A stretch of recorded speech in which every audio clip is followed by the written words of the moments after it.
And the microphone wasn't working that whole time. Wonderful. Just freaking wonderful.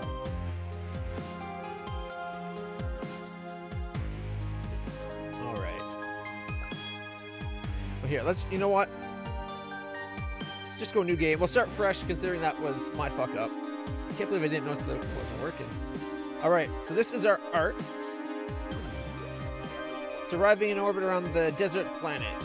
I'll take a closer look at the arc and see how it's withstood the journey. Awesome. You can review the controls in the attached README file, which we can click up here.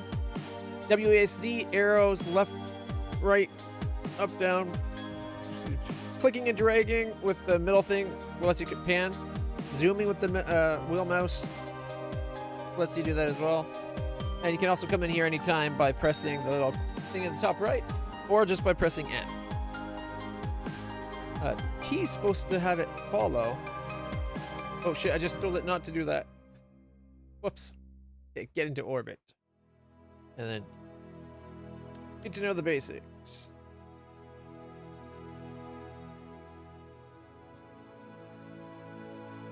Don't know why it's not falling. Alright. Anything else? Rotate the camera is Q and E. Press H to home. Oh, focus on the art. Nice. Alright, we good to go. Alright, we need to get rid of... Okay, the living spaces for the colonists were destroyed during the journey. Let's clear the arcology ruins from the ark. We'll get the resources back. So we can select the ship. We can select the individual pieces. It gives us details based on what it is. So the arcology ruin was destroyed during the long voyage to Trappist 1. Recycle the building to return the materials and provide room for a new habitat. It doesn't say how much we would get, though. This building is ruined beyond repair. Okay, so we need to go delete? There isn't another button we can press? Okay, it looks like we'll get 4 concrete, 4 steam beams, and a computer. Okay. That should do it. Let's build some new habitats. 2 habitats provide room for enough colonists to operate the ark and prepare for a new colony. Okay, so we're going to go C for construction. Then we're going to go...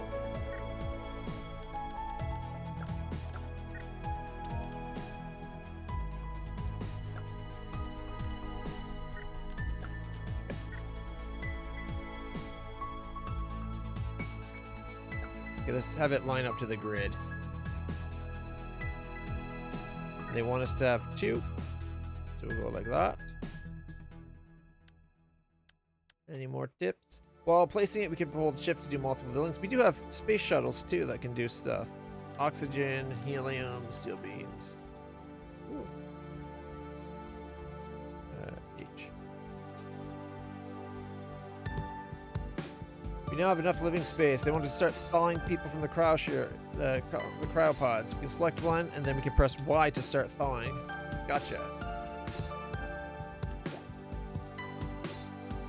So when we go to build, we can press Shift A to rotate the buildings, or A to rotate the other way.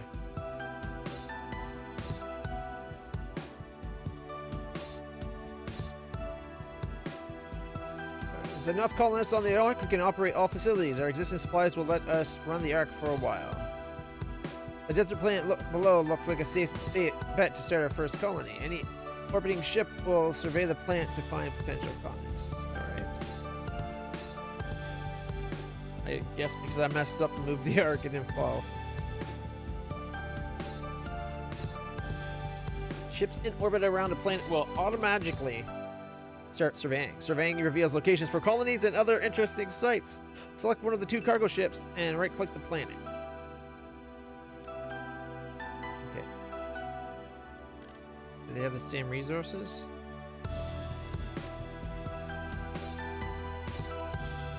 Looks like it. Let's send it out.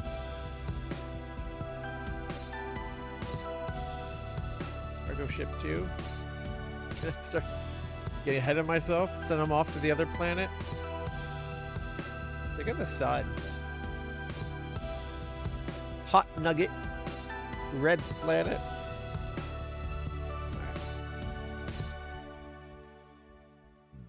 Excuse me. Look at them scan. This is Trappist 1E. T to follow. Ah, so T's follow. Okay, will it work now?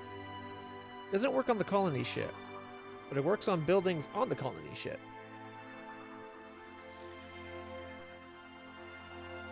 Desert planet has breathable atmosphere, but most of the surface is too dry. You can see the survey report right here. Early on, the astronomical survey, TRAPPIST-1E was identified as a promising candidate for colonization. It is located squarely in the center of the wide Goldilocks zone of TRAPPIST-1. The initial survey found a dry, sand-covered planet. Close observations revealed remains of a past biome. Archaeological studies confirm the existence and rapid disappearance of a more complex ecology.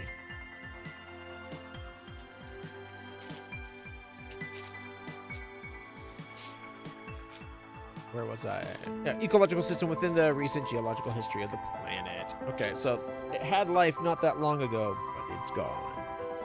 What happened to it? Is it safe to live here? I guess we'll find out. Sorry, I'm organizing my Welches.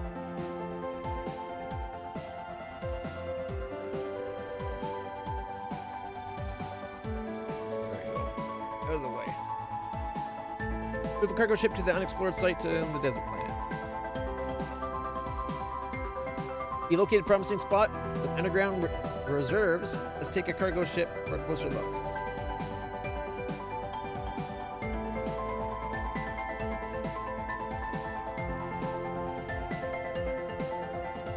Okay, how do we tell it to go specifically there?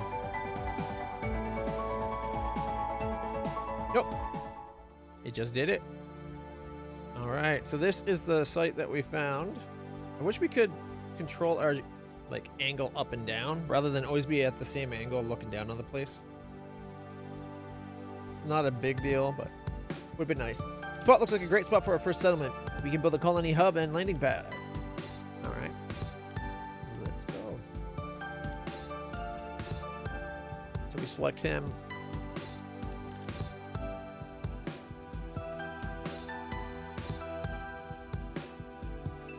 Is there specific stuff? What did I just click on? I'm guessing these are resources that we'll use. Same with the rock.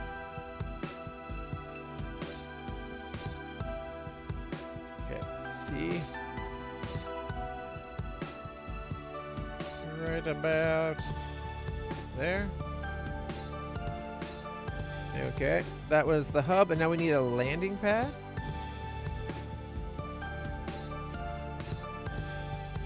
One side is permanently facing the star, the other is permanent darkness. Despite being in the Goldilocks zone, this planet is too hot and too cold at the same time. That's for the other planet we surveyed. Let's get that going. First extrasolar colony is officially open for business. We can take the cargo ship back to the Ark to get building materials. Okay. So go tab and come up here. The other guy. Okay, him exploring. This one's going counterclockwise? What? A counter-orbiting planet? Like all the other planets are going clockwise. This one's going counterclockwise? That's got to be messed up. It's got to screw with the orbital velocities. I think that means it was an extrasolar planet that got captured by the sun's gravity. Wall dock, left click, or drag on the concrete or in steel beams icon to transfer it to the ship. Okay, dock. Okay.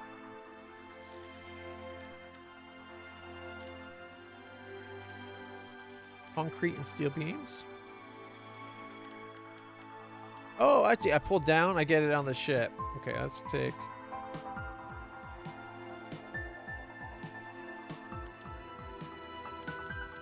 And then...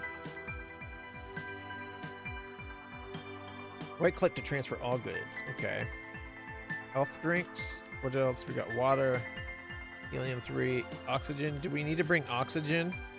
There we go. I want to make sure... Well, I don't know if we need oxygen. We'll need to construct pioneer camps for our colonists to live. And potato farms and water pumps for the supplies. Cargo ships can transport construction materials from the Ark. Let's get to work. Got it. Okay, can we make you one? Oh, wait, no, that's our speed controls.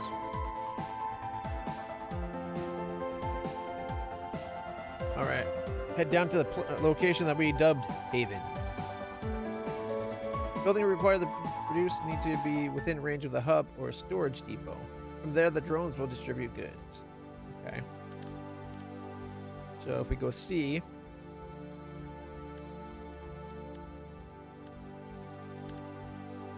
need a storage depot. I think I want the storage depot. Oh wait, we need 16 concrete, 2 computer chips, and 4 steel beams. Okay, we'll transfer it to the colony. Now when we go build, we need 2 computer chips. We need some silicon. That's the hub. Okay, so we need... Let's get a wind turbine going.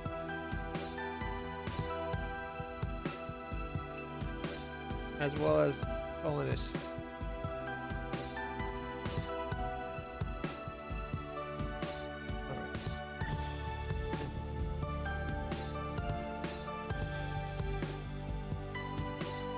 There we are.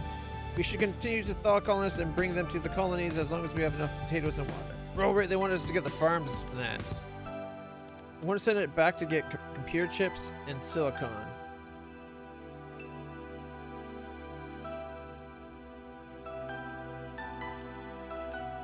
Enough habitat set up, we can live and work on the planet. We should continue to talk on this.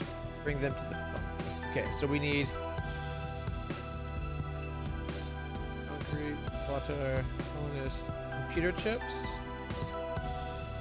We only got 5. Actually, let's leave the people here. Oh, well, I guess some are coming down now, no matter what.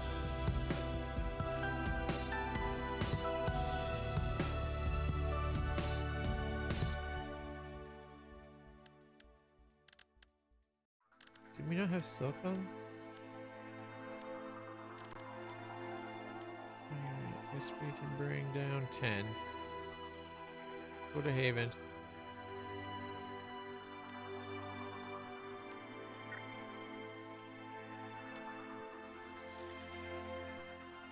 The harsh dust storms moving over the dry surface make this planet inhospitable. Gotcha. Okay, bring him back. He can bring stuff to our planet. Or we can use him as an extra ferry. We should continue to thaw the continents. As long as we have potatoes and water. Okay. Oh.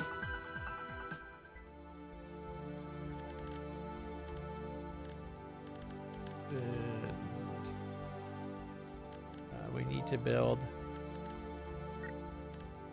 water pump. Okay, we need 4 colonists. We brought 10. All right. So if we go construction and get a water pump going.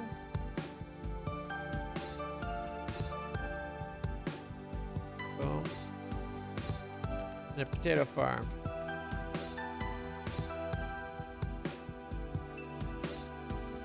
All right. Sand pit.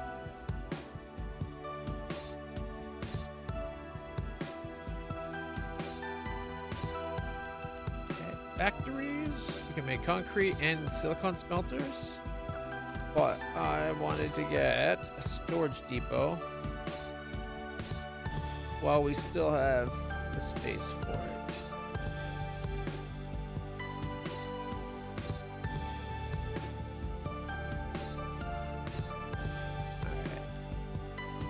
With these pumps, we are guaranteed to stay sufficiently hydrated despite the desert heat. Gotcha. The colonists on Haven are running out of supplies. Each colony has different requirements. Select a pioneer camp to see what the colonists need. Okay. Your colonists need air to drink. Okay. We should have water coming in now. Alright, we're going to go send him up. And while he's coming up, we can send...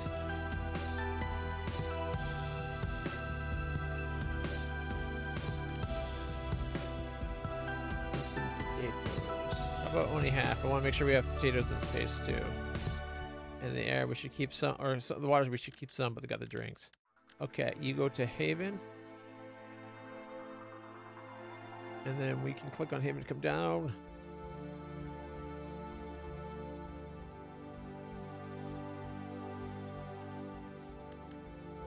Let's first, like the first Martians, we can survive on potatoes alone if need be. We'll have to, unless we continue to learn more about our new home. We'll boil them, mash them, stick them in a stew. We can continue to grow the colony by moving the colonists from the Ark. Larger colonies can support more advanced buildings. We can build a concrete factory to produce more building materials. Okay, so we need a concrete factory. Also, let's get all the supplies we brought down. Oh, we didn't need the air. Okay, we're going to send him back up to the Ark. This guy can come in with more colonists and bring all the concrete and steel beams we have. Go down to Haven. All right. I like the back and forth. It's kind of cool. So we need a concrete factory. We need 4 more colonists. If only we brought 10 more colonists. Okay, we do need to get more storage. 8 colonists. Okay, this building is holding 8 of 8. They both are, so we're going to need to build some more housing. Utilities, let's get another housing unit going. There we go. We got double our space now. We don't have silicon yet, which aggravates me to no end. Let's get some more power going. Before I go crazy on that, we want to get the concrete factory. I think right by the depot. And a silicon smelter. Oh, silicon smelters are small. Where did I build the sand pit? I want the silicon smelter like right beside it.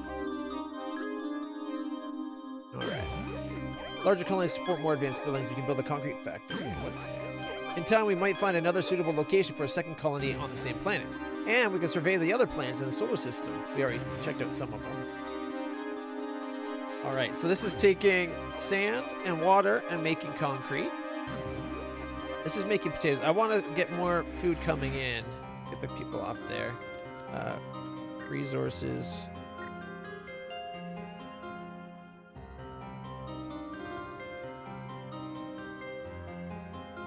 There we go. We got another farm going.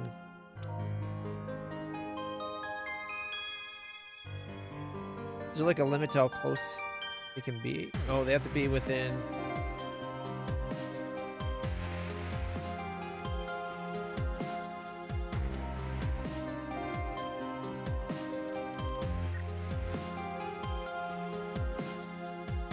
I wonder why it's snapping in weird places. We might be too close to that, I think. Alright, we'll get another water factory going over here, I guess.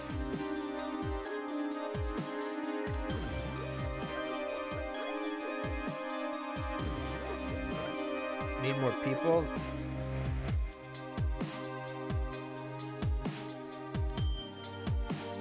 The oxygen back. We'll take whatever people we have.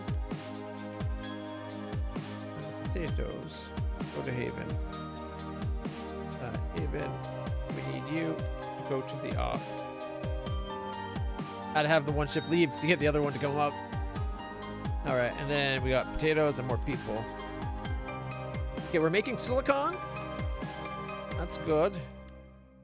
Because there was that thing that... Oh, it's 4 silicon. We don't got enough yet. Most buildings require resources to operate. If the buildings lack energy, population, or other resources, it won't work. Buildings generally require energy and population to operate. Some buildings require more resources. For example, concrete factory wants sand from a sand pit as well as water to make concrete. These buildings need to be within range of the colony hub or at least the storage depot. Drones will then transfer the goods between the buildings and the colony storage.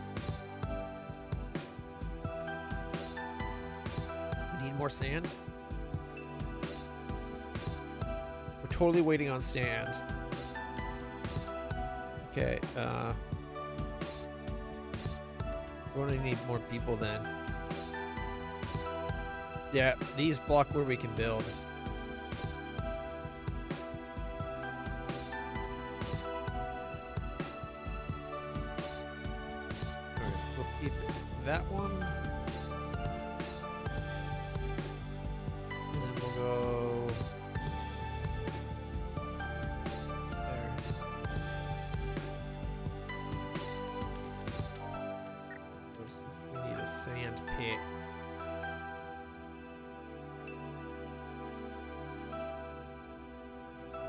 I hope that's within range of the depot.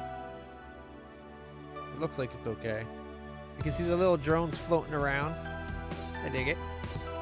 Alright, let's go up to the arc with that guy. Do we have... Okay, it looks like this one's been peopled out.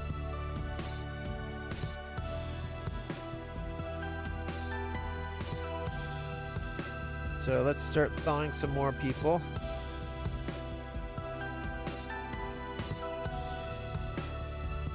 The colony could definitely use more.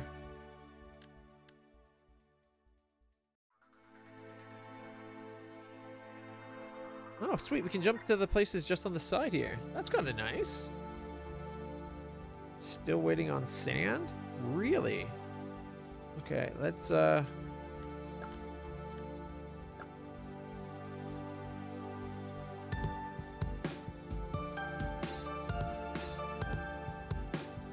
was hoping we could have two. Want to get more power coming in. We are definitely going to be going for more sand.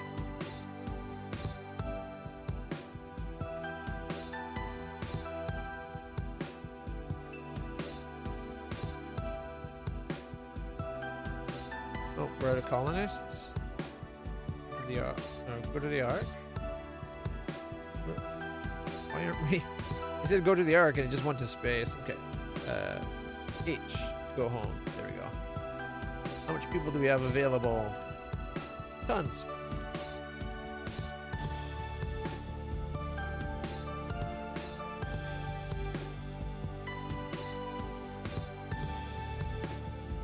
There we are.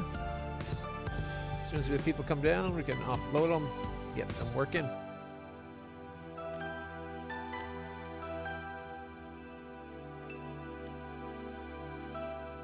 Back in space.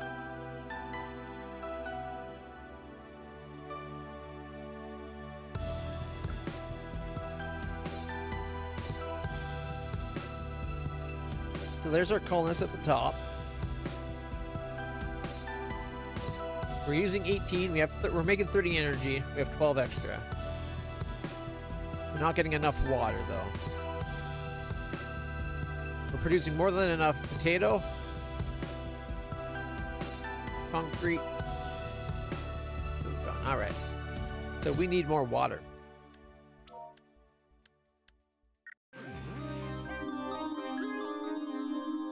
Okay, I would like to get... We need 16 concrete for that, which means we need the sand. Why are we not getting enough sand for that? Not listed on our... Wants to grow to 60. Alright, there you go.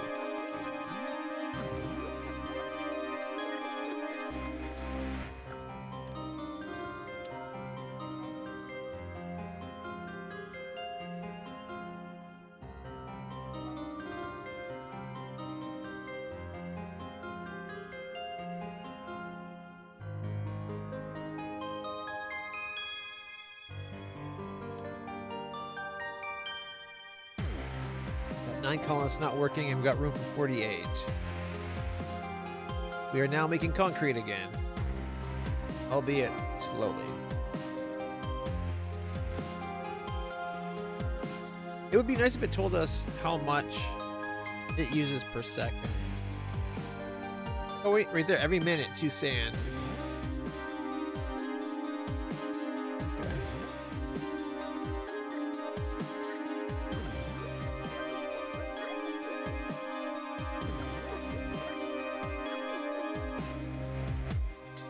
Factory.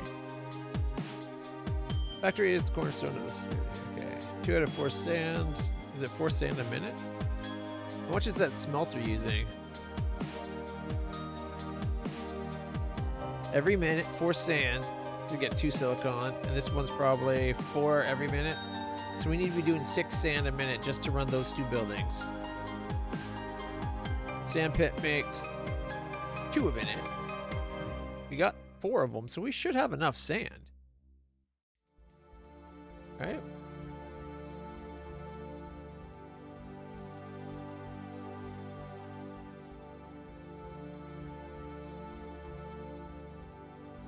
8 produced and 8 consumed. So we're exactly balanced. You know what? Let's get another one going then.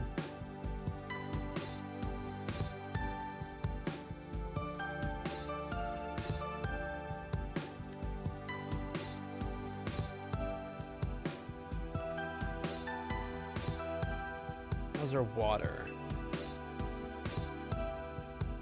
Right, we need more water. I even said that a moment ago. And then I never went and built it.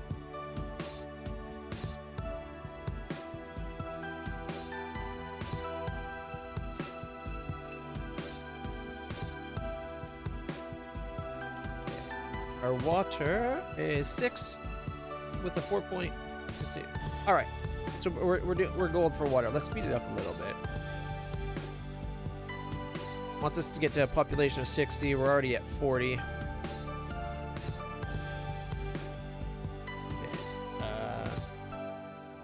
Sand production is fixed now, right? We should be at 9. Or no, we're doing 10.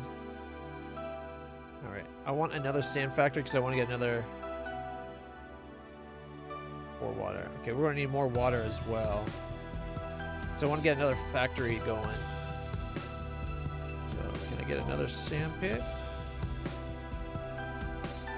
I hope that's considered within range.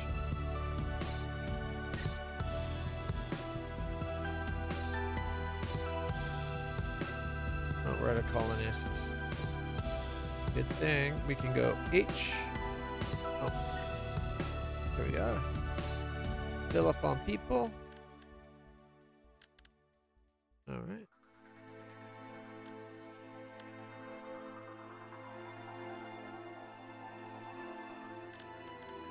I'm worried about the oxygen up here.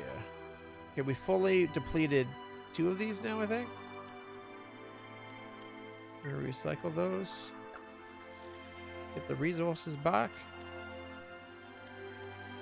Okay, I want you.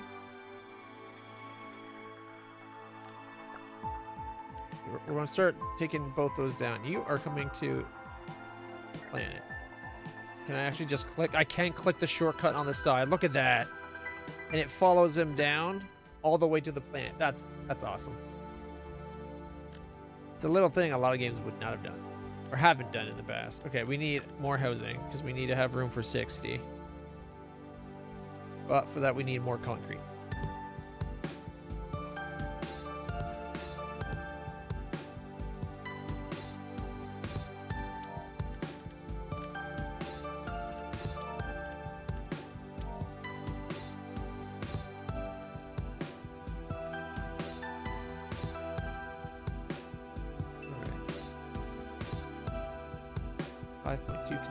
Every minute, and we need making 8.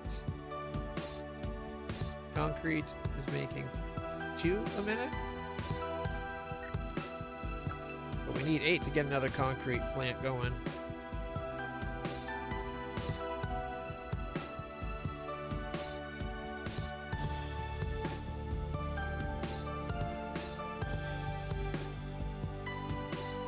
Waiting for storage. Pause. Our food is like astronomical. We don't need both of them running. That frees up some people for other jobs too. Got our sand pits running.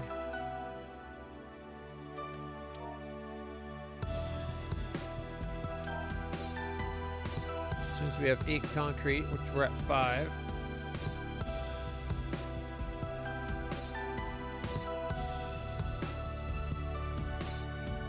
Gets to 7. Is there any left on? Did we leave any on the ark? There we go. You know what? Just take all that down.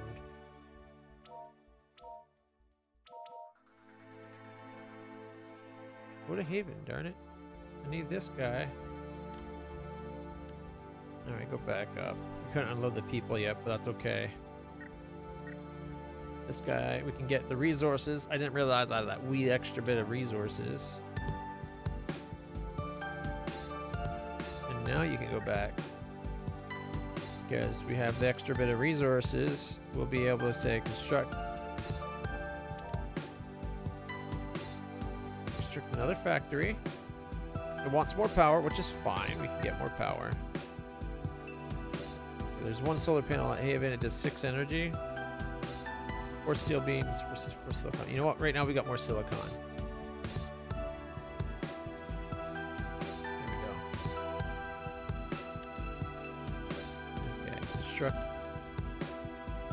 construct another pioneer camp.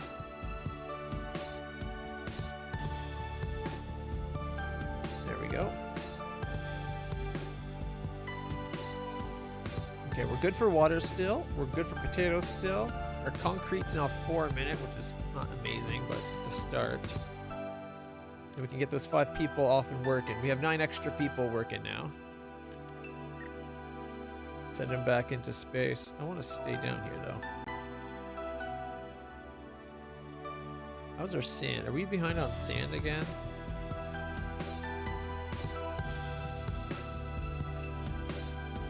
Okay, water, we're good. We're above for water. For sand, we're matched. So we definitely need that extra sand building. It seems like you want to have at least one more than what you're currently using, just to keep it running smooth.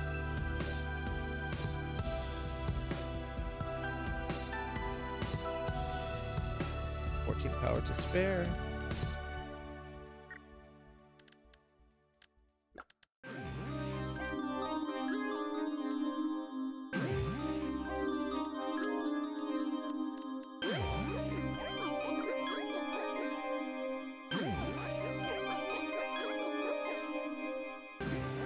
We need a lot more sand and water. The geysers at Haven are not just a water source for the colony. They are a source of information of how evolution and geology interacted on the planet. Take a closer look and collect samples. Okay. How do I do that? Oh, these things, I bet. Nice find. Samples like these will give us the required insights we need for quality research. Exploring Trappist One system by surveying planets, buildings, colonies, and collecting samples will provide research. Research projects. A research center requires research points to be complete. Okay, and there's another right there, Chemist Point. So can we build the research now? No.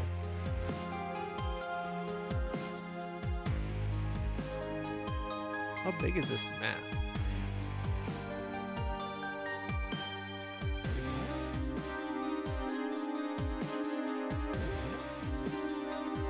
Not huge, but big enough. Especially when you consider that you're going to get multiple colonies per planet eventually.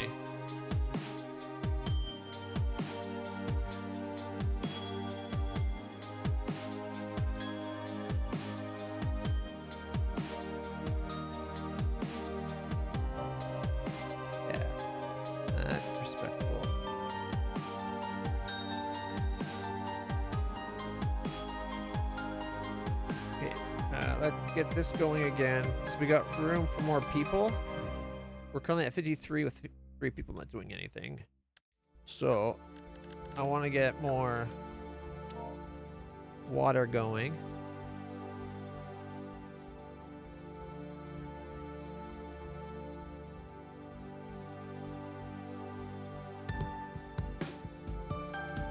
And sand pits.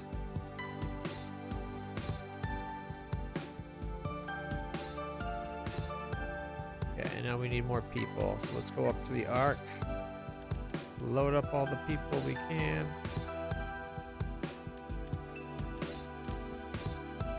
Send them down. We still got room in both, so keep it going. Alright, and then unload as many as you can. Great, with more colonists we can build and support more advanced buildings. We can now do wheat farms. Soybean farms, as well as a whole bunch of new factories, grain mills, bakeries, soy calf burner, coffee makes the world go round, rocket fuel refineries, chip fabricators, fusion reactors, nearly unlimited power, shipyards, Apartment building takes 2 plasteel bricks. How do we get plasteel? I was hoping it'd give us research. I wanted to do research. Keep in mind, okay. Great, with the colonists we can build and support more abilities. Keep in mind that colonists living in larger colonies demand more varied resources. Okay. So if we get a grain mill, we can grind wheat into flour, which means we need wheat. Once colonists, okay. We need more places for the colonists to live. Plasteel, how do you make plasteel?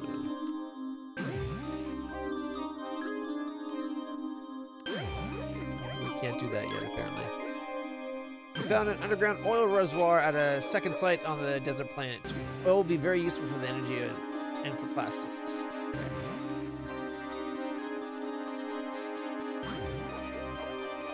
Construct a storage depot.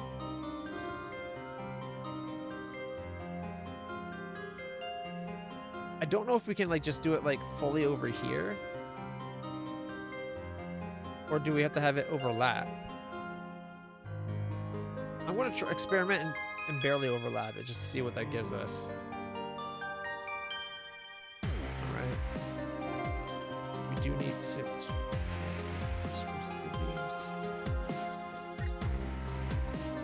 We're gonna keep using solar panels for now, only because we can make silicon, but we can't make steel yet.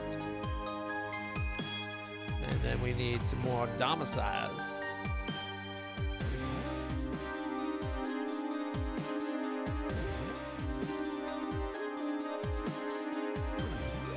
Got more for extra storage, so if we take the ship, can we empty them?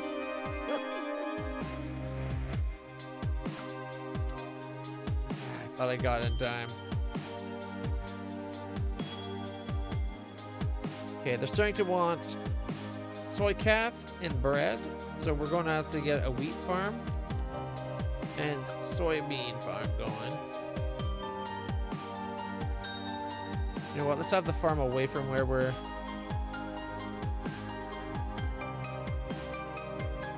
Okay. Every minute takes water to produce 4 soybeans. That's not bad, I guess. We'll get a wheat farm going nearby as well. Just because we're going to need both. That takes 1 water to do 2 wheat. How's our water? We're still good for water. Okay. Factories. We're going to take that, grind it. Every minute the building uses 4 wheat, makes 4 flour. Every minute the building takes 2 flour, makes 2 bread. So we can now do 2 of those, I think. We need 4 more colonists. Wait, okay.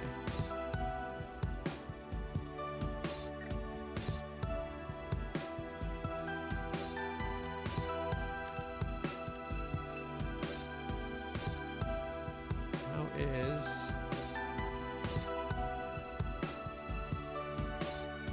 Okay, they're empty.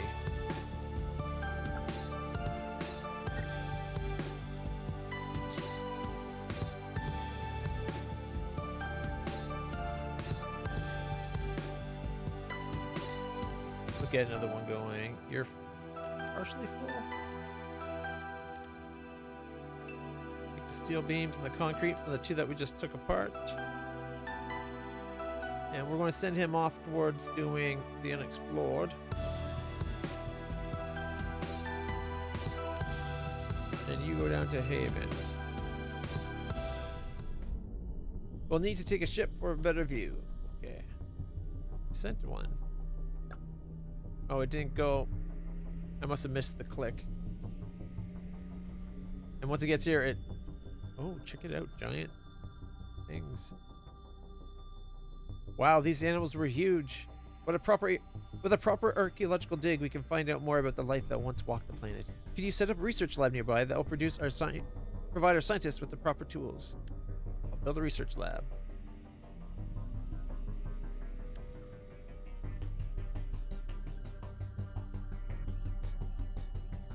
All right. So we can now do oil jacks. Facilities.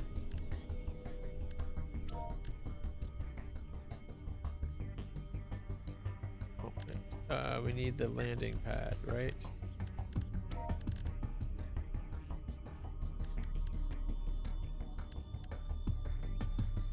Eight concrete, 12 steel beams. We have it.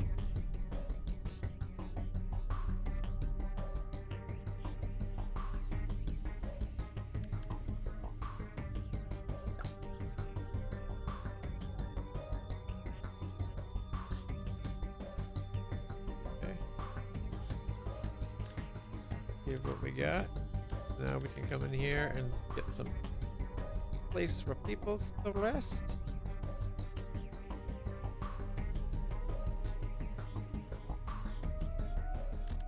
Alright.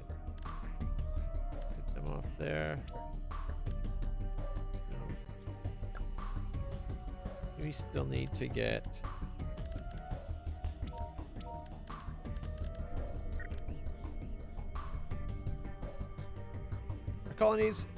our colonists on Graveyard are running out of supplies.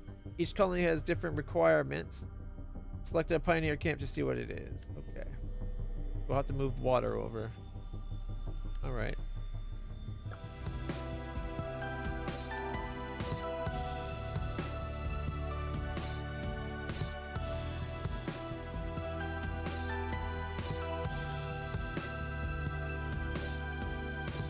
Call the new one Graveyard.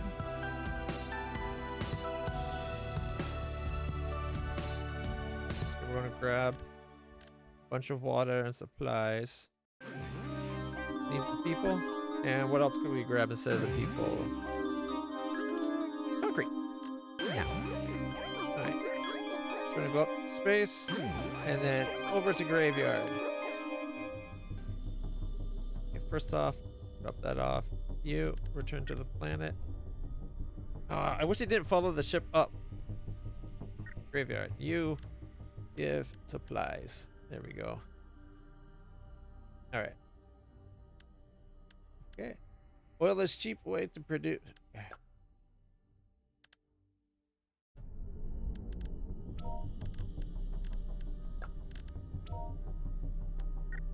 Is this where we are? We found an underground oil reserve. Okay, wow, these animals were huge. I'll build a research lab. We gotta build a research lab yet.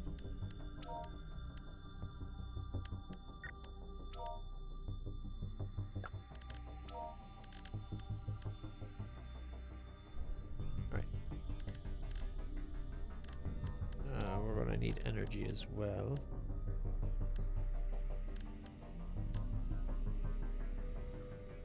Okay, I think we need to get him going over there. We need to have him go get stuff to make solar panels. Okay. 12 energy, yeah. So I don't want to waste our steel beams until we can make steel beams. Plastic factory, oil refinery. We're going to need a lot of energy on this one. Alright. We had silicon.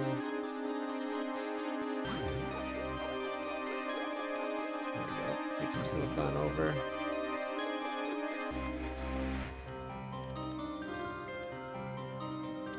And if we stay selected, I think he brings us with him.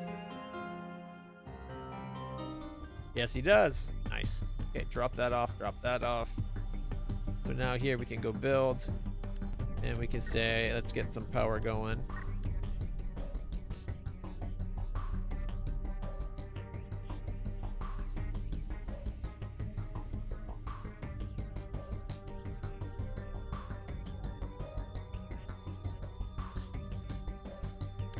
Being a little wasteful, but I know we need a lot of power.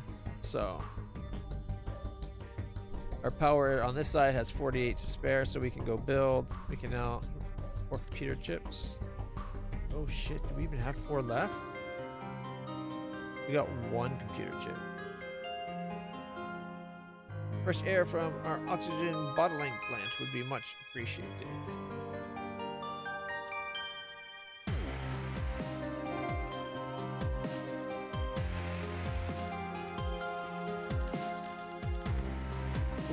oil jack, oil refining, algae farm. Factories. Okay, we need to start with the resource, right? Get oxygen bottling plant. Fresh air. Cryopod, okay. The site is much less hospitable than the Haven. We'll have to move water to the site to keep it live. That's fine. As long as we have enough plastic coming in. Good. Alright, so we now need to definitely get the oil derricks going. Oil derricks make 2 crude oil. Oh, we're going to need more steel beams.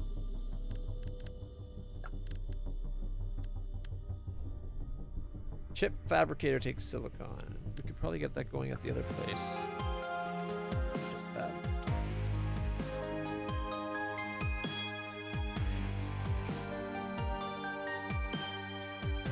Alright, so we're now taking silicon to make computer chips, which is good because we need computer chips.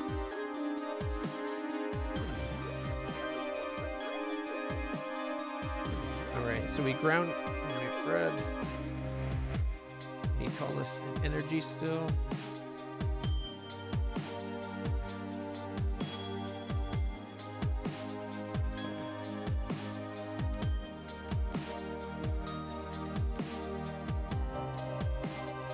More energy for colonists.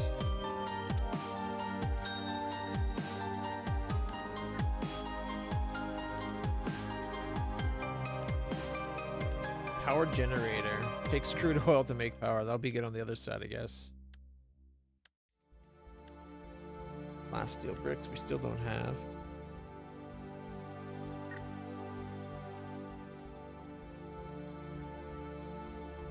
Build you there. Can we build one right beside it?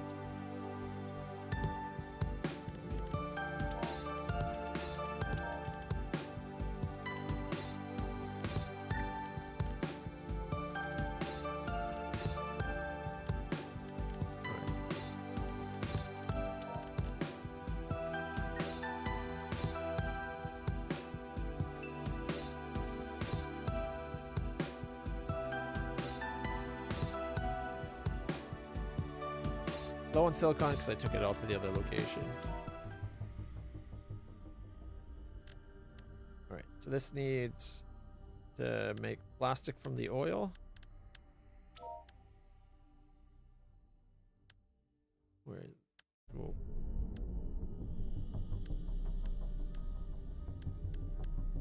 Refine crude oil into usable oil.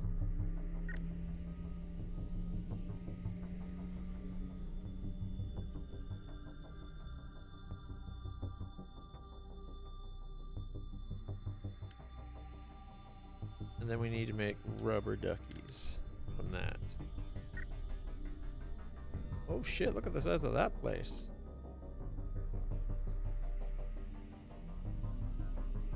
Alright.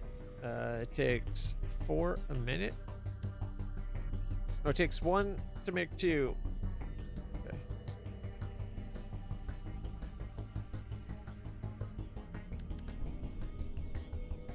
This takes 8 crude oil. We're gonna need more oil jacks, I think.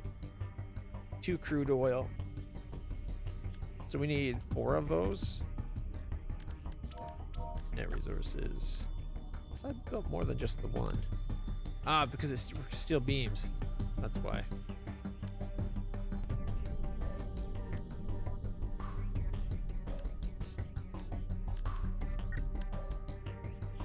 Eight steel beams for computer chips.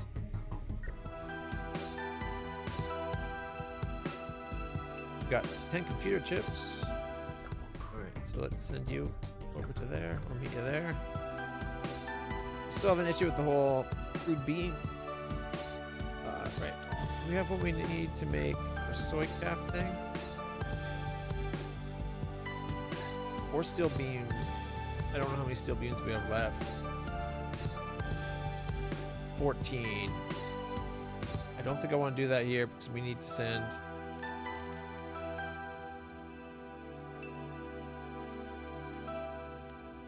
some over.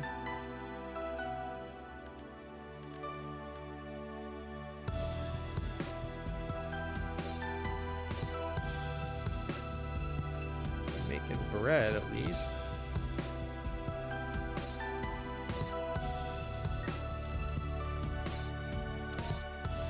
Look how tiny the coffee house is. Yeah, at least we're making coffee now. The colonists on the Ark are running out of health strings. Each colonist have different requirements. Select the habit and see what colonist needs. Alright, take the chips. Well, maybe not. Oh, we'll take 10.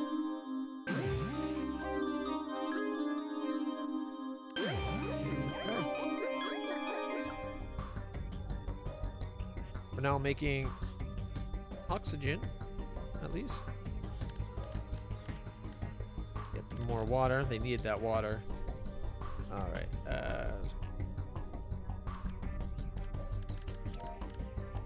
We have what we need for the research facility.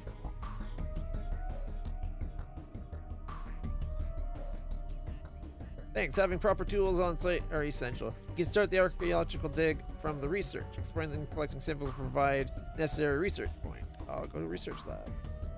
So here's our research lab. You can do a theoretical astronomy archaeological dig at graveyard. Takes 3 biome points, 3 geological points, 3 concrete, and active research lab at the graveyard. All right, start the research. We can come here and we can collect these to get biology points.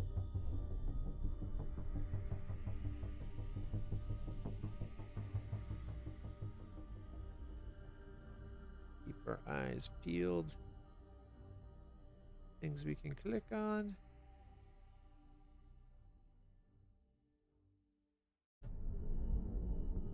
The size of that landworm.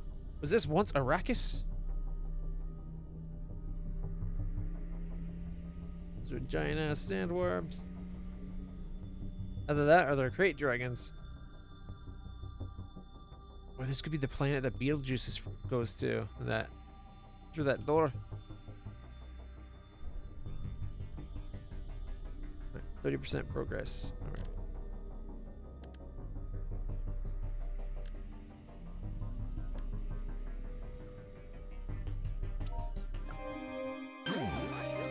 What does the arc up here need? Why did it?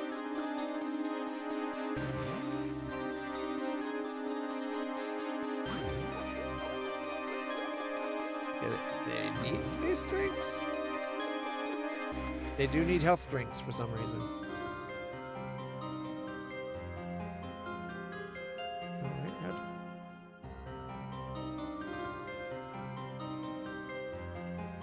without health drinks, they'll die of dehydration. Why not just drink water?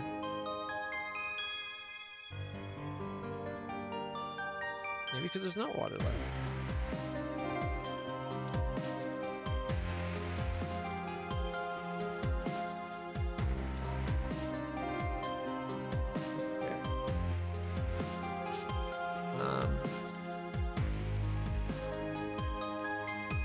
Was that a mosquito? Uh-oh. I brought a few along. Aren't they neat? Why would he bring mosquitoes?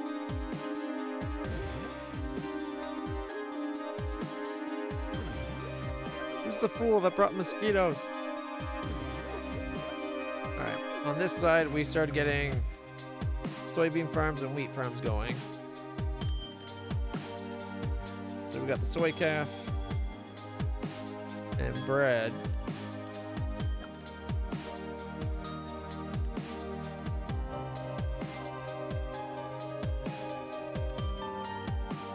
Not what they want, but at least there's water there. I doubt it's going to matter though. How do I make health drinks?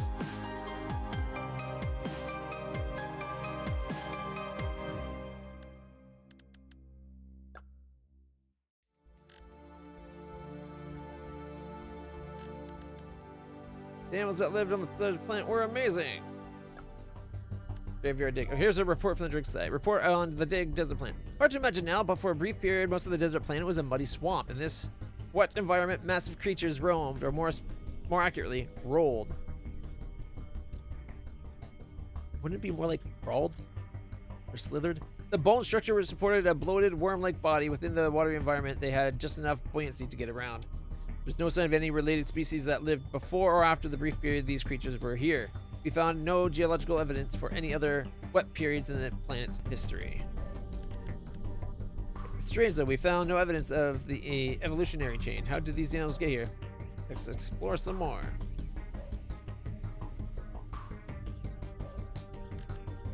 Alright, let's see. Wants more oil. I don't know if we have enough people to do more oil. We don't have the steel beams for it. Alright, select this. Develop new technology for stargazing for use in other research projects. 3 astronomy points.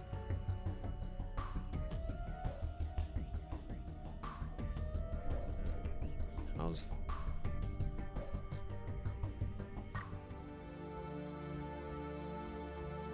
Let's take some of the... We'll take as much water as we can and some potatoes.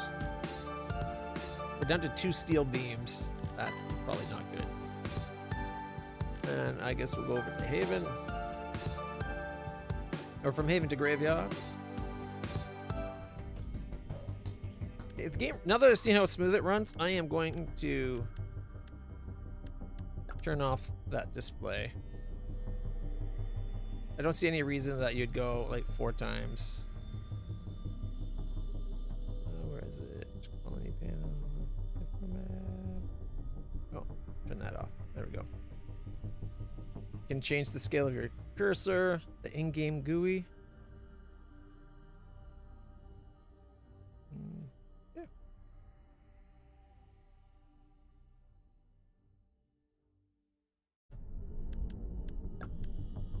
A little bit larger. You know what? I think I like this game. There's a lot to it, but it seems like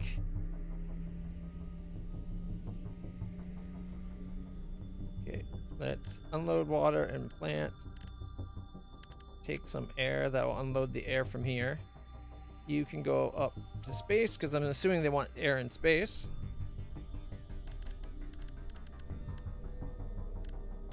Still want that more than anything. Helium-3. Helium-3 is probably our fuel.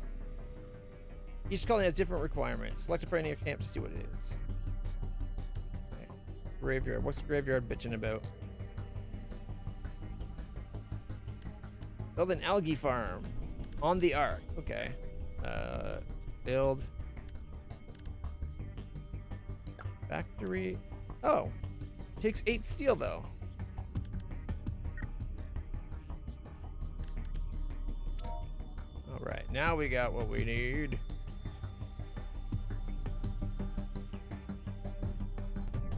Soylent is what us spacemen are made of. Yeah, thanks. Yeah. We now have our basic supplies covered. To really expand our colonies, we require more rare materials. We might find those by surveying the other planets in the system. Let's see what is out there.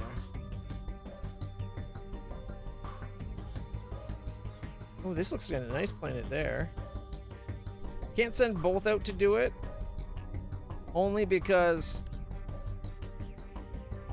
we need one to move stuff around from place to place, right? So I didn't realize that what they needed was up here. But now we need to get oil. Okay, so if we select this guy, we take the concrete that we have to spare, and then we fly down. Okay, they got room for 32, so we should have brought people maybe. Actually, yeah, let's go get people first.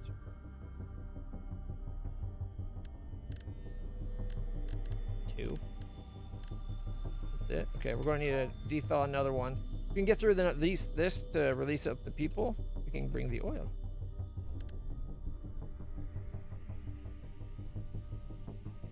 All right, 13.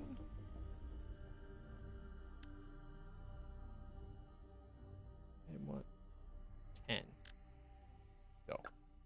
Then we come down here. We need oil, which means we need to be making more oil. All right, resource. But we need colonists to steel beams. See, that's the problem. We don't have the colonists.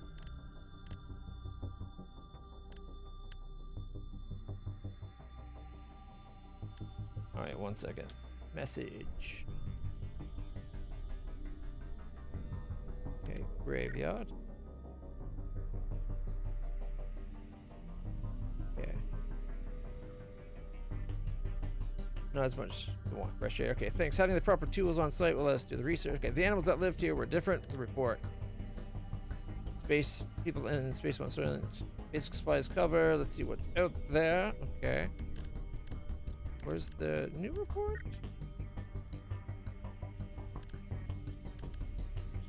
Oh, here's the different planets. Okay. So Janus.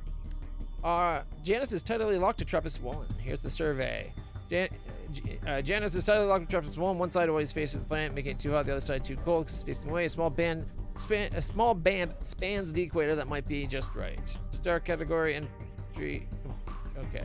And then we did the red planet. Planet within a Goldilocks zone, but with a barely west of atmosphere. The planet rotates in the opposite direction of the other planets, which doesn't fit the current astronomical models and is one of the oddities that drew our attention to TRAPPIST. TRAPPIST-1D has a distorted magnetic field resulting in huge dust storms that are able to reach magnificent speeds in the thin atmosphere. A deep canyon crosses large swaths of the planet. Within this canyon, we might find protection against the storms. Star category entry complete. Planet X. To construct these buildings, we'll need steel beams. We might be able to find a source of ore on the outer planets or moons. Or we can recycle some of the cryopods. We've been recycling cryopods. Okay, Rocky 1. We haven't done those yet. Okay, so we gotta go do that still. All right, H. Zima's surface is completely frozen. Its report. The surface report of TRAPPIST-1F Zima. The planet is within the Goldilocks zone but covered with a thick crust of ice. Under the ice is a single planet-spanning ocean. The ocean has a mostly agreeable temperature. Anything could be hidden in the darkness under the ice. The initial survey located a hotspot within the ocean. This hotspot is a source of radiation and the water surrounding it is noticeably warm. The ice warmer. The ice crust above the area is not as thick as elsewhere. We should be able to drill through and explore the ocean from there. Under the ice is the liquid ocean. We picked up some interesting readings in a nearby spot where the ice is not too thick. Let's go down. Each colony has a different balance. They want health drinks. For that we need oil. Stay at the planet. Do we have any spare oil? I don't think we have any spare oil because we're making algae to keep this place alive, but we're like just keeping us alive. So what we need is more steel beams. Are you done yet? All right, follow you. Actually, can I follow you? H. There we go. Select you. Fill you up with people. We need this guy to drain, and then we can recycle this and get the steel beams to go build other things. We'll take what we can. You are done. Recycle. We'll take the 8 steel beams. We need that. And the construction bits. Guess we'll take that and head down to graveyard. All right. We'll give it steel beams and that, and then we can go construction.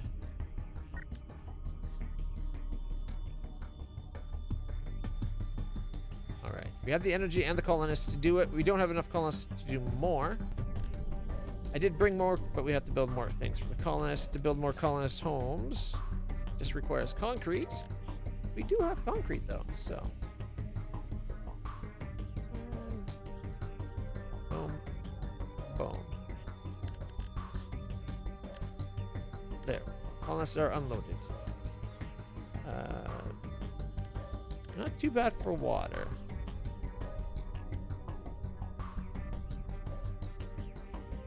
Let's see, that's taking 8 crude oil. It's not 8 a minute, is it? Every minute it takes 8. How much are we making?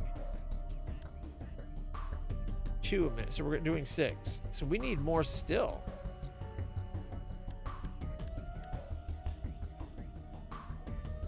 How do we automate? Click to return to space / zoom out button in the lower left corner or press tab. The first click will take you to the solar system, then further out. Once zoomed out, Select a cargo ship and set up a trade route. Add 2 or more trade ships by clicking the plus next to it. Okay, slow down, dude. Use the right click on any of the 3 cargo bays under the trade shop to select the resources. Okay, so if we go space, space, we need to go from... Oh. So.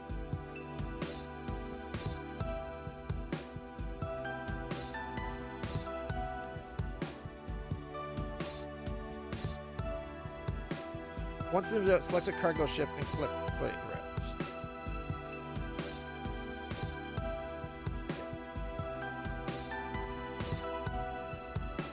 Okay, I'm zoomed out. No, don't move. There we go. Select the ship. Create a trade route.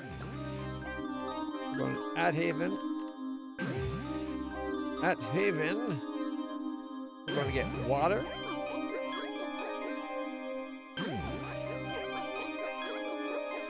And at Graveyard, we empty water.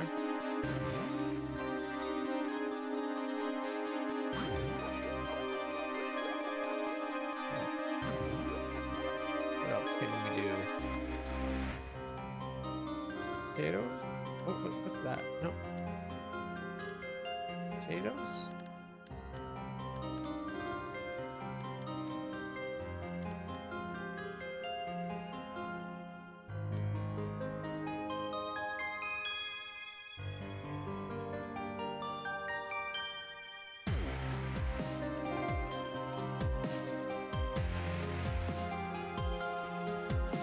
Oh, there. All right, this... The demo is limited to the desert planet. Go to Steam and purchase the game. Oh no, are we living in a shareware simulation? We set up the ship. Will take the cargo back. All right. Well, this guy can come back over here then. I like how they handle that. It seems pretty interesting. Each colony has different needs to its habitats.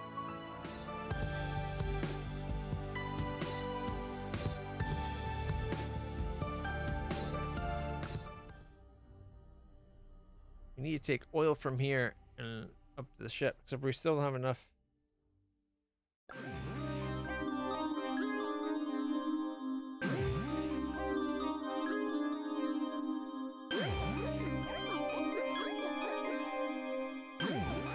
What's the other ship? Select the other ship. Resources the other place has.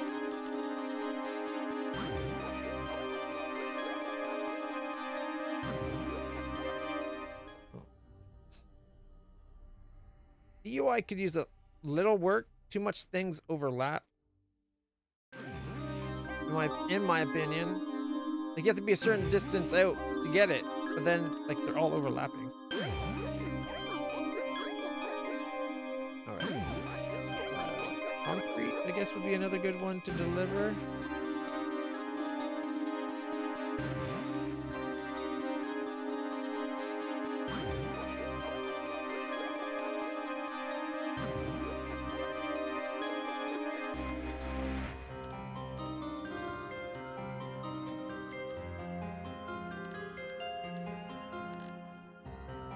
They need air, but I think I covered that now.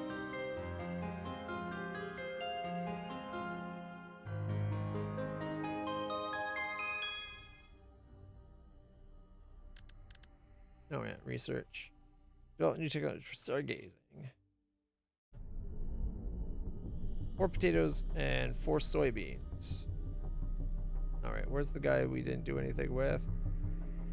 Can I have you go to Haven for a second? I need you to get...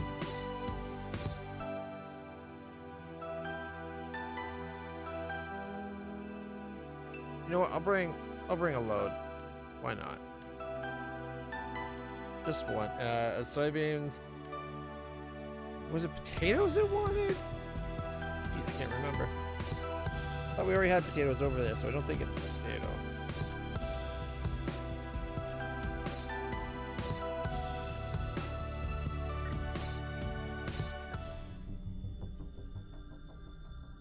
I don't think the other ship's actually dropping off the water. It's full of water, but it's not dropping it off. Now I can do, yeah, it was potatoes.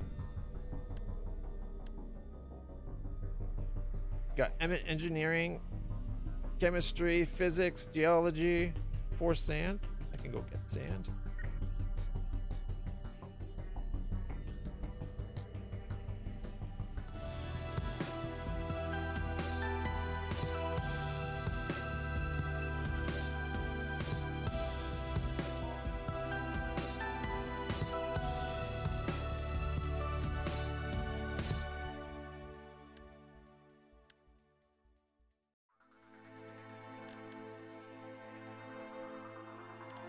So water.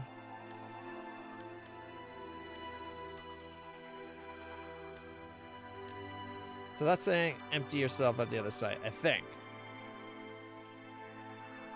But then how would I need another ship to then take stuff from there the other way? So this is like a one-way transaction? I don't think I like the way they did that. But we'll find out if that actually fixes the problem. All right, drop off the sand. Go back to the yard. Oh, look, they're emptying. Huzzah.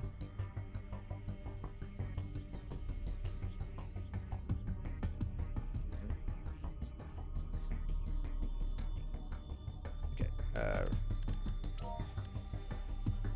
Did we get anything new? Oh, right, we need to go to the space. Did the AUG. Do we have any steel we can spare on the AUG?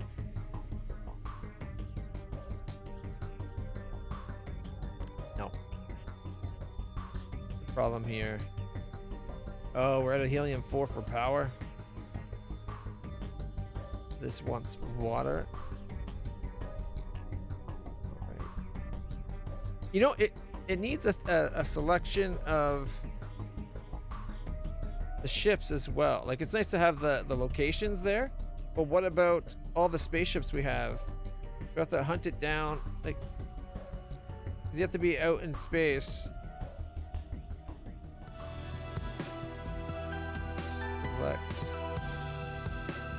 Okay, so can we add going to the arc and emptying the water? Doesn't do anything with those two. This way I can bring water to the arc as well. So I think that's what it needs. And crude oil, which... Graveyard. Do we have any crude oil to spare yet? Do we ever have crude oil to spare?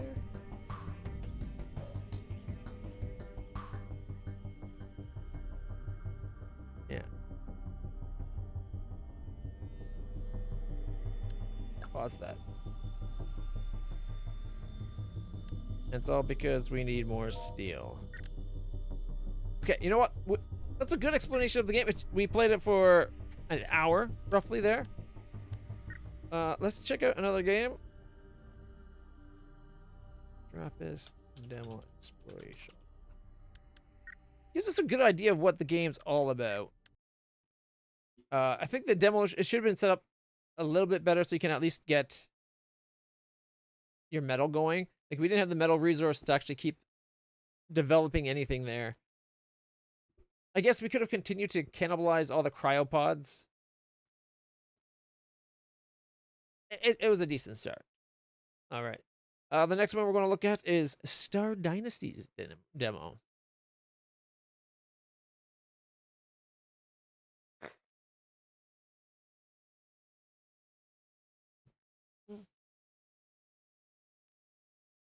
Star Dynasties is kind of a 4X Empire game.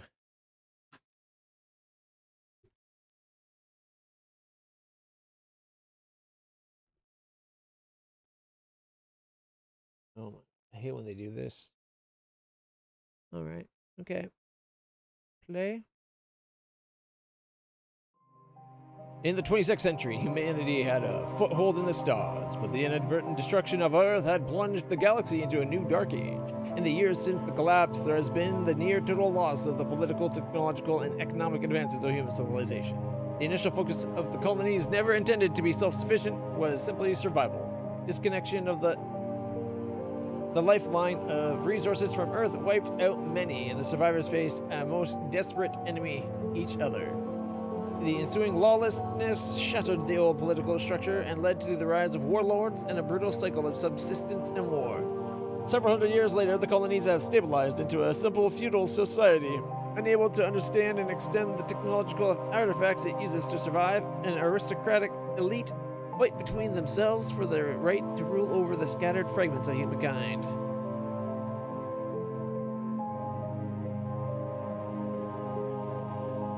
I guess we're one of the rulers. I think this was aiming to be kind of like,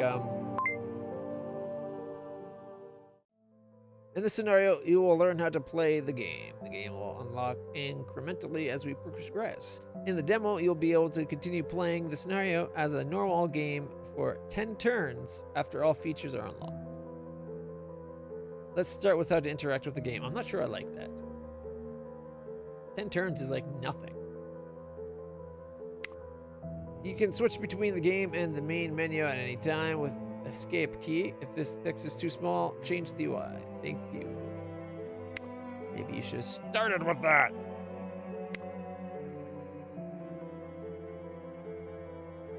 All right.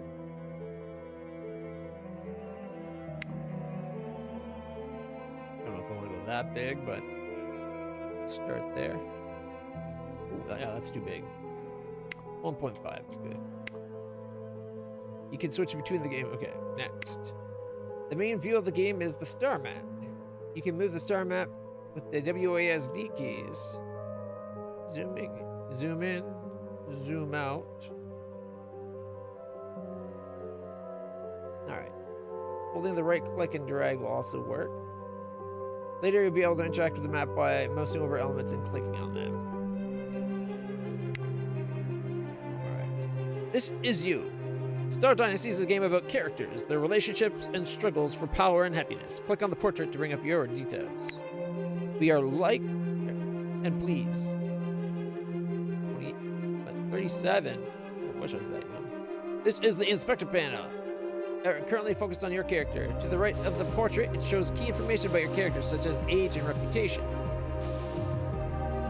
We're brave, friendly, known military tactics, flexibility. We're a duke, married, baron, the rightful ruler of their system, and a rightful duke, rightful ruler of their faction as well. Administration 18, military 63, diplomacy 33, security 16, and technology 13. This section shows the character's personality and other attributes they currently have. Mouse over each to understand its meaning. For example, Duke Elvin Goodman is brave and friendly. Some icons, such as the one showing your character is married, can be clicked to focus on the related object. So if we go married, this is our wife. Duke Consort Tricia Goodman, age 34. Opinions of Duke Elvin Goodman.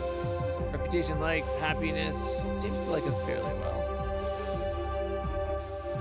Rule breaker. Satisfied, forgiving. Close kin. You are closely related to this individual. It is usually to your advantage to place them in positions of power, or otherwise improve their standing in the world, as they can be your staunchest allies. We got feelings. 38 personal. 19 honor, respect, actions, promoted to council. 19 reputation, she has a reputation of 11, personal 8. 7 from personality, 1 from house diplomacy efforts. Respect, pointed to a council member, she got 3. Her happiness is a 52. -2 from empathy. Allie Goodman is miserable. Duke Goodman is happy. Yelsia Goodman's miserable. Leland Goodman's miserable. Duke Heir, Ty Goodman, miserable. Why are our kids miserable?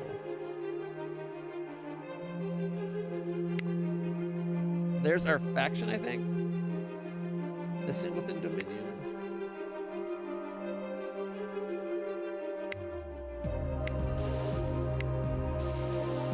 bring it back to me.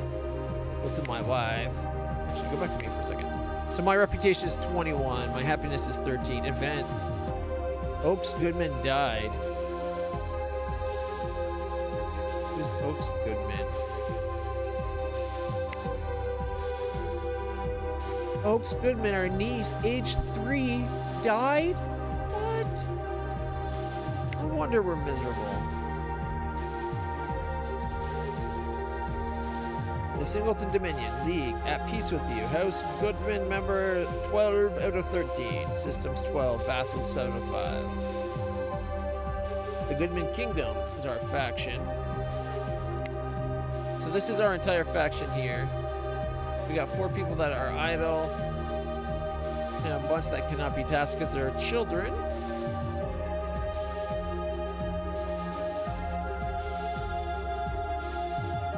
Oh, okay, the bar. I wonder what the bar under them is about. Is that their opinion of us or our opinion of them? I guess we'll continue to find out. All right. Showing your character is married can be clicked to focus on the related object. This section shows your character's level and a set of 5 skills. Your skills and those of your house members impact effectiveness in personal and political activities. The bottom part of the inspector panel contains a series of information tabs about your character. Oh, wait. Hey Siri, start a 1-hour timer.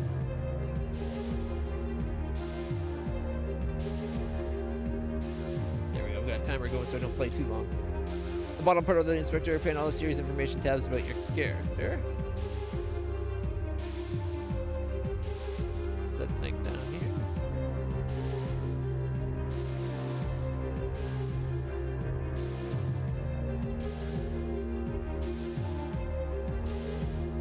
House diplomacy efforts, skill efforts. Feeling. Oh, here we go, right here. So we got our feelings, our family, justice, secrets, inheritance, relationships, claims, a strong claim to our kingdom, and a strong claim to Eludra, which I'm guessing is the planet we're on.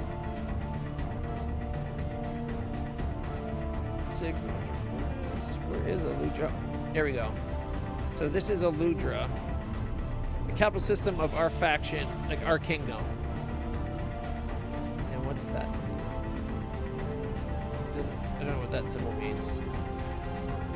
Settlement, well, this is all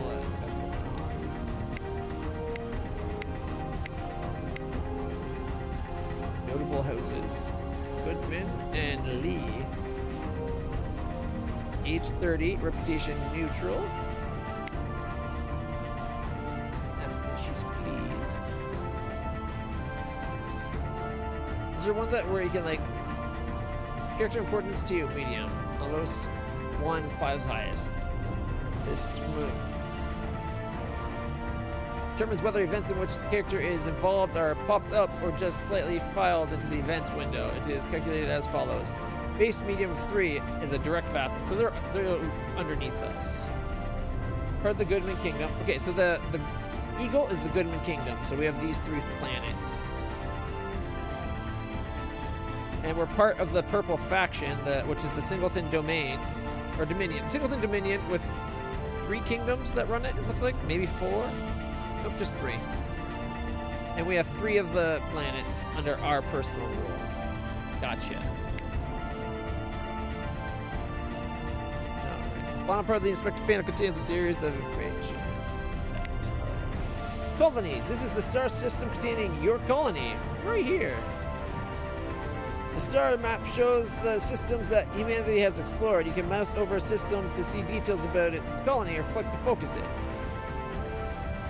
So active installation is 3, unrest 1, wealth of 5, tax 10%. Our heir and us. And then we can see all the different things. To own and to rule. Sir Dion Keith has a weak claim to rule. His dislike. Worry. Comes from a slimeball house. Alright. This striped region on the map is your faction. Oh, we control both of those?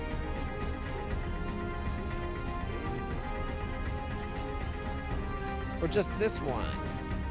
Okay. The Goodman faction. Factions are a region of colonies that are loyal to a single ruler. This duke, or its duke. Dukes also personally rule the capital system of the faction. You can mouse over a faction to see details about it. Clicking on a faction will show details about the faction and its duke's household.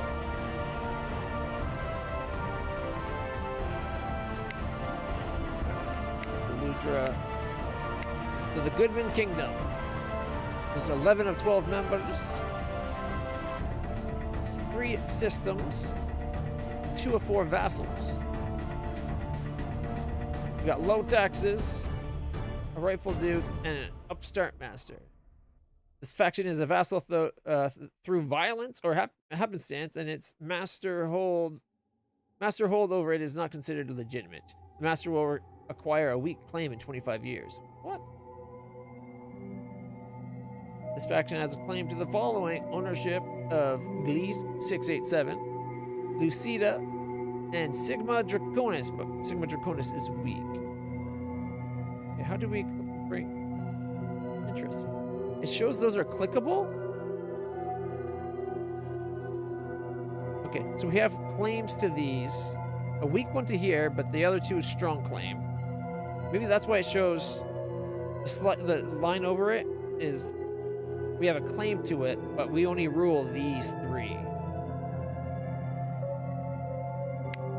Some factions are independent. These are shown on the map in a single color. Some factions are the subject of a larger political union called a league and are shown on the map in the stripes of that league. AKA us and this one. It looks like everybody, oh, here. Green with stripes. Which means this is the leadership and we don't know a lot of their space. Why do they claim all this emptiness? It makes more sense for that to be unclaimed, I would think. Like this should go to purple. This should go maybe to the red or nobody. And then this should just go across. Anyway, some faction show the map in the stripes of that league. Next. Leagues, the Sigma Dominion. Your faction is shown as a striped region because it belongs to this league, the Singleton Dominion. In this scenario, you start out as a member of another ruler's empire. Leagues are ruled by an Archon. You can see a league's details by mousing over there or clicking on the solidly colored part of the league. Alright. League at peace with you. House Goodman. Status 12, Vassal 75. Okay, who's running it? Archon Mira Singleton. Reputation's disliked. But she's happy. No wonder, she's the Archon. Of course she's gonna be happy. Alright, next. Political system is a pyramid. At the bottom are barons, the individual colonies. Barons swear allegiance to a duke who rule the faction. Dukes can be independent or sworn allegiance to an Archon. Archons rule a league. Click here to see this represented visually.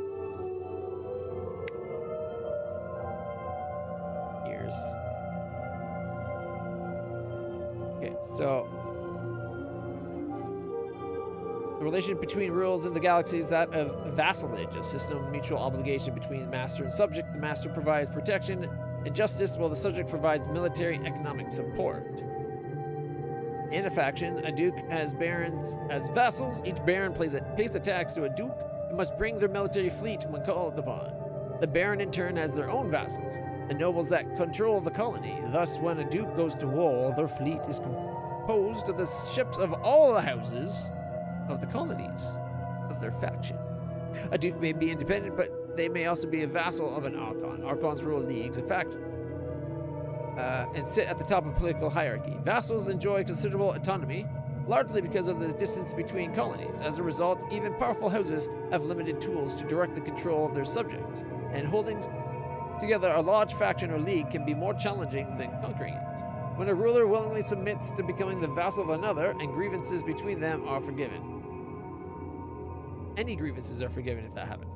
Note that not all the rulers within another's territory are their direct vassals. The vassal baron of a duke who is the vassal of an Archon are indirect vassals of the Archon. Unless specified, vassals mean direct vassal. See also forming a vassal faction. Factions come together into being either through rebellion or when ruler of a large faction carves up the territory to make it more manageable. An independent duke or archon forms a vassalage. So, okay, so this is like, oh, what was that game? Shit. The name of it. Crusader, I think. What is it called? 1 second. Crusader. Yeah, Crusader King. So this is like Crusader Kings, but in space. Right? I really wanted to get into Crusader Kings.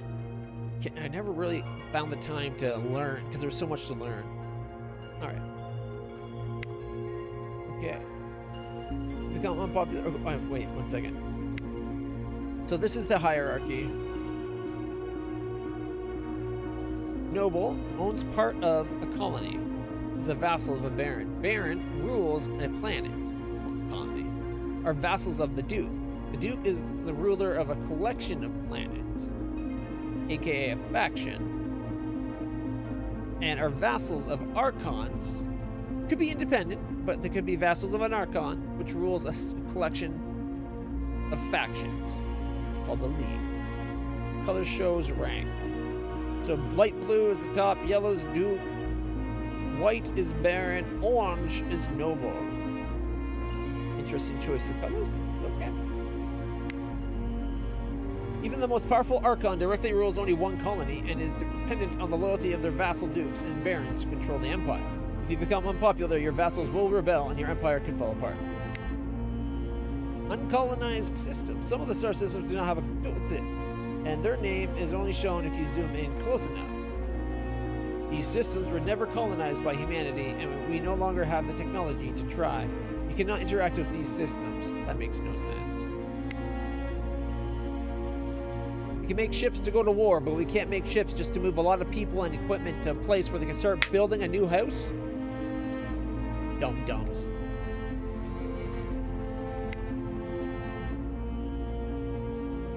As a duke, you are the head of a noble household, or house. Physically, your household is the part of the colony that you own. In it resides the family members that are dependent on you and that you help to manage your affairs. You can see the members of your house when you focus on the faction by either clicking on your faction on the map or clicking on your house flag next to the portrait.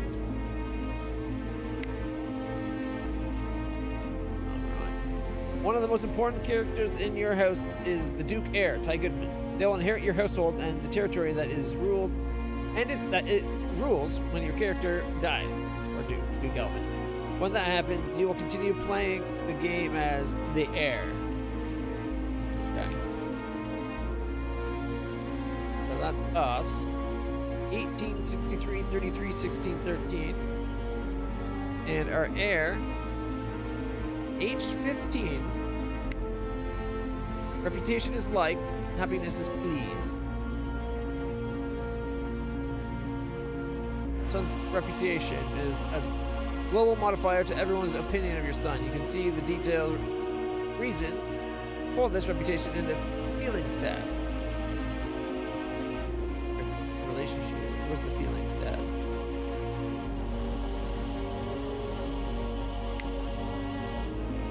There's his history, relationship, secrets, inheritance, justice, family. Oh, feelings is right here. Personal, 69. Yeah, baby. 50 because we're his father. Personality, 14 because he likes brave and friendly. Personal diplomacy skill of 5. So our relations got us 69 points towards him. And actions towards him.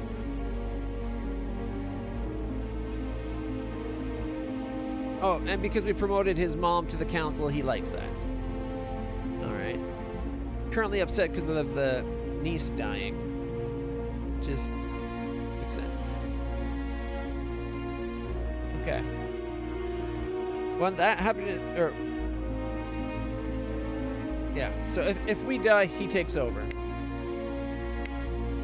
Your goal is to make your house the most powerful house in the galaxy by expanding your empire through political intrigue and conquest.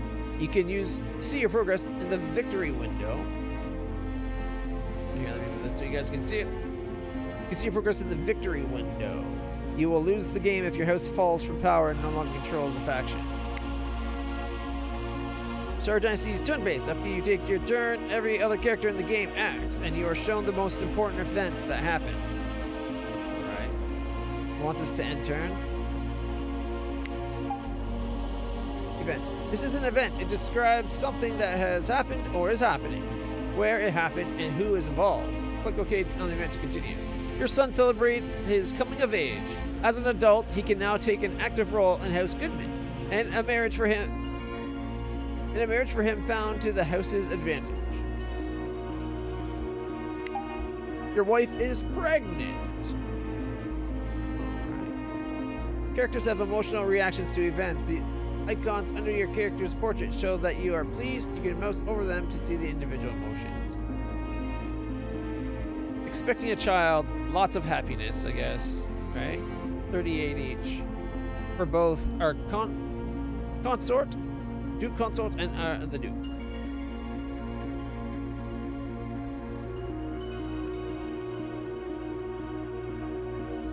Popped up because we're directly involved.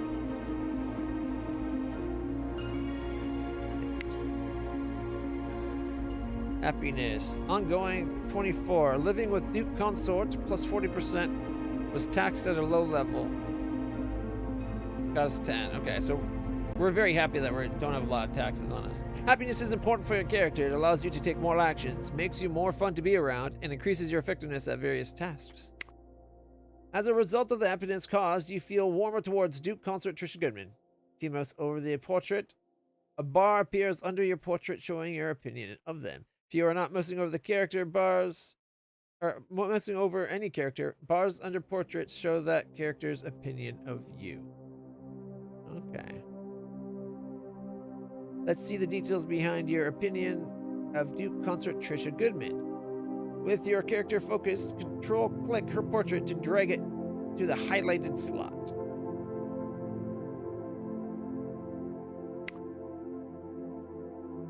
Okay. Duke Consort Trisha Goodman, member of House Goodman. Opinion of Duke Consort Trisha Goodman, 32. The overall opinion is based on the sum set of the opinions with diminishing returns applied. E.g., as the overall opinion approaches 100, each additional positive opinion has less impact on the total. However, over entries marked with a triangle, hover over entries marked with a triangle to see more details. So personal, triangle, recently cheerful, personality, rule breaker, forgiving, satisfied, or actions. Expecting a child, living with the Duke. Or living with her, okay.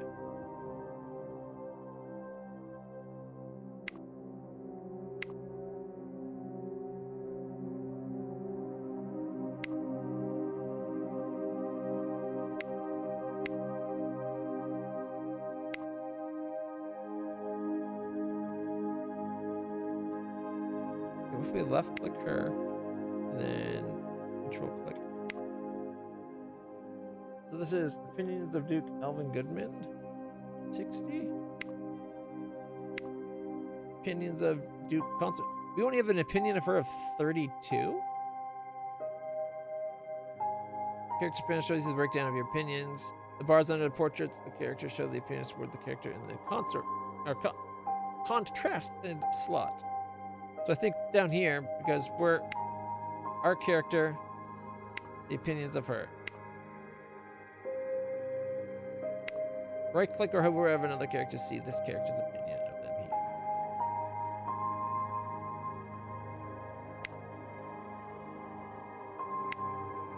Okay. Alright.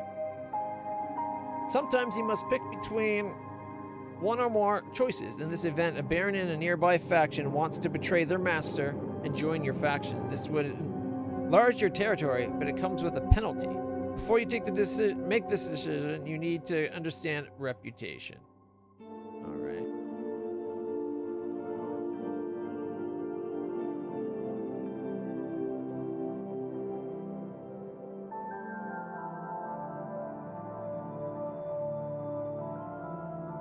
right, so it's this woman here, Baroness Rio Becker.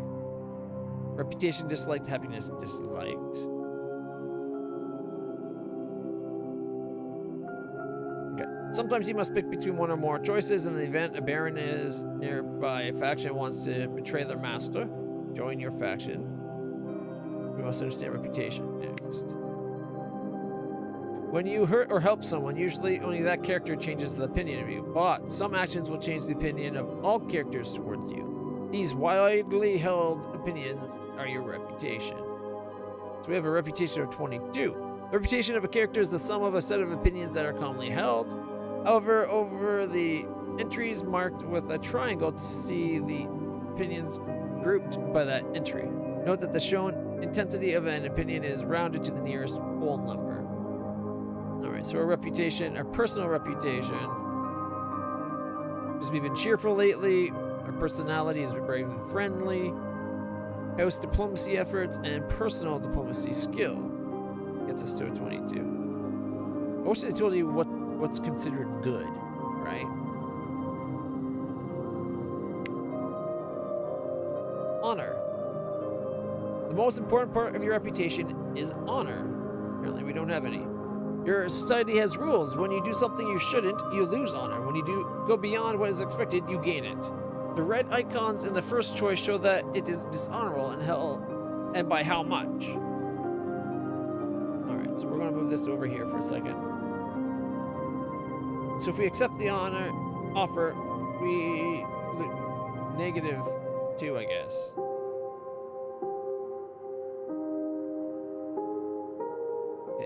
The red icons in the first choice show that it's dishonorable by how much. Mouse over them to see what rule you would break.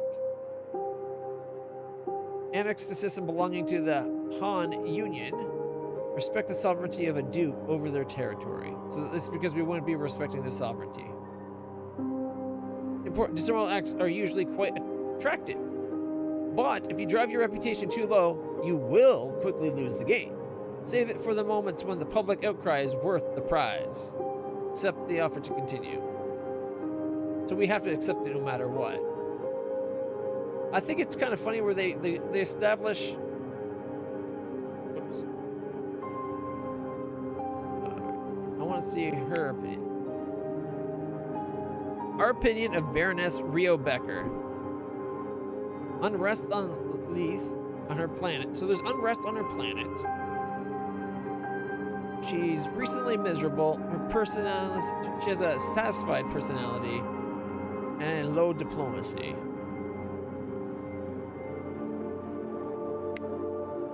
Okay.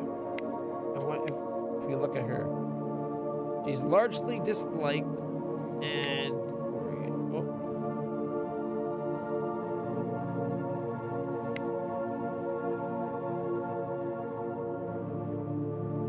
fairness, this is happiness is -6. Overall mood, which impacts her effectiveness. You can see the detailed reasons for her mood and the feelings below.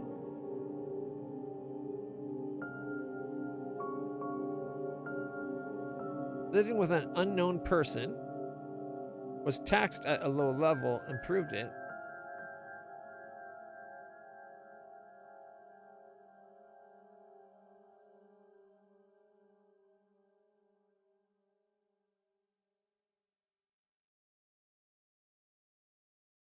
Who's this unknown person?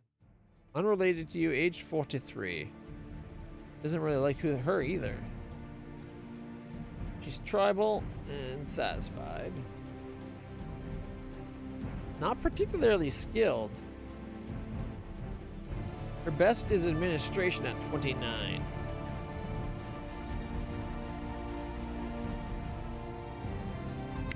Administration. The administration function of a ruling house manages logistics with this domain, oversees colony and taxes. Increase your income and now increases the number of vassals you can have. The strength of these effects is proportional to the score. Assignment. Assist tax collection. Yeah, but it doesn't say like what's good. I think it's out of 100, but okay. The game wants us to accept the offer before we can continue. What's her opinion of us? So Baroness Rio Becker's opinion of us is it's 25. Mostly our reputation. Secret against me revealed. 7. What? We have a secret?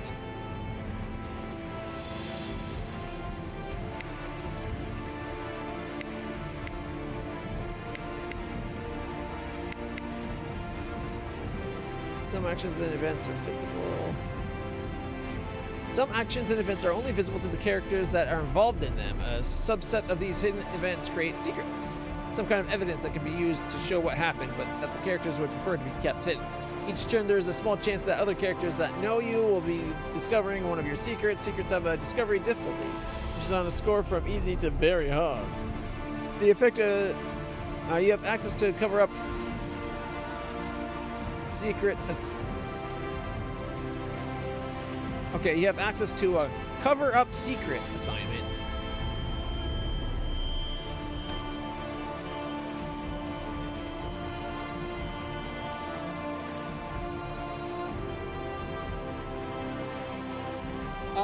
One second. There might be a tornado in the area. I'll be right back.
sorry about that, puppy. Just got a tornado warning thing. Just checked in on it, made sure everything's okay. Doesn't look like it's actually in our area.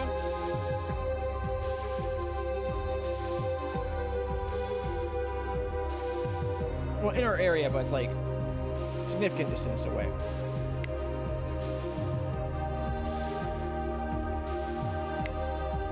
Alright, so they want us to accept the offer.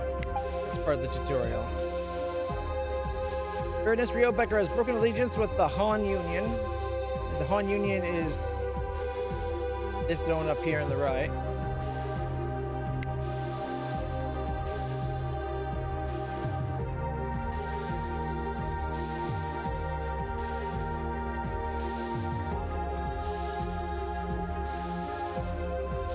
He's the ruler of the Han Union.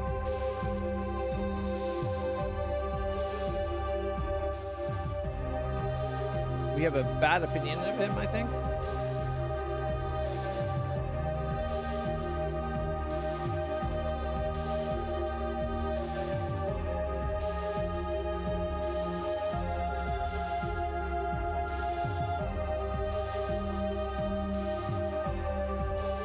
So it looks like we lost some to partaking the planet, but overall, having the planet is beneficial to us.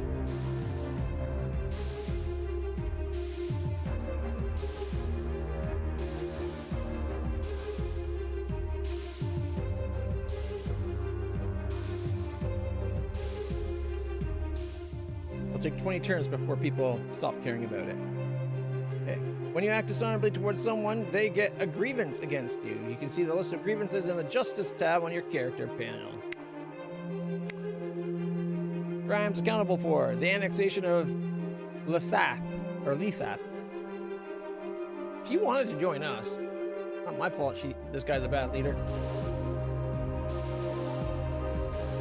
An eye for an eye. Grievances let you seek revenge on someone, and any proportionate dishonorable act against them does not reduce your honor. By accepting Baroness Becker's betrayal, you have given Duke Camille Han a partial justification for declaring war. Fortunately, we are stronger than them. Okay, so this is the guy we pissed off.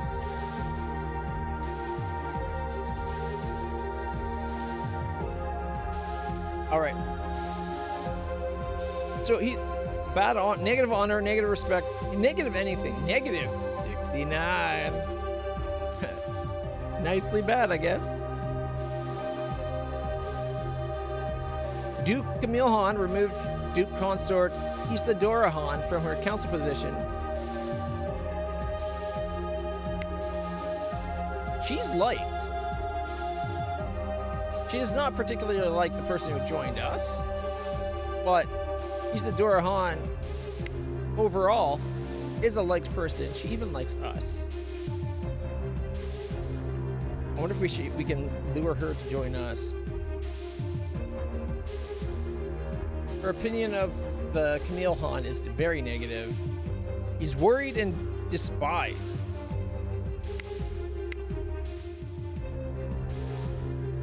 Alright. What else did he do? He divorced her and then removed her from council. He levied a fine on the Baroness Becker twice. Spread dissent from within the nobility. Yeah, so he was trying to cause shit on her planet. Put a fine against her twice. No wonder she wanted out. And then he also got rid of his wife. I wonder why. There's got to be some kind of intrigue and betrayal going on that's screwing things over, right? He's doing acts that a lot of people don't seem to like.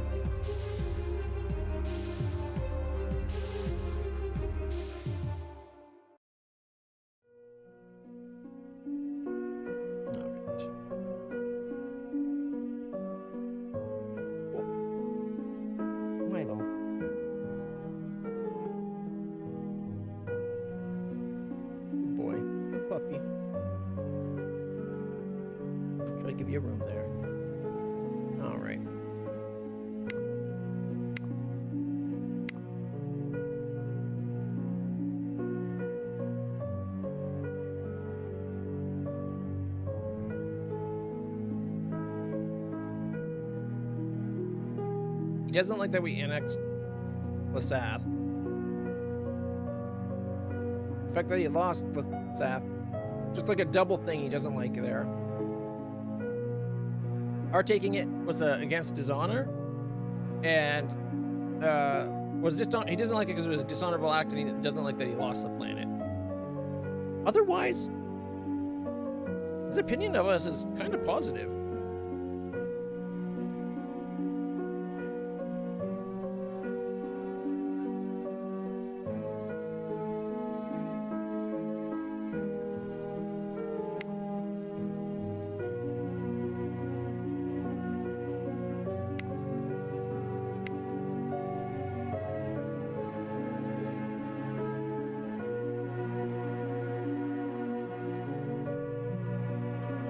Really doesn't like the Duke.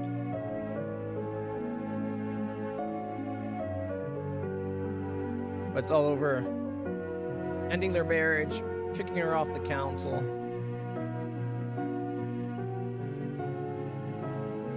The fact that he levied the fine against the Baroness Rio Becker. I wonder if the Baroness and the wife maybe had a tryst.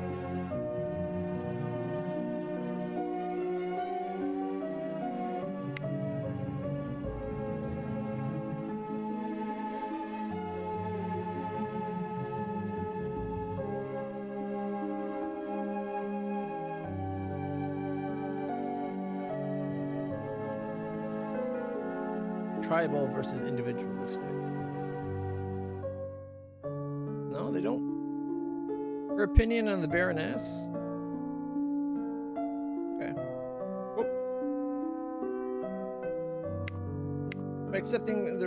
Okay. Is there like a next thing they want us to do?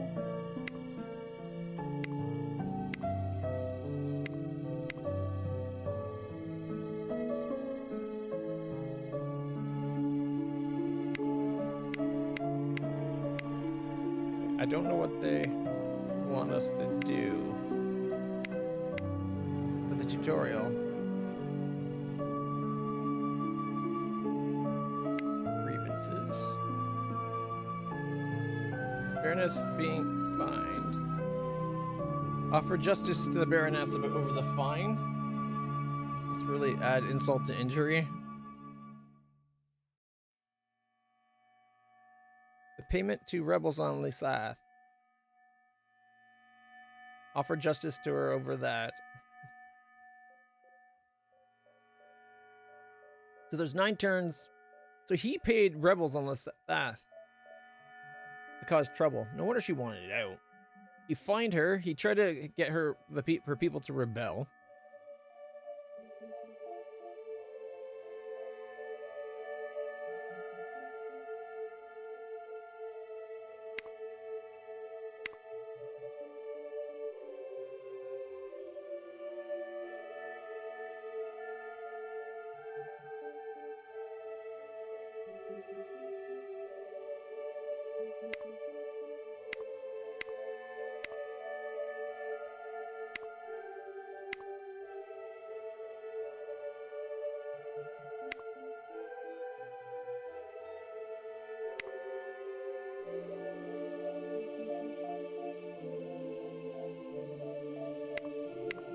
Okay, what does the game want us to do?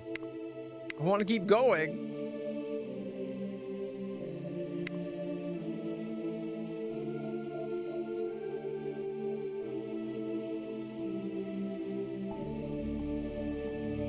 Alright, this is the goal for victory. We need power, bloodline, income, territory, stability.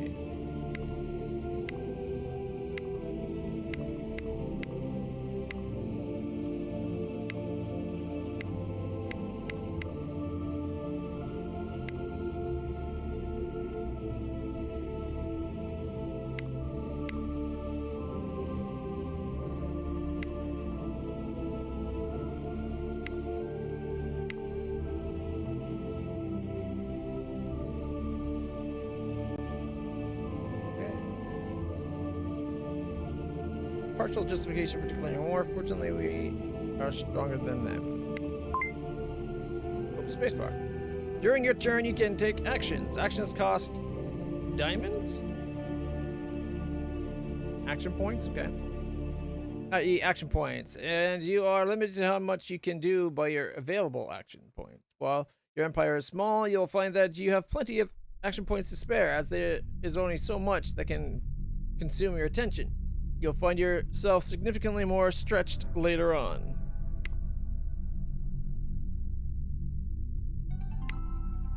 So here's our action points.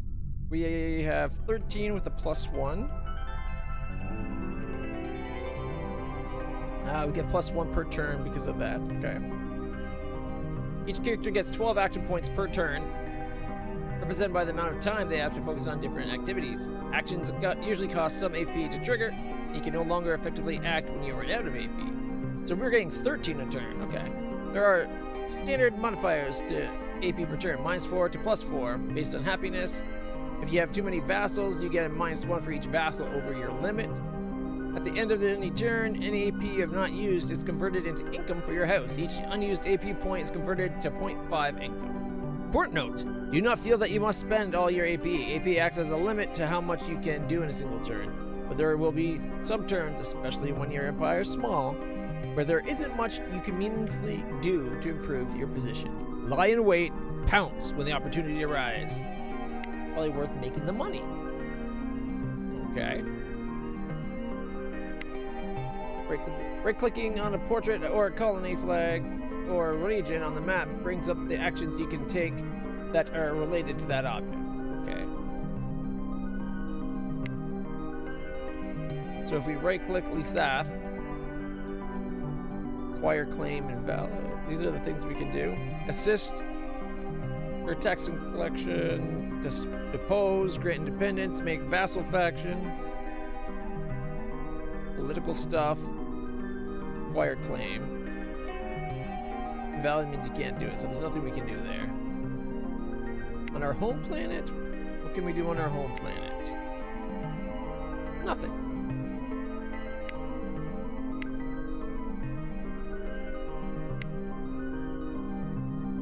Demand that Archon Mirror Singleton press the Goodman Kingdom's claim. What does that do for us, though?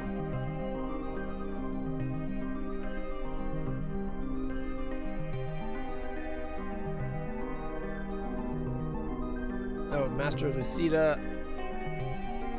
What's the top one? Police 687. So we can push the leader to say this planet and this planet is ours.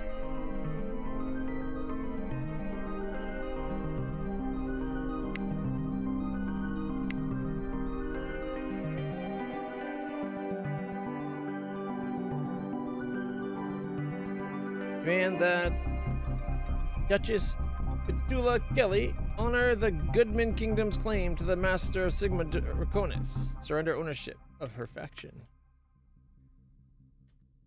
If it's not accepted, you declare war. Yikes. It's a dishonorable act. Demand the Duchess respect the Goodman claim to Master of Lucida, transfer ownership of the system. If the demand is not accepted, you declare war. It says it's currently locked. Invalid. Action is currently locked. See topic claims. Right click to read. When the power structure in a region has been stable for long enough, it comes to seem as a legitimate structure for that region. Aggression aimed at usurping or conquering it away from the masters is seen as more dishonorable, since they have a rightful claim to that region. Claim can be credible, weak, or legitimate, strong. There are the following kinds of claims. A character can claim a colony, faction,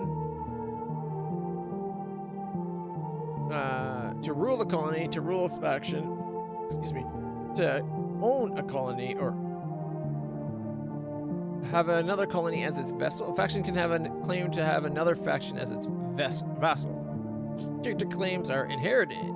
An unexpected claim will fade over time. Characters that have a claim but are not themselves in power will pass on a weaker version of their claim to their children, or no claim at all. Factions that no longer possess the colonies or vassal factions they claim will lose their claim over time.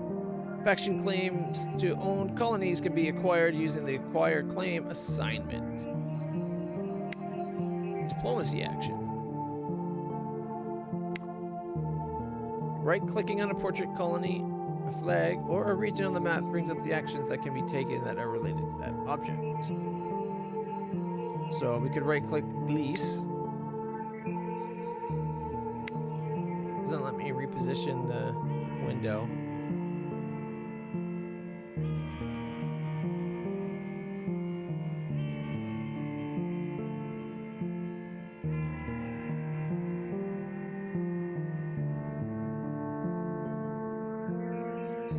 Threatened to rebel against Archon Mira Singleton. Run spy network. Spread dissent. All actions are currently locked, but we'll start unlocking them shortly. Okay, they're just saying what we can do.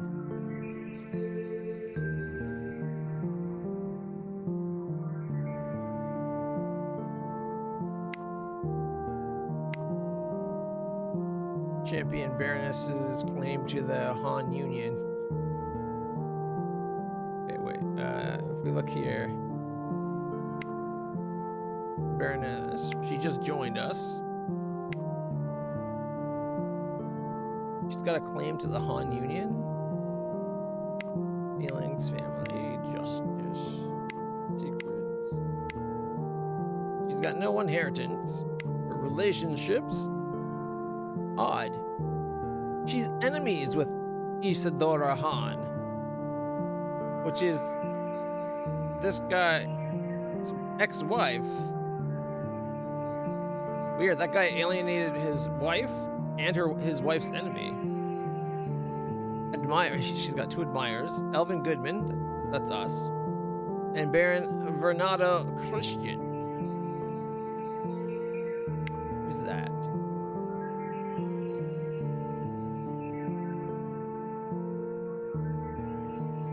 One second, I want to keep her there. Then we go in. So she's the point. So we come here. His opinion of her. Doesn't like the unrest on her planet, but otherwise positive. Would be more if she wasn't recently miserable. And his opinion of us.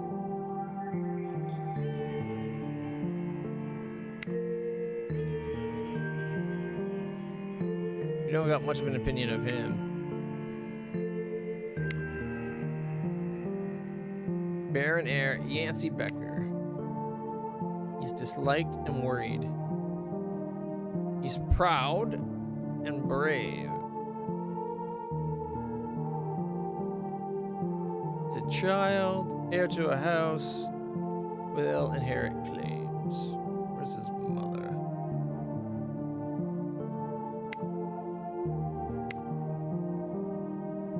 Her reputation's disliked.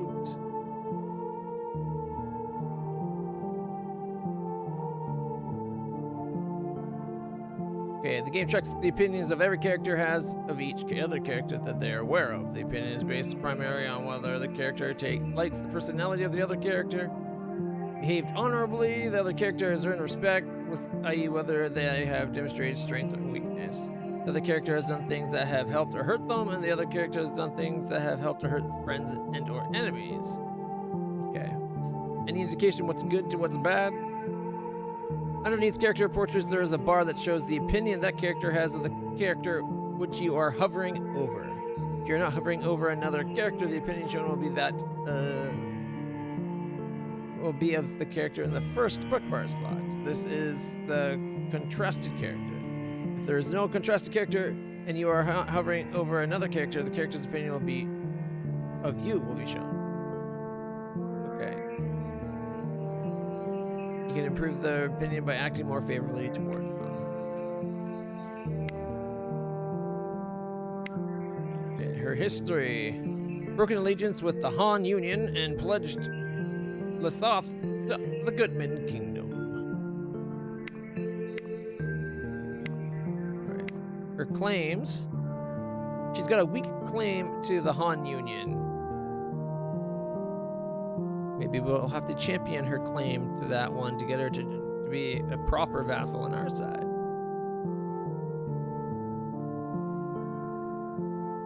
She's got a strong claim to her colony, though. It's never been championed. Yeah.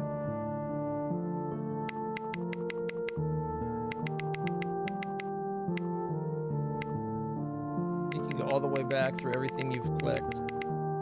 That's pretty cool. All right. All actions are locked, but we'll start soon. Next.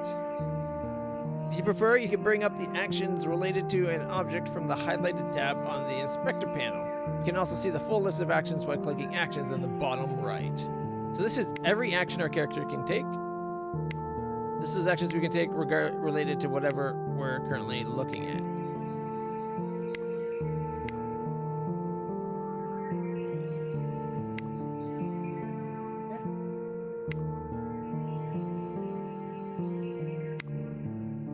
These are the claims.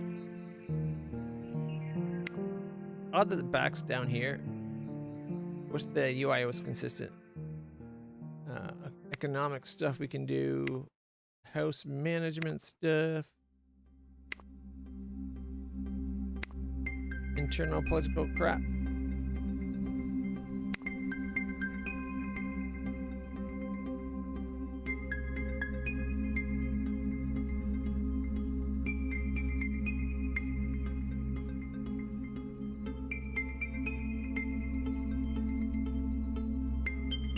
Improve relations.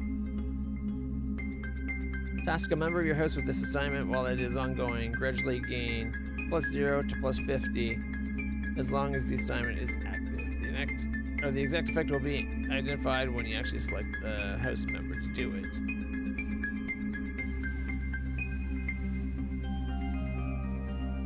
Master Ford Becker. Who's that? Age 7. Oh, maybe it's her younger son.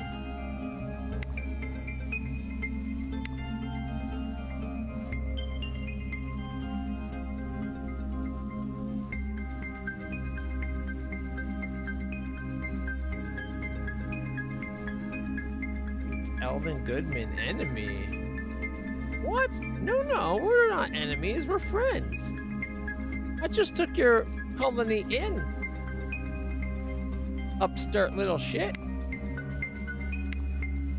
See? Like I said, it groups them in admirers and enemies. It seems an odd way of grouping them. Does it just mean liked, disliked?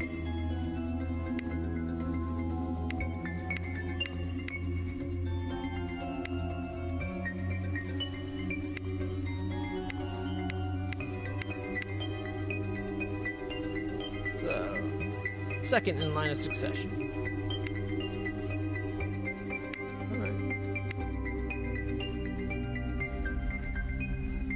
Well, unrest on different planets. Okay. Some actions cost money. As a ruler, you gain money each turn through taxing vassals. Unused action points at any turn is also converted into half a dollar. Income last turn was 10.9. This is how we get money right now. We paid 8.8.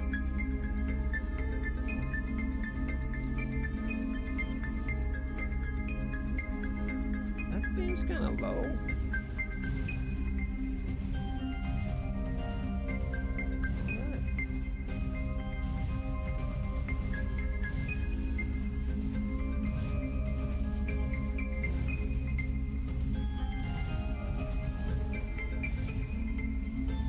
Okay.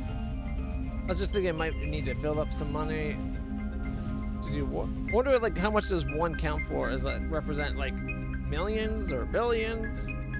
Unused is converted to that. Alright. The activities of your house are broken down into 5 areas, and your house has a score in each area. You can mouse over each area's icon to see how the score is calculated and what is affected. House system income. Oh, these are the 5 areas. Alright.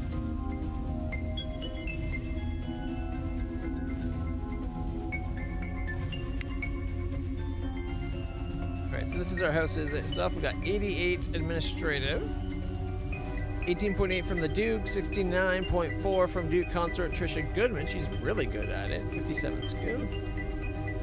And the happiness and opinion affected as well. Nice. Our military. Do we have anyone that's particularly good at military? Shauna Goodman, it looks. Our mother looks like she's good at military. 78. Duke Air sucks at everything. He's more about diplomacy. Dalian Goodman is mostly good at military and technology. He is not liked for whatever reason. Alright. Brexis with the Prime sub. Up to 39 months? Good God, you crazily brilliant and awesome man. Having a shit day. I think it's the weather. It's really bad weather today. Pain is bad. I woke up and the pain was like a 9.5 out of 10. And it's already settled down, which usually is worse when I wake up and then it kind of settles. As I like actually wake up and I start like trying to push the pain away and ignore it and that.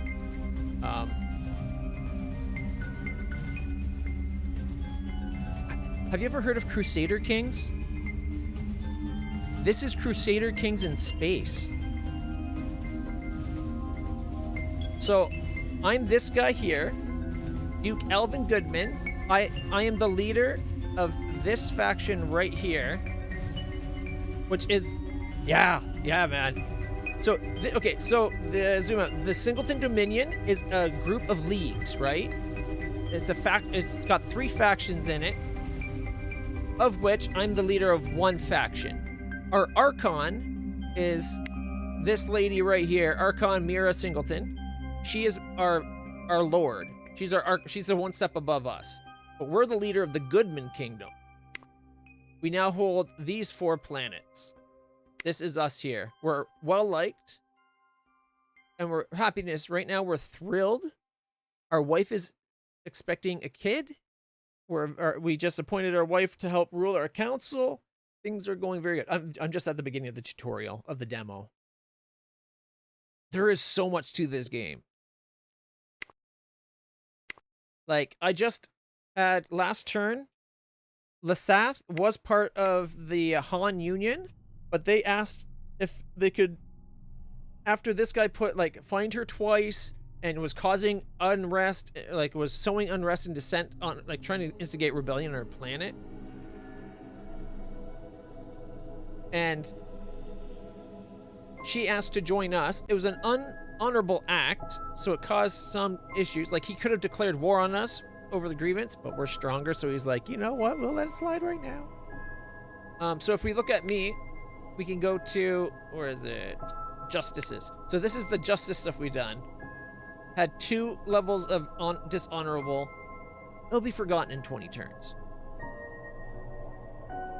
And this is the guy that we pissed off. He is currently despised. He's worried. He's cruel. He's a cruel guy, and he's a humble but cruel. Seems an odd mix. Known military tactics. He's a duke, just like us. He's also the rightful baron, and he's an upstart duke. This character is the ruler of their faction through violence or happenstance, not legitimacy. They will acquire a weak leading claim in 24.5 years. I think that's turns, not positive. So it seems like he took over this place through negative means. He recently pissed off his wife, though. Duke Eris, this is his daughter. All right, if we go relationships, where is she? is it? Okay. These are all his enemies. He has nobody likes him. If we look at his family, Isadora Han is used to be his wife. It's the mother of his children. He recently kicked her off the council and divorced her, really pissing her off. So the guy's doing some weird maneuvers. All right, if we look at me, and we can go to family. This is my family here. These are our rulers. This is everybody. And then we have dead family members. We have secrets, our relationships. The game's I'm still learning the game though. The activities of your house are broken down into 5 areas. So this is our house's leader. We got our wife. We just put our wife on the council. She's thrilled about it. We're also expecting a new daughter right now. She just got pregnant. But we also, let's see, we have technology, security, diplomacy, military, and administrations. Our wife's great at administrations. We need someone to be handling stuff. Okay. The activities of our house are broken down to those things. You can mouse over each area icon to see the score and calculate and how it's calculated. So there's how the administration's calculated. Our skill plus our wife's skill, our council member's skill, which is currently our wife's. I don't know how much it goes into that sneaky spy stuff. We get, currently, this is how many action points we get per turn. And then these are the actions we can take. So, like, we could push claims, right? We could try to acquire claims. Let's see. Offered to go to war championing Baroness Rio Becker's claim to the Han Union, for instance. It would take 2 actions to work towards that this turn. I don't know if we'd do that like going to war, but she just joined us, so championing her to get more claim into the Union could be a good way of us getting the Union under her control and her leading it as a vassal to us. Maybe? Like, I don't know if we can be a duke and have someone under us, but it could be that she joins and becomes a vassal of the Singleton Dominion, right? Very legit. I figured there were so many games with the Steam Summer Sale, I wanted to check them out, see if there's anything I wanted to buy. Although the timer just ended, I'm going to extend it for a half hour because there was interruptions. There was a tornado warning, so I had to go check on things. Make sure my mom and dog's okay, see if there's actually in the area. It was a ways away, so we don't have to worry about it. All right. Next. For each area, you should assign a member of your house to oversee it and increase the score. To assign a council member, click the plus button for one of the areas and select a member of your house. Usually you'll want a character that has highest skill in that area to be in charge of it. All right, let's see. I want to get our security and our diplomacy up.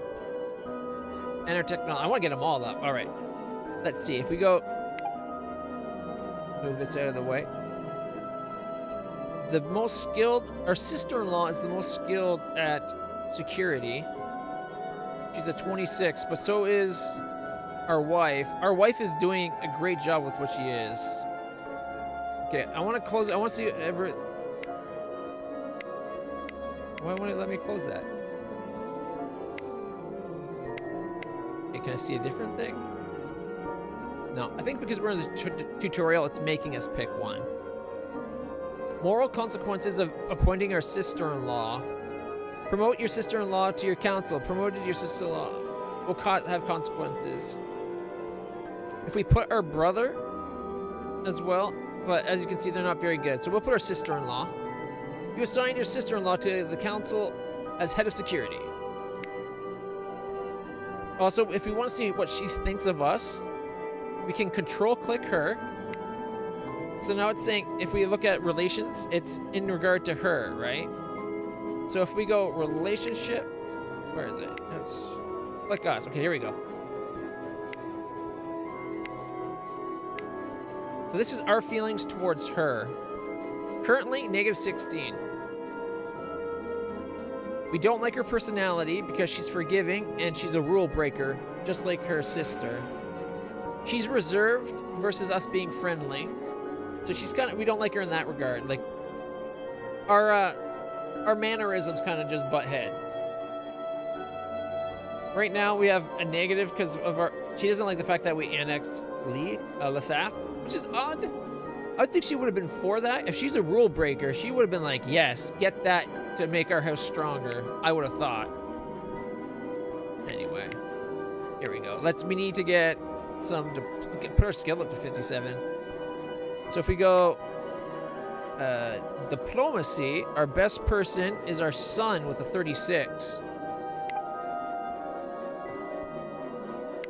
All right, what about technology? Sister-in-law is a 32. Oh, our mother's a 32. Our brother is also a 32, though. And we knew our mother was really good at the military, I think it was. So I think we're going to hold off. We'll put our brother as tech, and for the military, we're going to appoint our mother because she's got a skill of 78. She blows everybody else out of the water. Don't piss off her mother, basically. She'll win the war. All right. What's the other thing? All right. And where is it? I want to see how. Okay. Her mother. She doesn't like the honor. Our opinion of our mother is good. She's Admiral Shauna Goodman. Okay. What's our opinion? How do we do her? I think if we click her. Okay, so we can swap them. This is her opinion of us. She loves us, like, unconditionally. She just thinks the world of us. Our actions towards her, the actions going on, the respect. She doesn't like what happened with Lasath, but that's just because it's a dishonorable act. But overall, she likes us because we're her son. Our personalities do, but she's brave, but she's also reserved, and we're friendly. Let's see. She's forgiving, tribal, greedy, proud, and reserved. She's close kin, though, which means we can really trust her. And her military tactics, she knows overwhelming blitz, threaten colony, and apprentice tactic. Push, which is an apprentice tactic. Threaten colony is a master tactic. Only playable if attacking. Minus 35% to damage taken. Damage 1 installation. Let's see, the overwhelming blitz, plus 40% to damage dealt by units, plus 20 to taken by. Okay. Wonder where her reputation's disliked.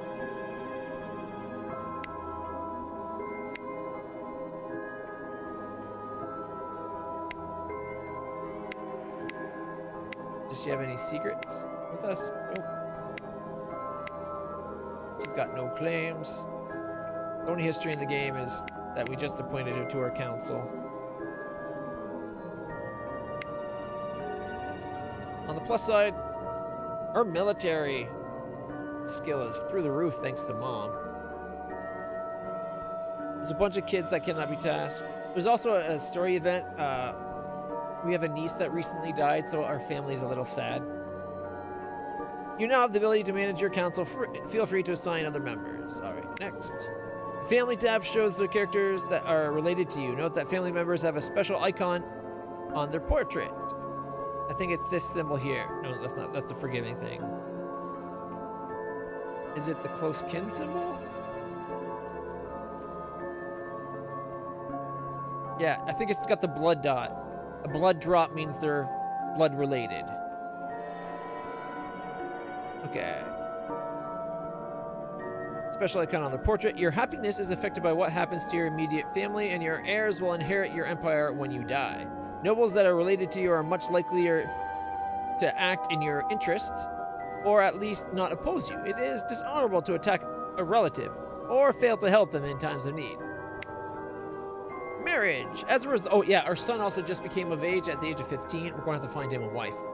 As a result, you'll want to find marriages for your family members that strengthen important political relationships. Your heir has just come of age. Let's find them a partner. Use the arranged marriage action to find a marriage partner for the Duke heir, Ty Goodman. The only thing I wish we could change names. Like if we could name the people, that would be cool. As a result, okay, we're going to find them there. Your heir is your eldest child. You can find them in the family tab for your character. Heirs have the following state symbol. It's this thing right here. The sword and the stone. Makes sense. They're going to inherit. Odd that that's the symbol, but it makes sense. Or at least I understand it. Let's go actions. Arrange a marriage. It costs 5 action points to do. Who would you like to match your son with? He's aged 15. Duke heir Ty Goodman, and we could marry him to our mom? What?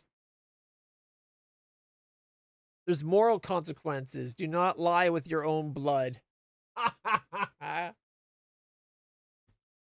Oh, it makes sense. It makes so much sense. Captain Connie Erickson would join our house, but is also blood related.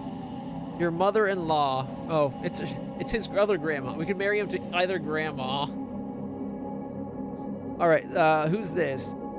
Duke heiress Lee Kelly. Unrelated. She's 16 years old. She's got a skill in diplomacy of 40, but 0 in everything else.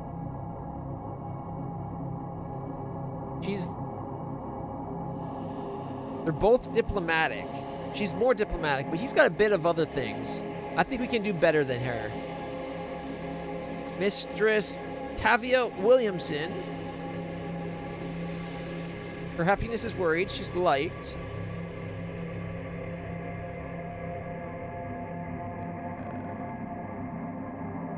Can I click? I don't want to click the thing and have it select that. I want to bring up her information over here, if at all possible.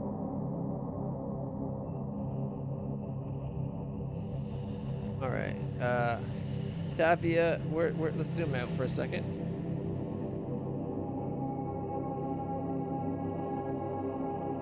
We find where she is.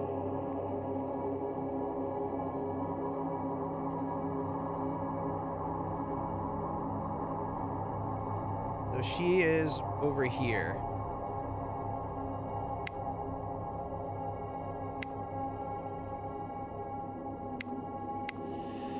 Is there a way just to see all the people here?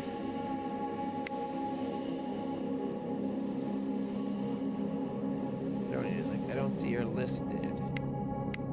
It could just be that she's one of these unknown peoples. Line of succession. Oh, you know what? I think it's this one right here. So she's the second in line of succession. All right. So if we click on her, this is all her stuff. Let's see. She's humble. Good for a diplomat. Individualistic. Character feels responsible primarily for themselves. They have a fondness for their kin, but feel no strong obligation towards them. They are also less likely to want more children and more likely to ask for a divorce. That's not a good option then. She's also greedy. Bad for diplomacy, good for administrations. I thought it said... No, it must have been the other one that was just diplomatic. Because looking at her, she's got administration as her best thing.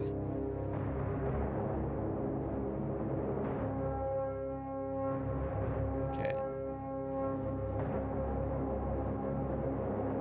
Where's our son? I want to know what her opinion of our son is. How do we bring him up? Okay, control click him. This is opinions. Her opinion of her... She's got no opinion of her son. Baron Heiress Parker. Oops.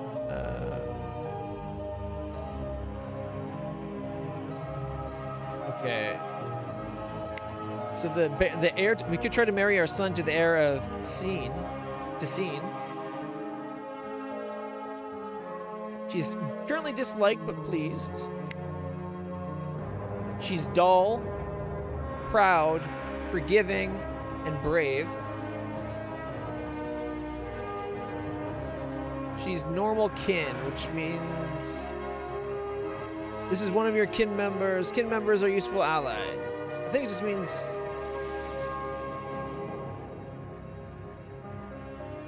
related, but not like, or she's like a trusted group of people, but not, it's not red, so she's not first, like she's okay to marry. All right. Why is she disliked? Her reputation. Oh, her being dull and proud is really negative. Completely overshadows brave and forgiving. All right, and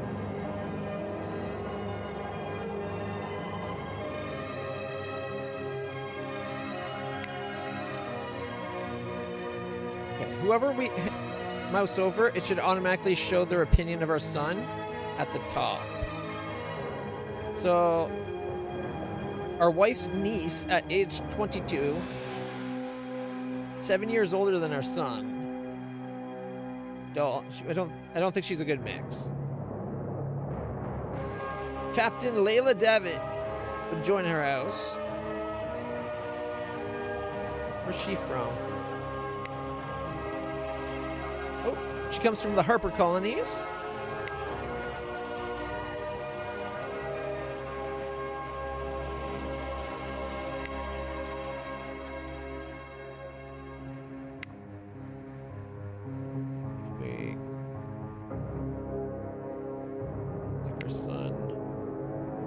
Our son's opinion of her is positive. Her opinion of our son, not that high. Again, she's normal kin.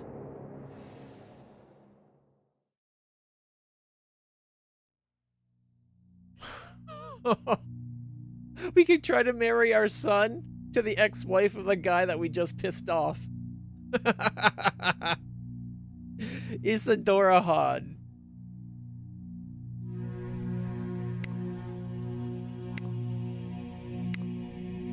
She thinks highly of our son. She's 31 years old, so double his age.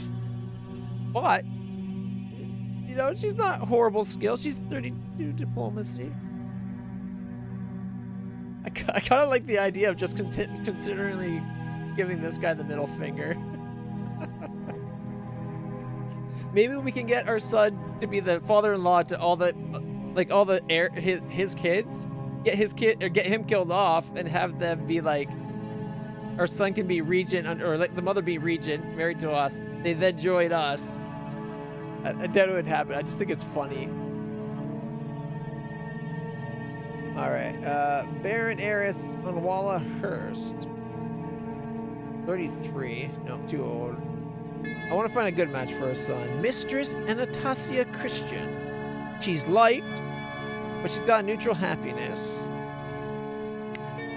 Okay, swap that out. Okay. Doesn't hold much of an opinion of us or our son. She's bisexual and she's kind. She's got a 22 in diplomacy, 20 in administration, and 12 in technology. She's kind of a dull choice. She's the head of diplomacy for her people. She doesn't even have as good a diplomacy as her son. She is very pretty, though. Yeah. Beta Lee. Who's Beta Lee?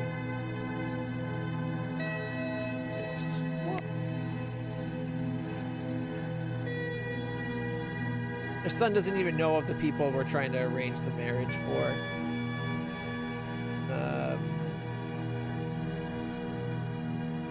He knows that Beta Lee doesn't particularly like her. Oh shit! No! Fuck. I knew that would happen. That's why I was trying to be careful, and I still fucked it up. Duke Heir is now married to Beta Lee. I did not want to do that marriage.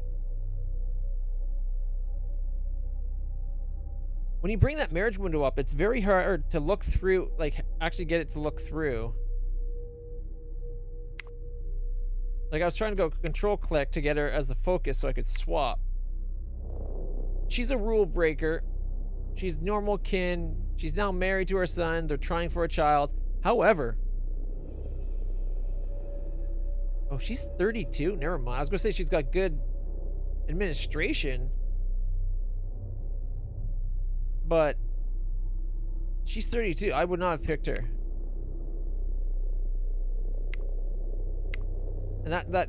Is there... Can you not undo the turn?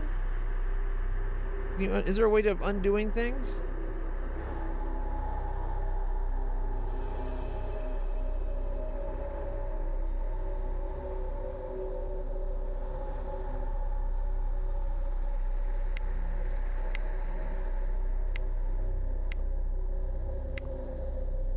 There's the population unrest map. Vassal wars. There's colony installations. Kin. So we got relations down here and up here. We should have been more careful. I should have went with the one for the one heiress. Okay, that's combat predictions. Betrayal. Opinion of faction rulers. Opinion of colony rulers. Military strength.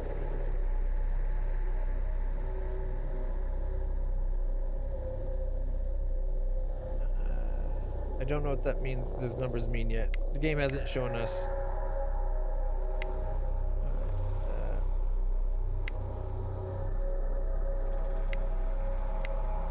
No secrets, no event. All known characters. I think the game needs to give you more verification. Like, do you want, like... This is called Star Dynasties, I believe. Yeah, Star Dynasties. Here, I'll link. Give me 1 second.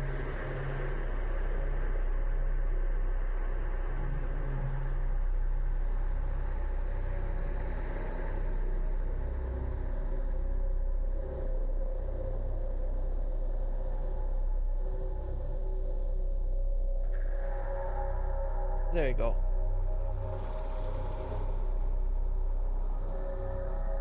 Yeah, it's only like $10 right now. I'm leaning towards getting it. I think it could be a fun little stream. I don't like what just happened, but we're in a demo. Let's keep going. Like, I'm wasting time. I only got like 20 minutes left.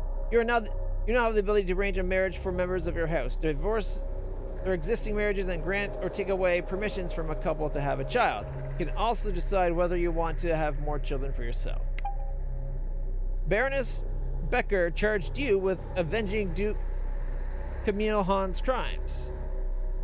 Baroness Rio Becker is requesting justice for the following crimes, being held accountable for him finding her and his payments to the rebels of Lestat. Baroness Rio Becker requested justice from you because you are her master. I was going to help her anyways.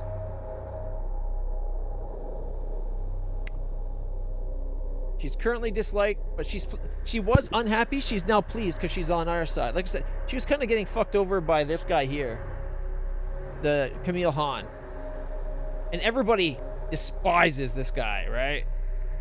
Like, look at her opinion of him: max hatred, -100, because he's got like no honor. Because he 19 points from him paying to make for removing his wife from the council, for levying a fine against her twice, divorcing his wife, and then spreading dissent is the least. She's more upset about him taking his wife off the council and divorcing her than she is about him causing dissent on her planet and paying the rebels. All right. See topic justice. You're obliged to help your vassals punish those who have wronged them. Baroness Becker has grievances against her former master and wants to settle the score. You have 2 turns in which to do something about the charge, or you will be seen as unjust and lose honor. Because Duke Camille is a duke, you could ask your master to avenge the grievances, but you are strong enough to take this matter into your own hands. To avenge the grievance, you must punish the criminal in some way. There are a set of punishments that you can use on criminals in Eludra, or your vassals, but these are not appropriate for a duke. Any dishonorable act that you could commit against the duke will be seen as punishment for the grievance. Normally, declaring war would be dishonorable, but with the grievance, we can declare war with the excuse of avenging their crimes, which is a good reason to try to take over his space. Okay. So actions. Plot. We can plot to seduce her. Champion her claim is also going to be an option. Okay, let's go full actions. Where is it? Justice. Punish on Eludra. Fine a ruler. Click on Ross. Okay, it's going to tell us how to do it another way. So, click on Ross 780 to navigate to the Power Projection tab, which is the military button. Power Projection. In the Power Projection tab, you can see the expected size of your fleet if all vassals in range answer the call to the system. You can also see the expected fleet size for each ruler that can attack or defend. The most important part of this information is also shown in the tooltip of the system, so you don't need to navigate to the tab each time. Fleets are represented by 3 separate vessels. There's bombers, which are blue. There's interceptors, which look like the rebel symbol from Star Wars, and are red. And there's frigates, which are orange, corresponding to 3 different ship types. Each ship type is strong against one ship type and weak against another. So it's rock, paper, scissors. So bombers are strong against frigates, weak against interceptors. Interceptors are strong against bombers, weak against frigates. Frigates are strong against interceptors, weak against bombers. Makes sense. Rock, paper, scissors. So you do double damage against what you're strong against, and half against what you're weak against, and it gets normal against yourself. Alright. If all your vessels are loyal and no other rulers get involved, you can project a stronger fleet than Duke Camille. The obligation to avenge your vassal is a wonderful opportunity to use military advantage and take Ross 780. Right-click on Han Union, declare war. So he's going to get 70... Okay, we're going to bring in 77, 72... 27, 39, and 11. He's bringing 16, 15, 24. So he's got a 56, 57. I wonder what the numbers mean. Like, the way it's divided up.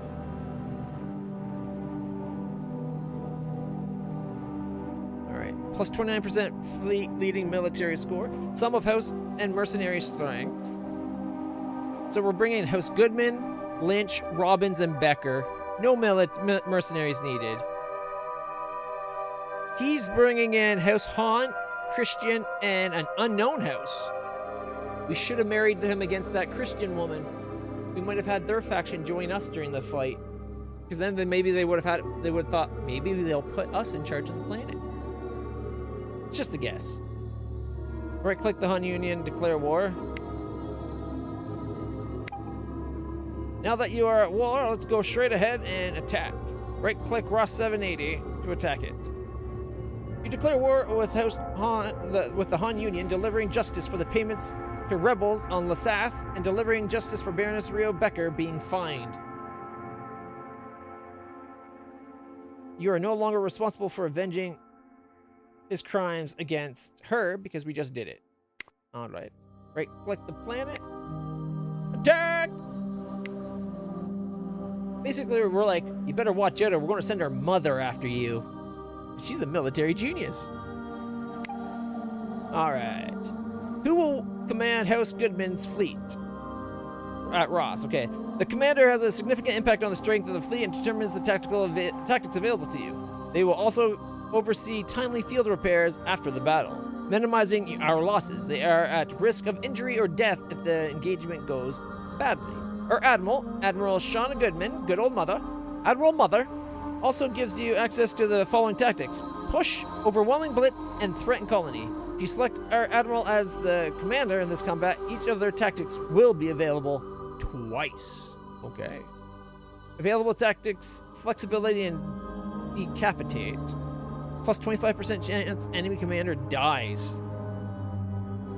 That's if we go. We got a 63 in military. We're no slouch when it comes to military. We get 39% house plus 39%, fleet 39%, recovery 21%. And we get flexibility plus 20% damage dealt by interceptors, plus 10% damage taken by interceptors. And decapitate, that increased chance of killing their leader.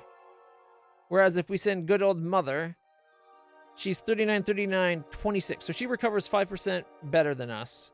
And then she's got her tactics. Plus 40% damage dealt by bombers. Plus 20% damage taken by bombers. And there's the threatened colony. Only playable if attacking something. Oh, if we're attacking, we could do it. Damages one installation by doing that. And then push. Plus 20% damage dealt by frigates. But they take 10%.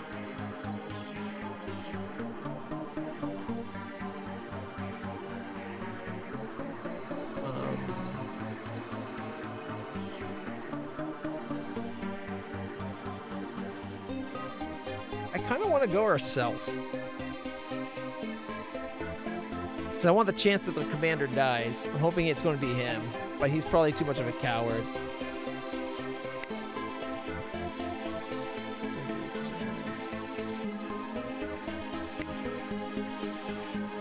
He's cruel and humble. 56 military. We do have better military than him.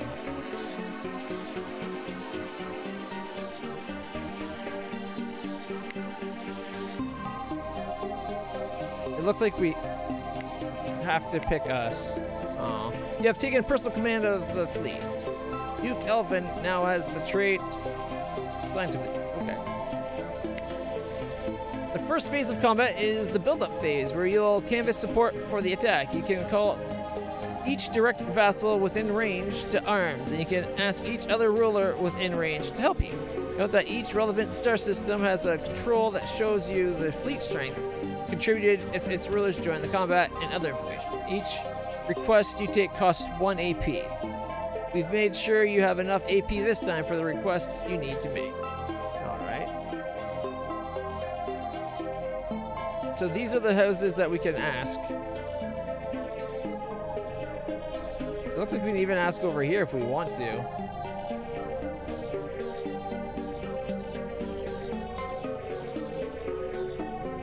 Alright, click the button labeled with the diamond.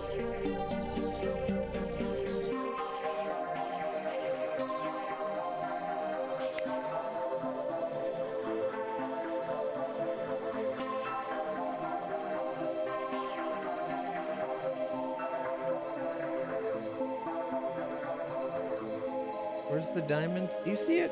Or am I just blind? It's not the power projection thing.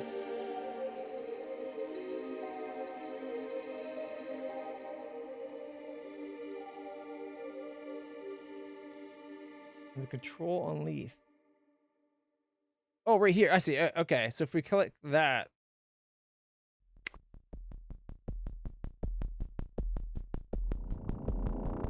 So we've asked her to come along. Let's see. Baroness Lynch. She would bring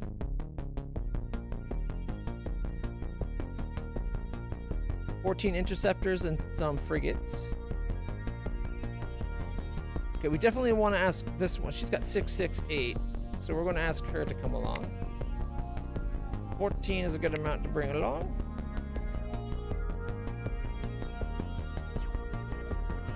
Discovery probability. If the house joins,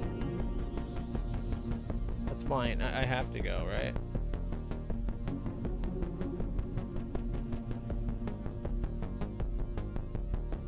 I think we've asked everybody there.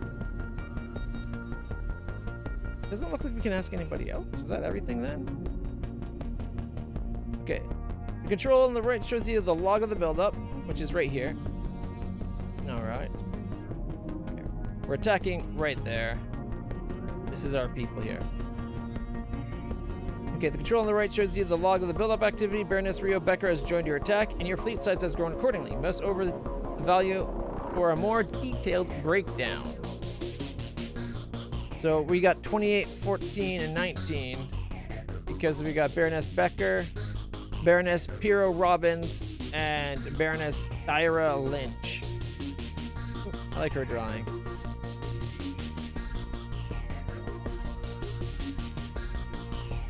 Okay. Normally, you and your opponent takes turns to ask a ruler for support, but right now you have the element of surprise. When you ask a ruler to join your fleet, there's a chance of losing surprise, shown underneath the request button. Ah, so that's what that is. 55% chance of request. So if we try to request them, 70% chance of it being known. It'd only get us 7 bombers, an interceptor, and 5 frigates, though. We could try to ask his own people. These two actually have quite a few ships. Like 2 interceptors, 2 bombers, 14 interceptors, 7 frigates. We got 3 bombers, 13 interceptors, 11 frigates. He's got 12, 4, and 2.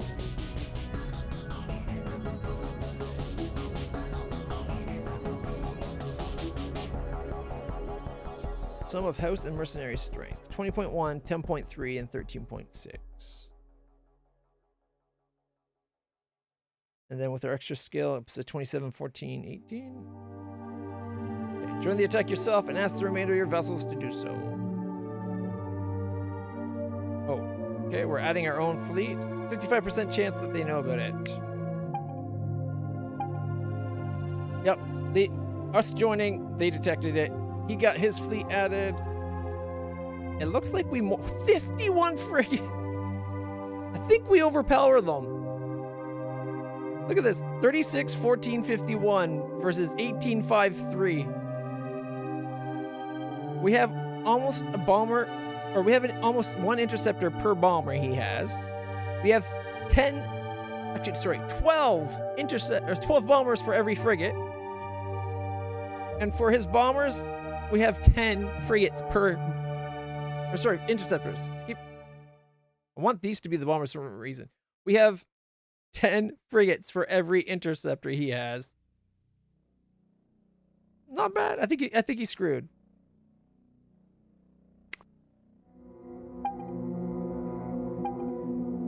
They both his barons refused to join in. This guy is fucked. All right.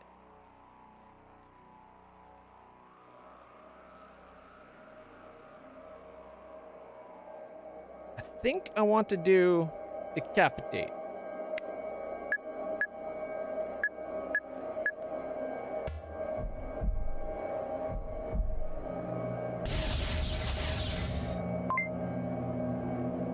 Big tactic. Overwhelming blitz. I should have started with overwhelming blitz and ended with decapitate.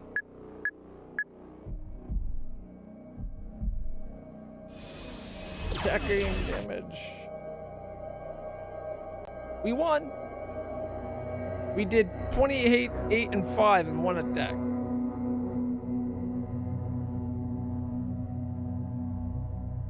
I hope we got him killed.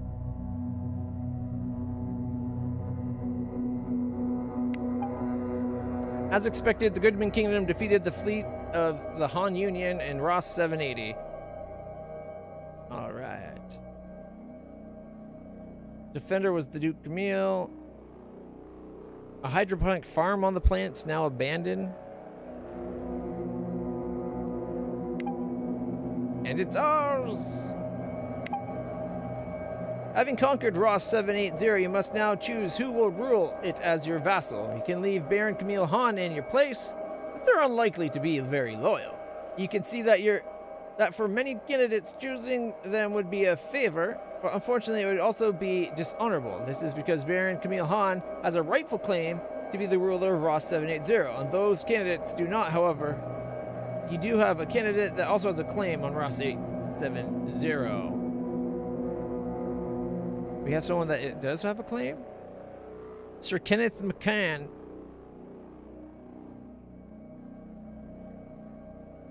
Okay, let's bring him up.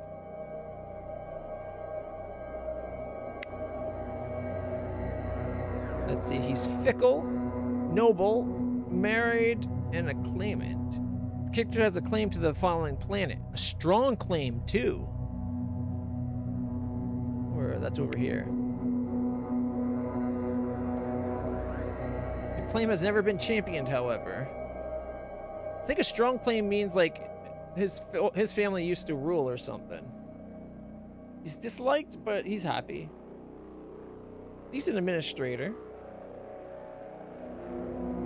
I think he's the one we're going to be putting in charge.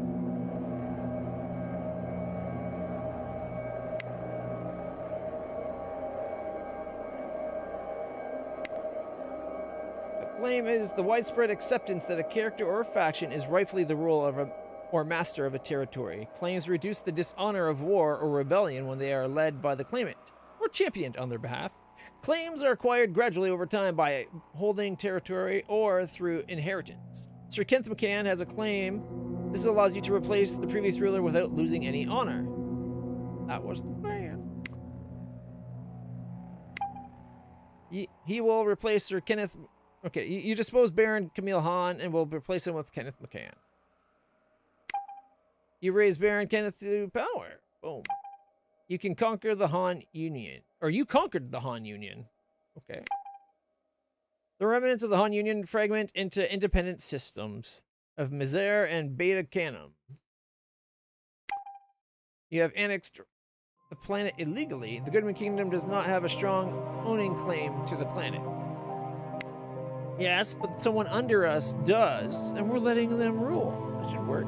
You cannot declare war on other factions and attack systems. Note that while we are going through the guided portion of the scenario, other dukes will not attack you. Members of your house can be assigned to tasks that provide a variety of benefits, like let's trigger one to see how it works. Mintaka is a potential target for future conquests, but right now our chances of conquering it is in a straightforward fight are not very high. Right-click on Mintaka and use Plan Attack. 2 action points to do it. Pick a house member to plan attack on Mintaka, or mother. Your mother has started the assignment of planning the attack. Now that the assignment is underway, it is listed in the Members tab of your house. From here, you can stop the assignment, recall your house member, or ask them to travel. Where's that? Vassals, host your guests, income, our military. There's our claims, our line of succession, our history of actions, house members. Show hierarchy. There's the hierarchy of our house. So there's the leader of our hegemony, our league, the Singleton Dominion. Under them, we then have ourself, Duchess Petunia Kelly. We should have married the Kelly daughter. Anyway. And then there's Baroness Haley Herman. Don't know. Baron Ari Parker and Baron Gareth Hurst. But then you have us, which us alone has more people under us than the leader of the thing. I find that funny. Mind you, we don't know their kids in that, right? So. Cool. Now that the assignment is underway, okay.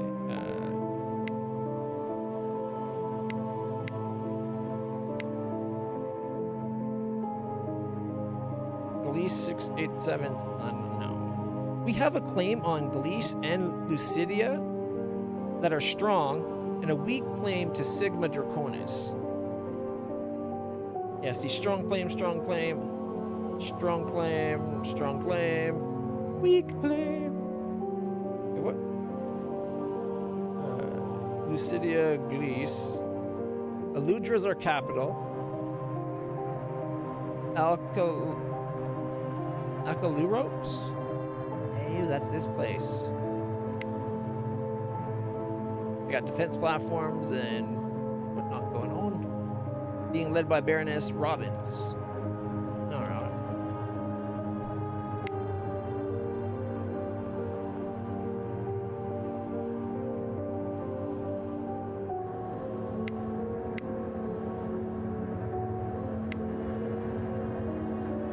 Oh, there's the assignments right there. So on this first one where it's house members, it shows all the assignments. We have 2 people that are currently idle as well. It looks like our brother and our daughter-in-law. Good thing we... Daughter-in-law? At age 32?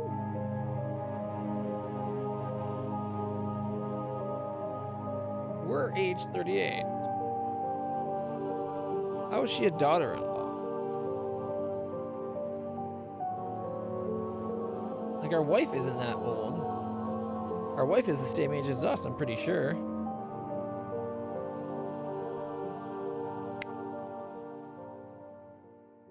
No, that just shows our kid. Our son, our daughter, our other son, then our brother, and then another brother who's a doctor. Look at that, we have a doctor, a younger brother doctor. He's liked and thrilled. Probably because we're having a baby.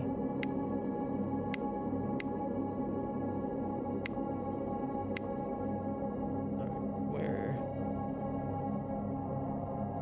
This is the guy we just put in power. Lady Faye Friedman, 31, 37. Unrelated to us, Sir Camille Hunt. Oh, that's the old guy. He kept him around? Really?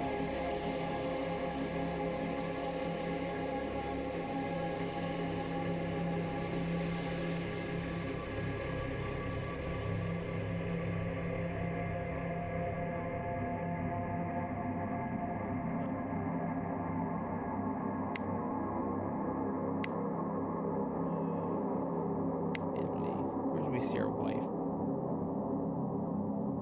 There she. No, that's her daughter. There she is. Duke Consort Trisha Goodman. She's our wife at 34. So how would we have a daughter-in-law that's like 32? No way she had a baby at 2. She's the head of administrations. A claimant. She's pregnant with Liz, and she's married to us. She's considered close kin because she's married to us. Empathy. Look at that. Huge empathy. Our wife is awesome. Okay, now that it's assignment underway, it is listed in the members tab of your house. From there, you can stop the assignment, recall your house member, or ask them to travel. Plan the attack of Mintaka. So I guess we just stop it there. Okay, next. A colony is made up of a set of installations, i.e. bases and space stations that have survived from before the collapse. You can see the installation present in a system when you move over it. Click on Eludra to continue. Alright, the waste processing plant is currently in need of repair. It takes 2 points and $60 to do it. We got 5, we can do that. Okay, installations provide benefits shown under their name in the list. However, many installations are damaged and will only generate their effect if you repair them. So this will get plus 10 administration and plus 1 wealth. Pick a house member to repair the plant. Where's our brother? Your daughter-in-law. 40 turns. It takes about 4 turns. Our wife would be really good at it. My only concern is she's pregnant.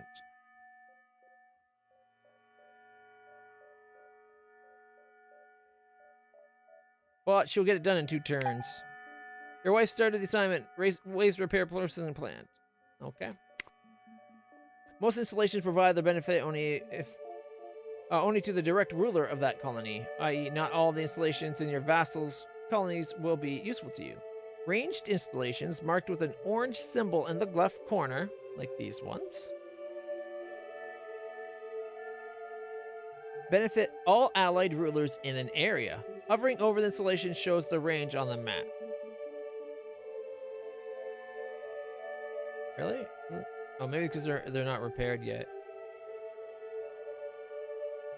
Defense platform, plus 20 improved defense. Does it affect all of those planets? Yeah, the lower left corner, sorry. So it's this little range symbol, like Wi-Fi symbol. So those planets, those, it looks like within like a jump or two. That's not bad. It's got a range of 3. I'm guessing that's 1, 2, 3, instead of 1, 2. I guess maybe we would, like if we had Mazar, maybe it would affect Mazar as well. Because that'd be 1, 2, 3. I don't know, we'll find out.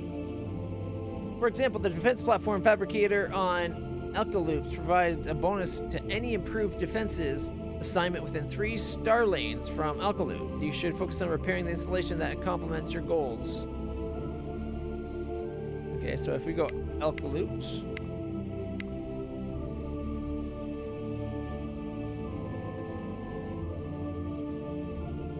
Assembly plant, blue dust mines, shipyards.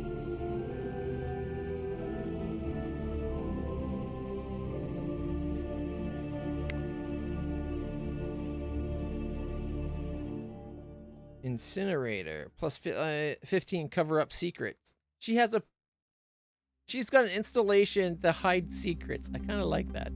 Trade hub. You should focus on repairing the installations that complement your goals in the region, and turn when you're ready to continue. Visitors are carrying out assignments for other houses and could potentially be working against you. You can arrest a visitor if they are particularly suspicious. You can see the list of visitors in the hosted guests section of your tab. The following characters have just arrived. We don't think much of him, but he's a little bit light. He's satisfied and fickle. Known military doctrine. Let's see. Away from home. He's married. He's a claimant to the. He's got a strong claim to the Bee and the Baron to rule the Baron Dominion. Where's that? Is that this place? That's. So he's got a strong claim to this place here.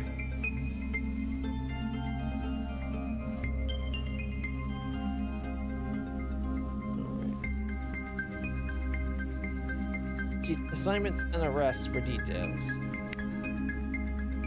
A character can be arrested by the ruler of a colony in which they are currently located. This is normally dishonorable. Arrested characters are held on the colony until the ruler releases them, and their actions are restricted. You can ask a ruler to release a member of your house which they have arrested. Arrested character halts any troublesome assignment they could be working on. You'll automatically arrest any members of another house if a war starts that makes you an enemy of that house. This is not dishonorable. When you declare war on another ruler, you will automatically recall your house members from the enemy territory before they can be arrested. Any members of your enemy's house that are anywhere in your territory are arrested and transferred to home systems.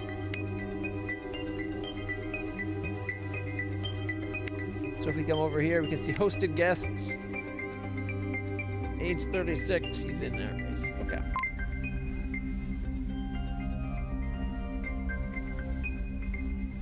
Your house's members could also be arrested, so be careful. It's fair. Unlocking actions.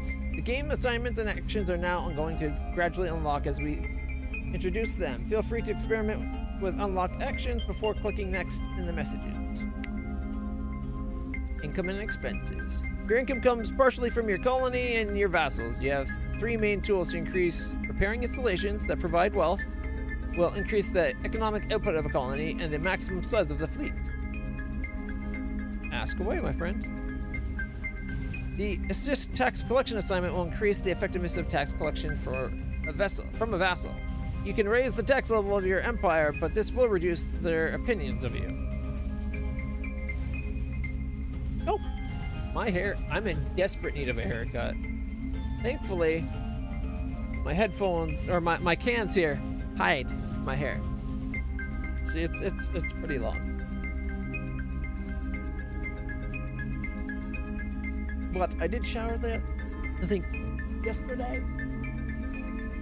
And my hair usually looks best the day after a shower, or 2 days after a shower. Hiding my hair. If my hair was really bad, I can always do this. Don't I look amazing today? Can't see me at all. The whole not being able to see me is partly why I thought about becoming a... what are those YouTuber, the tuber people where they have the person where like I'd be an animated puppet based on my movements? Can't remember what you call them. Anyways, I thought about doing that just because then I wouldn't have to worry how I look. It's an extra stress point. With all the pain I'm in, sometimes I just don't feel up to showering regularly. It's a struggle. But I'm usually pretty good. All right. So this is our income. We're getting 0.7, 0.7, 0.6, 0.6, 0.4, and then gross income of 9.8. Taxes paid -1, total expense -1. Personal projects used 1.5. We're getting 10.3 per turn.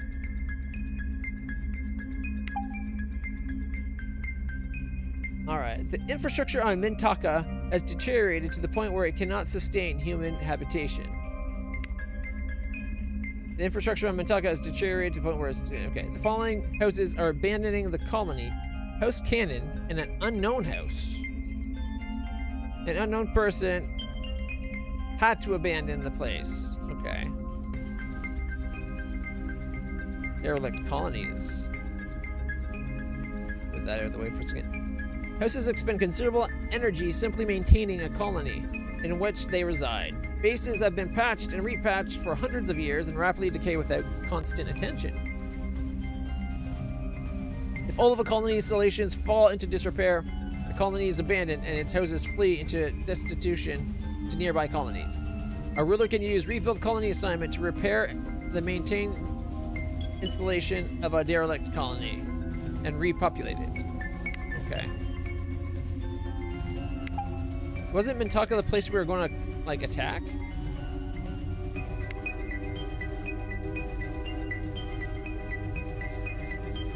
Chemical processing, data center, orbital hydroponics, security center, chemical warehouses, a jail, ship fabrication plant, and a pleasure district. Okay. We stopped planning the attack. As a result of collateral damage or neglect, a colony's nobility may lose the ability to sustain basic life support, and the colony has to be abandoned. If you amass enough wealth, it is possible to patch up an abandoned colony and bring it back to life using the rebuild colony assignment. You can manipulate the political hierarchy in the following ways.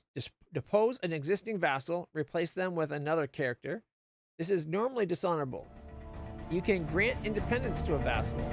You can lead a rebellion against your master. This is normally dishonorable. If you are independent, you can offer vassalage to an independent duke or archon to become their subject. The following assignments help you manage your military. Improve defense, increase fleet strength in one of your colonies. Rebuild fleet increases the rate at which a colony's fleet is replenished after it takes losses in combat. Shift fleet composition lets you modify the primary ship type of the fleet. Hide fleet movements reduce the chance of losing surprise when adding a colony fleet to combat. Diplomacy. Apart from doing things that make them happy, you have 2 tools to manage your relationships with others. The improved relations assignment. That's a little bit better. The improved relations assignment increases someone's opinion of you. Hosting a feast is in someone's honor will increase their opinion of you and perhaps your reputation as well. Acquiring claims. To reduce the dishonor of declaring war, you need a justification. Claims work nicely, but it can be hard to find the right claimant. You can argue and bribe your way into a claim on a colony with the acquire claim assignment. The commoners that live and work in the colonies are not always content with their lot in life and may rebel. The population unrest panel for Aludra shows the level of unrest on it and the reasons why. That's this one here. Complacency, living space, general opinion of Archon Mira. They don't like our leader? General opinion of us, though, negate a good portion of one of these. Like what? A third of all of the negatives is reduced by us? Or maybe a fifth? So we got what? 3? Yeah, there's about a total of 3. And we take half a point off, so a 6th. We're pretty popular. We're like the Atreides. Uh-oh, that means we're about to be taken out, right? Alright. The Quell Unrest assignment will reduce unrest and risk of rebellion. Conversely, the Spread Dissent assignment will attempt to destabilize the colony. It also creates a secret. Secrets need to be burned up out of existence in incinerators. Hint, hint. Right, what was I doing? We need a dissent, living space, complacency, the Goodman Kingdom, not legitimate owner. General opinion of Archon Mira is the same. They like us. They like their current leader. 0.72. We got to get the dissent under arrest, though. We got to help her get things under order. All right. Secrets. Certain actions create secrets. Each turn, there's a small chance that other characters will discover one of your secrets. If you know a secret, you can reveal it publicly, and this will usually impact the reputation who created it. The cover-up secret assignment makes a secret incrementally harder to discover. The spy network assignment increases your chance of discovering other secrets. Oops. Secrets in the colony. You found out that your brother is in an intimate relationship with your wife. We have no brother.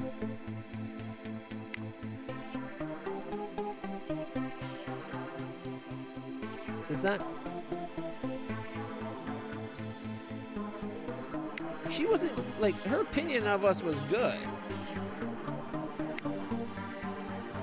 Look at that, Max's opinion of us. Almost Max's opinion of her brother.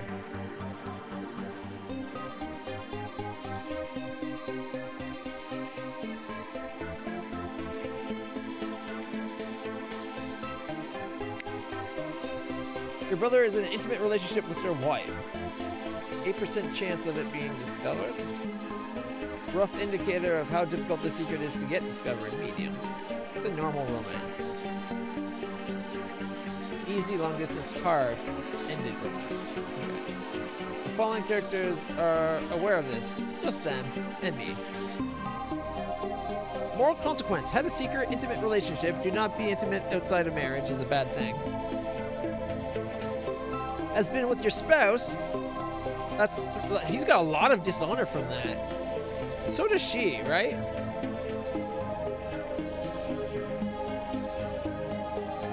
Yeah. So they both have like 3 or 4 dishonor from this one act.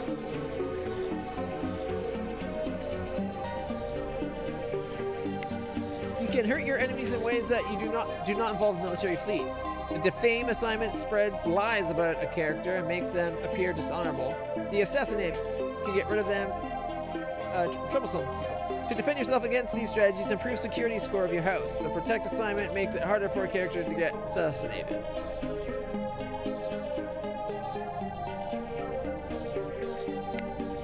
Expedition event. Humanity lives in the ruins of a previous age of expansion and discovery. Technology is precious, even if only poorly understood. Your houses strive to salvage what it can from the past and investigate other mysteries of the galaxy. In turn, you gain expedition points, based upon your house's technology score, and an expedition event triggers when you reach the threshold. Alright, where... Expedition points is this little bar right where the arrow points. We get 5% per turn. We're at 650 of 1,300 though. So not great. In fact, if we're only getting 5 every 5 turns to next event. So if the 5 wasn't per turn, I misread that. So change per turn is 137. So we're only 5 turns away from something happening. Your mother is very ill. Oh no, Mama. You just won us a award. Okay.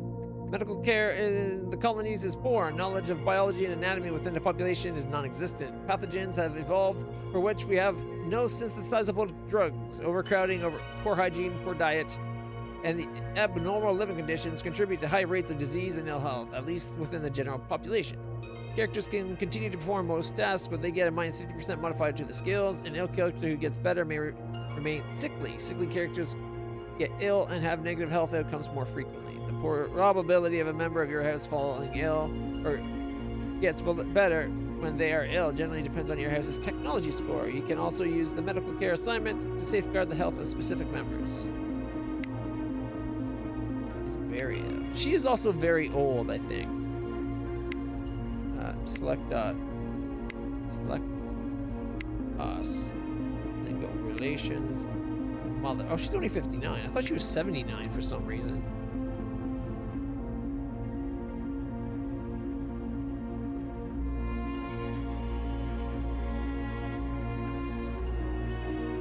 Why is it negative 19 on her if it's 6, 6, and 6? It should only be 18. Negative 1 reputation. Mostly her personality.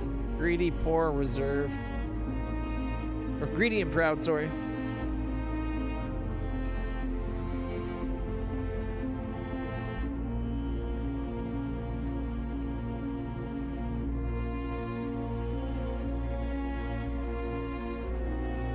Alright.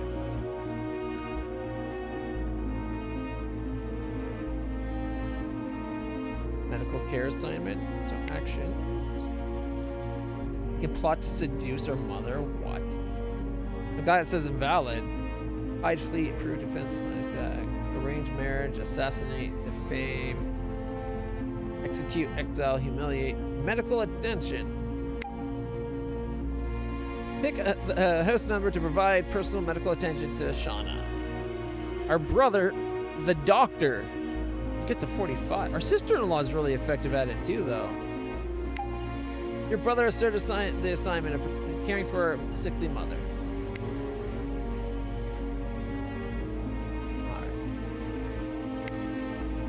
Next, vassal limit. If you have more direct vassals than your house can support, you'll get a penalty to your AP, meaning it takes up a lot of our time. We currently are at 4 out of 5. Our wife, being the administrator, makes it so we can have 2 extra vassals. She's that good. I'm willing to forgive her lapse with my brother if they end it, and then he goes away. If you have more direct vassals than your house can support, you'll get a penalty to the AP, because the AP represent how much time and attention you can give to things. Currently, we're getting 16 a turn, which is pretty good. Independent, okay. You can increase the limit by improving House Goodman's score in administration and technology, improving Aludra's infrastructure, improving your income using the monitor vassal assignment.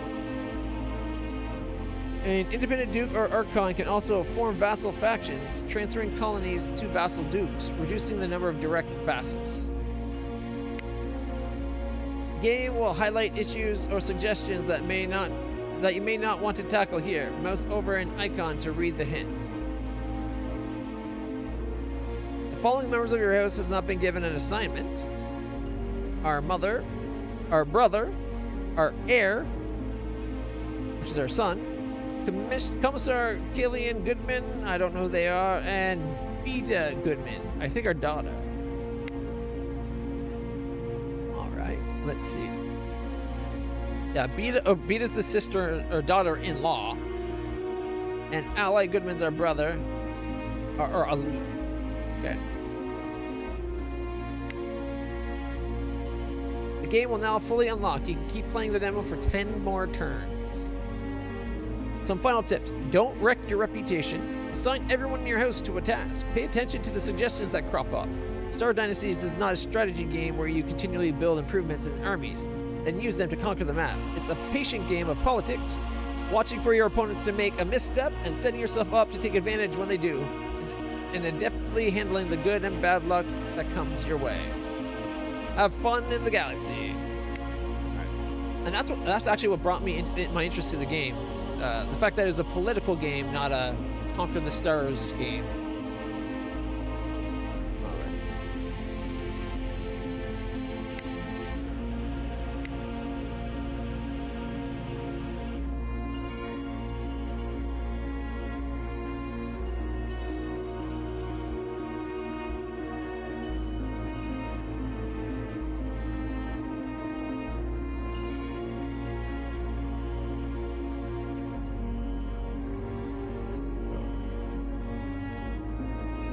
Could arrange a marriage for him.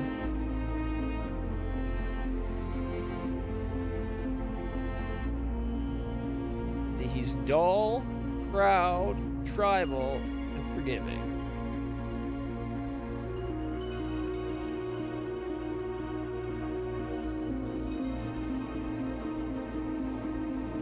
I guess he's kind of okay at diplomacy. Choose a potential spouse from a list of eligible nobles and ask the head of their house for their hand in marriage to your brother. The less important partner of the marriage, based on inheritance and age, will move to the house of the other and take their last name. If the moving partner is a widow or widower with young children from a previous marriage, the children will move with them. If Ally Goodman and their spouse are closely related to faction rulers, we will be expected to host a feast in celebration. All right, I'd say might be worth getting. We can't save. Signing him a marriage.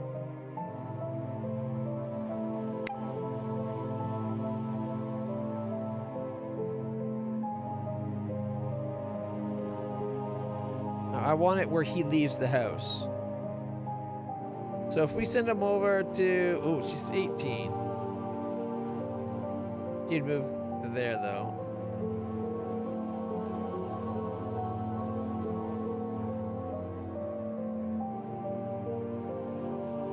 Baron Eris Onawa Hurst. Unrelated to us, she's 33.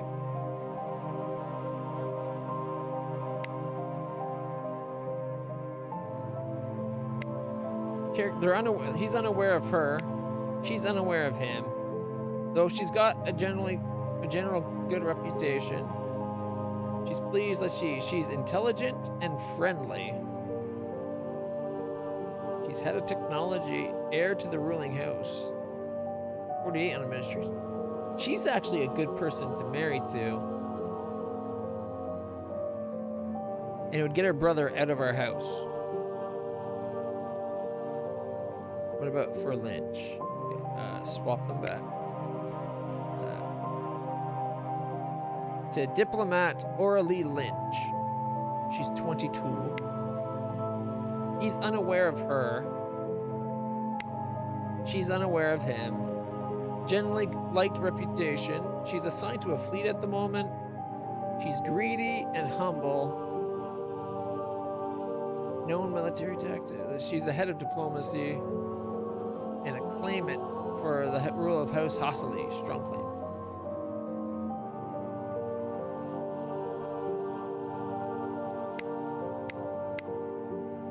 She inherits. She's third in line of succession, so she's not very high up. But she's Baronlin. She's related to the Baroness Thyra Lynch.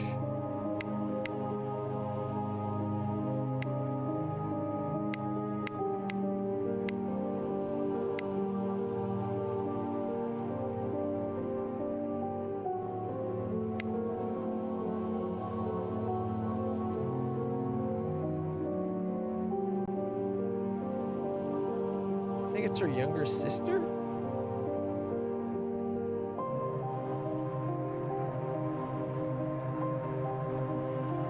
Yeah, I think it's Thyra's sister.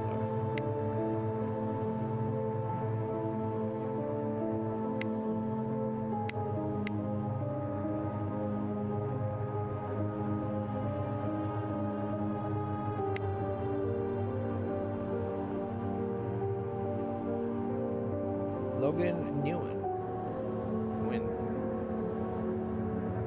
Logan Nguyen.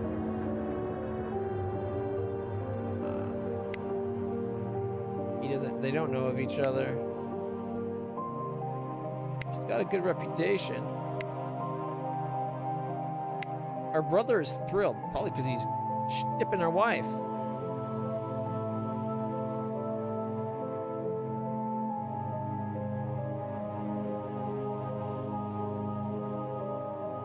Let's see.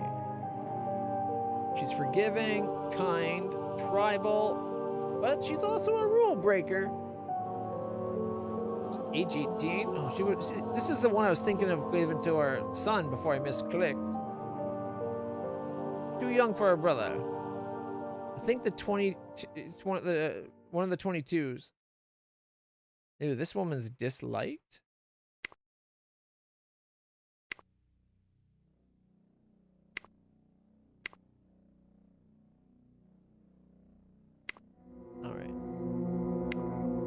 General, it's probably because she's vengeful and individualistic. Alright, not a good match for her brother at all.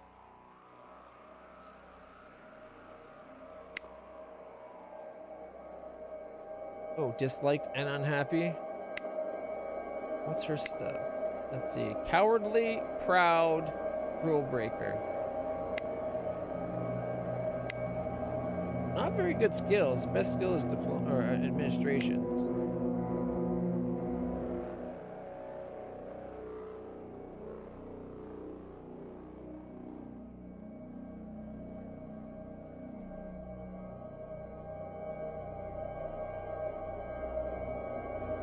I'm tempted to do this, if only because that's the ex-wife of the guy we just took over the planet from and took over it, like destroyed his kingdom. So why not take his wife and have her marry our brother?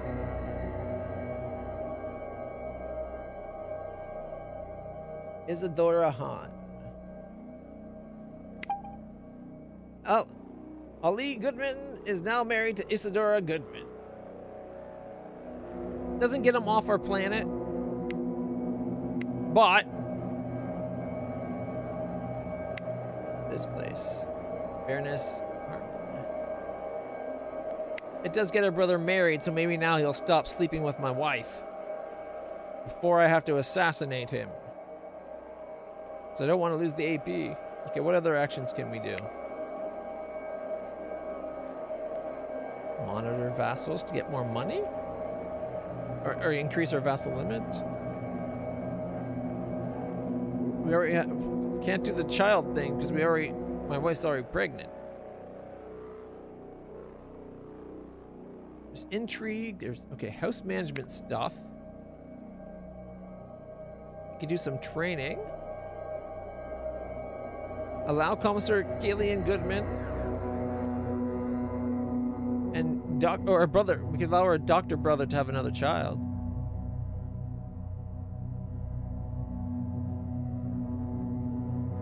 Provide personal medical attention to Duke Consort Trish Goodman.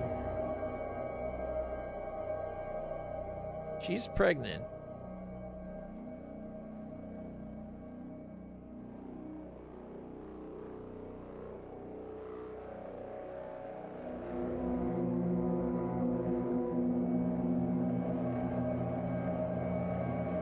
I think I want to do training. Let's select our faction for a second. So our technology is a little low. I think we're going to have our brother get trained. Oh, but he's taking care of our mother.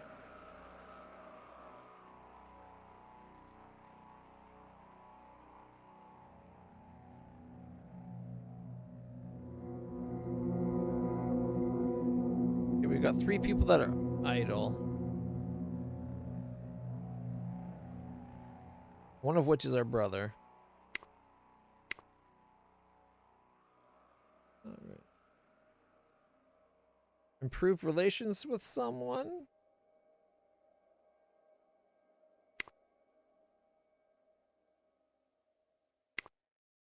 We could try to get something. We don't have a lot of money right now. It's part of the problem. I was going like we could try to get the incinerator up, but it costs 60. And we're only getting what, 10.3 per turn? So that's 3 turns away before we can get that going. Alright, let's see. Hydroponics farm, get wealth. It'll cost all the wealth money we have, but +1 to wealth. I would have thought it would also like help food and stuff. Rain silos. Solar array.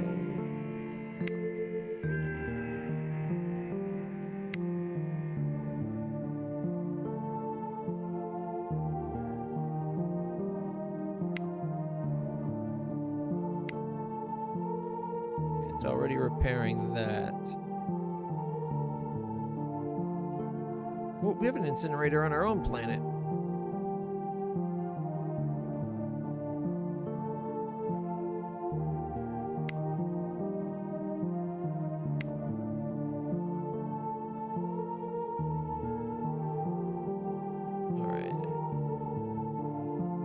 Costs $1 per turn. Task a member of your house with this assignment while it is ongoing.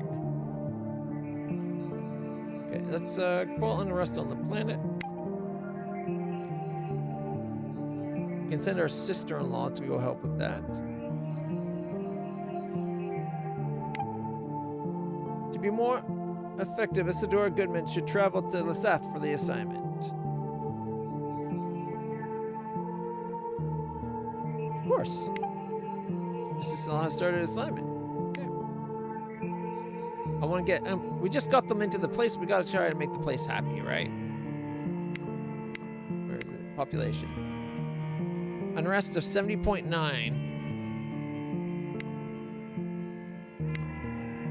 There we go. You know what? Let's get this one going too. Actions. Well, unrest. Our mother, but she's sick. We should send her brother. He's not very good at it though.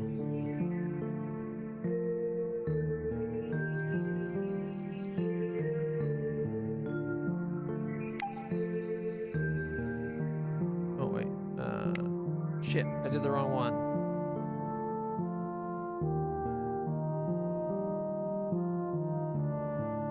See, this is the game needs a way of undoing things. I wanted to send her brother because her mother's sick.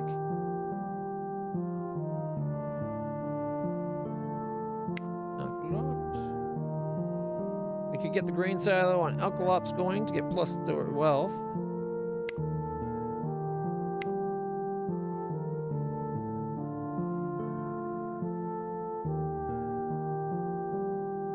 We could champion the Brio Becker's claim to the Union. Except for we destroyed the Union.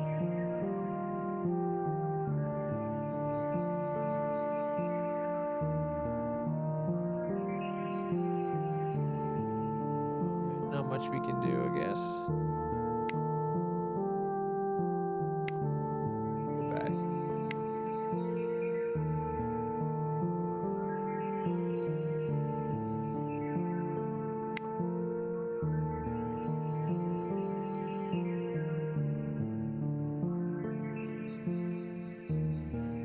We could save up to try to get the chemical warehouse, 10 administration, security, and a wealth, but that's like 12 turns. We wouldn't get that in the demo. Admiral Shauna Goodman is not married. Well, she's her mother. Infrastructure. Okay, let's. You know, this place's infrastructure is minimal. Let's get it set up again.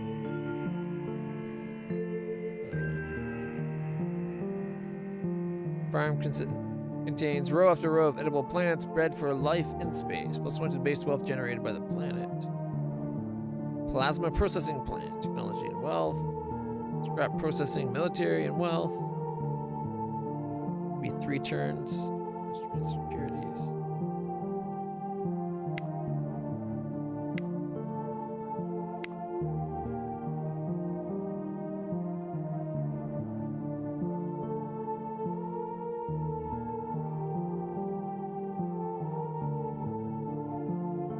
A system with tax, that doesn't seem like a good idea.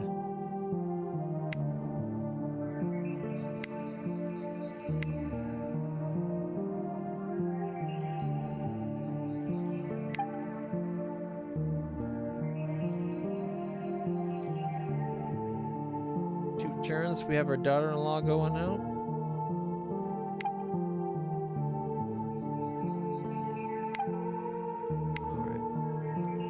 The rest will make us 1.5 extra wealth in turn.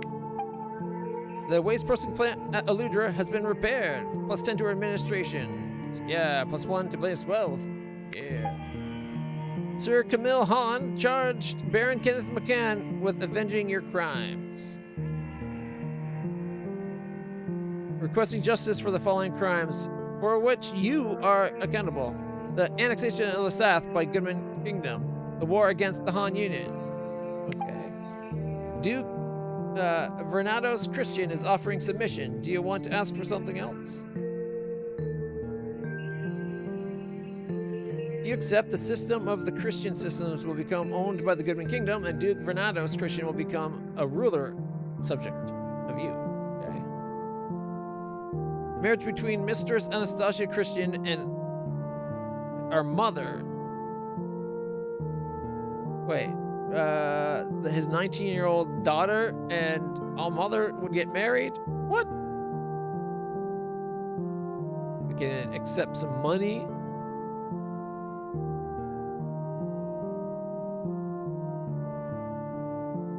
We accept. Surrendered his faction to you and gained rule of Christian system. We claim. The other guy is offering, the Han Union is completely joining us, it looks like. We have an issue where too many people are under our rule.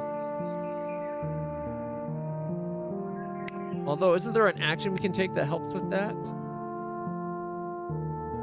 We'll accept it and work it out. It'll take some of our AP, but we'll work it out.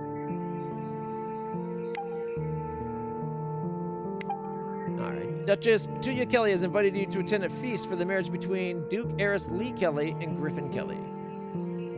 Accept the invite. It is time to earn some glory by determining who is the sharpest hand at piloting a combat shuttle. Alright, let's see. Is it based on military? Our wife? She's administrations. She is tech. And we are military. Okay, a common element of a feast is an tournament. Each ruler that is attempting the feast will submit a champion for their party. The winner of the tournament and their master gain prestige. A ruler can participate directly in the tournament, but participants risk injury. In each bout of the tournament, you can instruct your champion to fight normally, fight aggressively, or throw the fight. Fighting aggressively increases the chance of victory, but also the chance of injury. Throwing a fight minimizes injury and may be a good choice if you do not wish to anger your opponent. Note that if both participants are trying to throw the fight, you may still end up as the winner.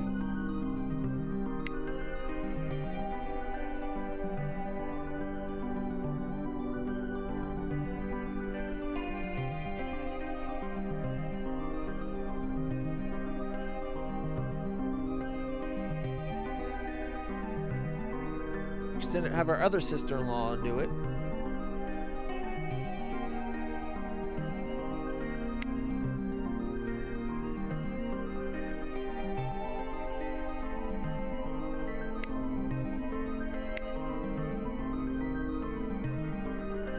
She's forgiving, tribal, reserved, a rule breaker. Head of security. She's married. She's normal kin and no military techniques. Alright. I wish it would give me some idea like who would be good at. Like what skill is it based on, right? I would think that's military, like piloting. I'll do it myself.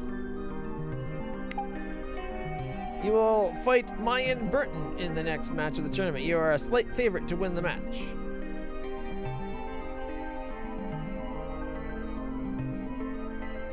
Mayan is the husband, I think, maybe? Alright, we'll just fight normally. You have defeated him in the tournament. Okay. You will fight Constable Akko Acevedo in their next match of the tournament.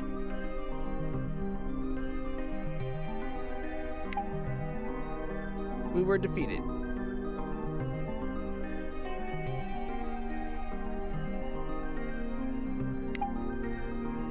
Baron Gareth Hurst has won the tournament in honor of the marriage between Duke Heiress Lee Kelly and Griffin Kelly. Admiral Rumor Singleton and Constable Echo also performed admirably.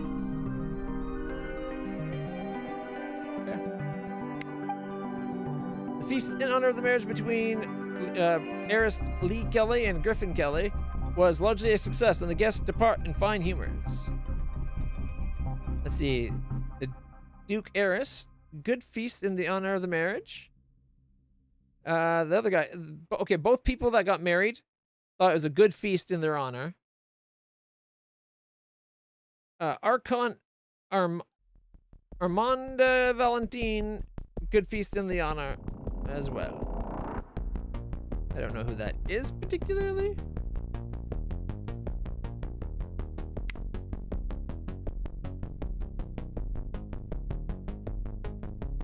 But we actually like these people. We have a good opinion of everybody that's involved.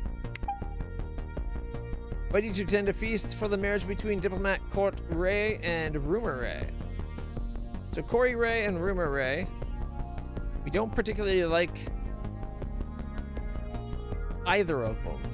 We kind of dislike, they're disliked. We'll be accompanied by Commissar Kayleen Goodman and our wife. So the same people will go to this marriage. Okay. It's time to earn some glory by determining who is the sharpest hand at piloting a combat shuttle.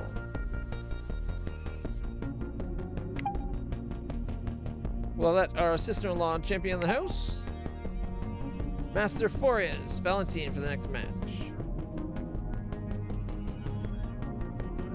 Okay, we like the person that he rules under. We kind of like him too.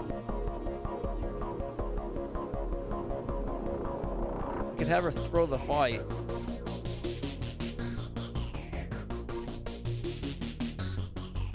Aiming to lose and avoiding risk.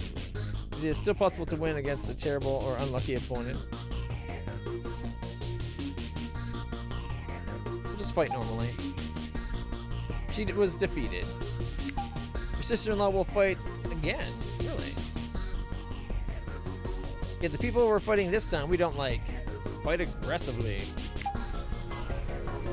Hey, she defeated Archon Air Singleton in the turn. Oh, it's the people. Oh my god. The people we don't really like are the rulers of our league. Won the tournament. All right. The feast in honor of marriage between was largely a success. The guests depart in fine humors. Your wife and you have a baby boy.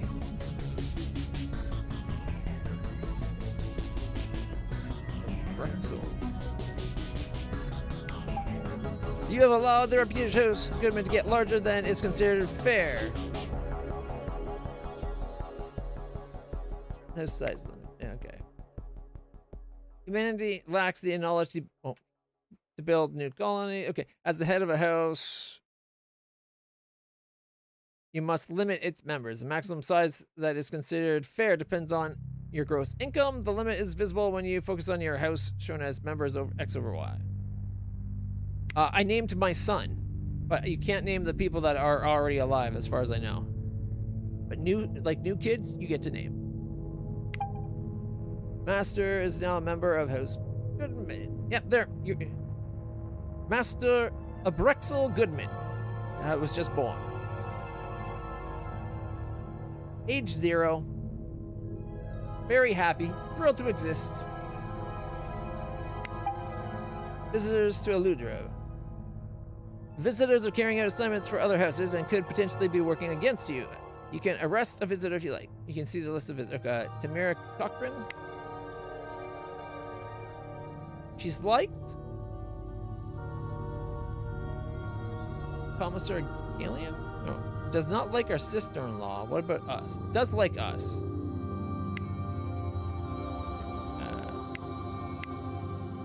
How do we...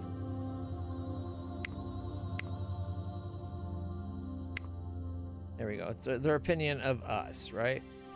Yeah.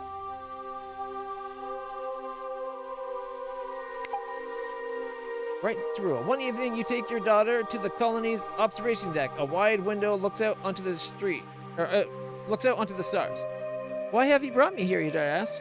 It's so vast. Remember, we are tiny specks in an infinite cosmos. Or to show you the worlds you will someday conquer.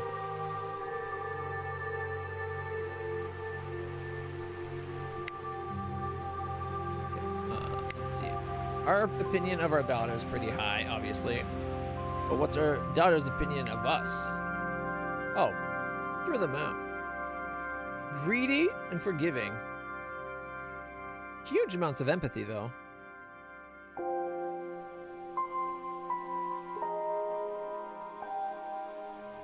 That just the people around her are happy. Alright. Negative in honor? What's going on? Oh, I allowed our house to get too big. I'm going to work on that with an action, though. Let's see. Action. An event in progress must be... Okay, we got to finish the event in progress. Do we want our daughter to have perspective? Gains humble, or... She's already greedy. I think we'll humble her. Here's their increased diplomacy, because the other thing wouldn't have gotten anything. You go on. We all have a place in the universe, and we must be content with our role, no more or less. And yours is a grand position.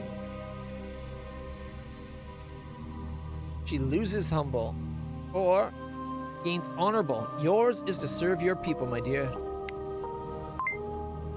You can change event pop-ups to fit your personal thing. So show more or less. Okay, show in the same place on screen. By default, the game positions a pop-up so that you see as much as the map as possible. You can set it instead to always appear in the same place. You can also drag it around and it will remember your preference. You can change the setting later by using the toggle button in the top right corner of the event pop-up. Okay. After you end your turn, the game shows you a slice of what is happening around you, either as pop-ups or as notifications on the map. You can choose to see less of the pop-ups that do not involve you directly.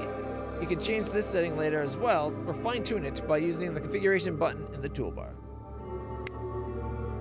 Alright, we're at 6 of 5, because we had 2 people join us. So we need to run an action for our kingdom. Monitor vassals. It'll give us +3 to our vassal limit. And our vassals are going to be monitored, I think, by our brother. Actually, you know what? Our sister-in-law that went with us on the journey is a good one. Second best, we got 69. Our doctor brother would be really good at it. But we'll have our sister-in-law. Your sister-in-law has started her assignment of monitor vassals. Boom. Now we can even have one more vassal than we currently do. See? I knew it'd be okay. We're all of this over here. Look at that. What's going on here? Okay, there's some events down here. Okay, you know what? I kind of like the way they display events.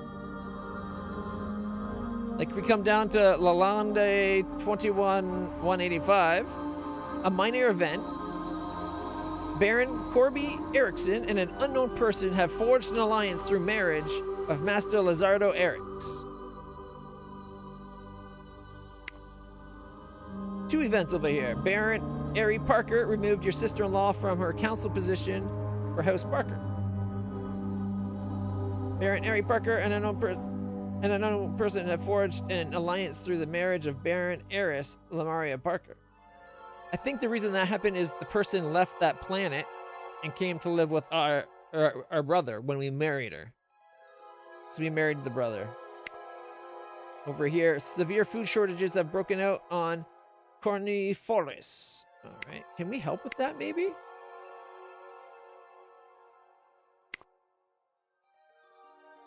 Can request allegiances, acquire claims. No. See, I wish there was a way to be like, help I send food. Minor events. Archon Mira Singleton snubbed some rulers for the feast she is hosting for the marriage between diplomat Corey Ray. Your sister-in-law became outrageously drunk during the feast, embarrassing herself. What? Well, you know what? She did. That's the one she lost the fight in when I told her to fight aggressively.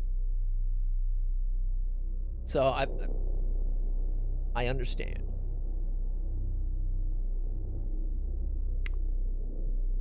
All right, Azala. Let's see. Archon Mira Singleton levied a fine on one of their subjects. They think highly of us, but they got a bad reputation and they're unhappy. Like, we could probably use that to try to start turning them against the Archon. But we're pretty developed already.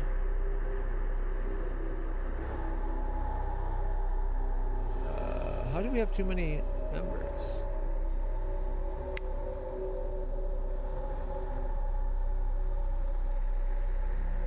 Okay, because space is limited in the colonies, it is considered every house's responsibility to limit its population and consumption of colony resources. The maximum number that is considered fair for a house is proportional to its wealth, since rich houses tend to provide more value to their colony than they consume. This is how much House Goodman can support, given its average recent income. 13. And we got 14. The following members are currently trying to have a child. Allie Goodman, Isadora Goodman. Used to be Isadora Hahn. Okay. In other words, we need to start making some money so that we can have better. All right, we got events over here. Your sister-in-law has learned a new combat tactic, Blitz. It allows her to do plus 20% damage dealt by bombers, but they take 10% more damage.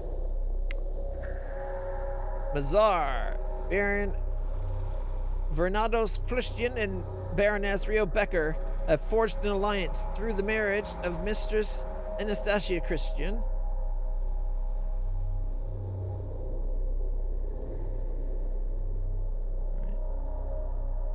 All right, we're trying to quell unrest and we're repairing things right now. And Beta Canum, there has been a flare-up of dissent on Beta Canum. Okay, that we need to deal with. I don't know if we have anybody actually free to go deal with it, though.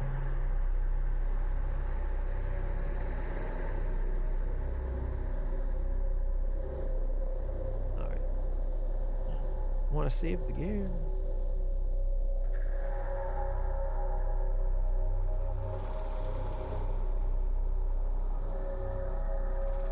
Four turns to the next expedition event.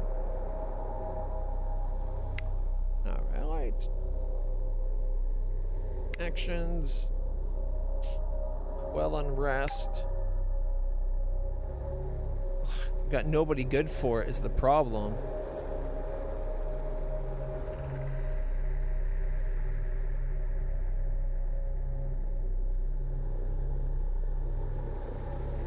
I think we have 2 turns until our mother is done quelling the arrest on 780.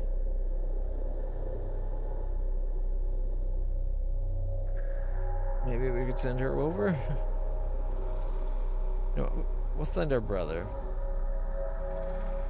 It's about military skill.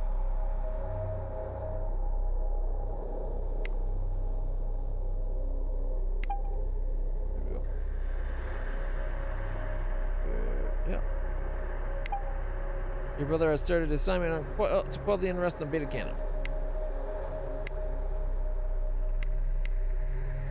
You know, it's not our most... I don't think it's our worst planet. Yeah. Ross 780 is the worst. By a lot. Then followed by Bazaar. Which is odd that Beta Cannon's the one that complained about it.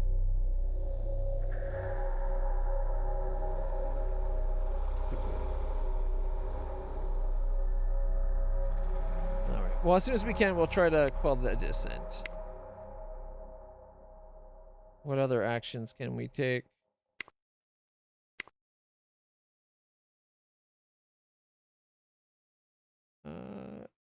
Mazar? Can we champion claims for Mazar? Let's see. Champion the Baroness Rio Becker's claim to rule the Han Union. It's a dead faction, but...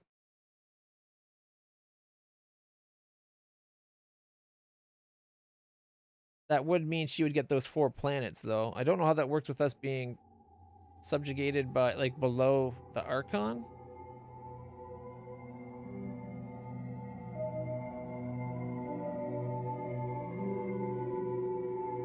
We could demand getting Gleese and Lucidia.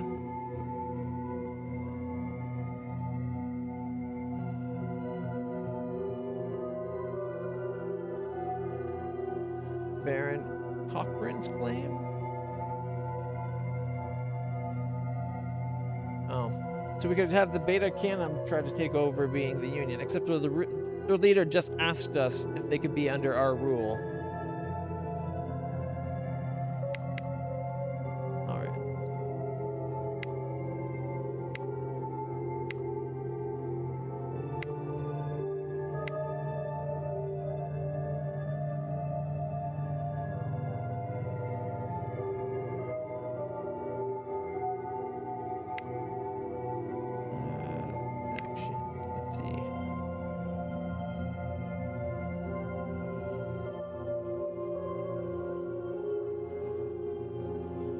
Do we have anyone who can train, maybe?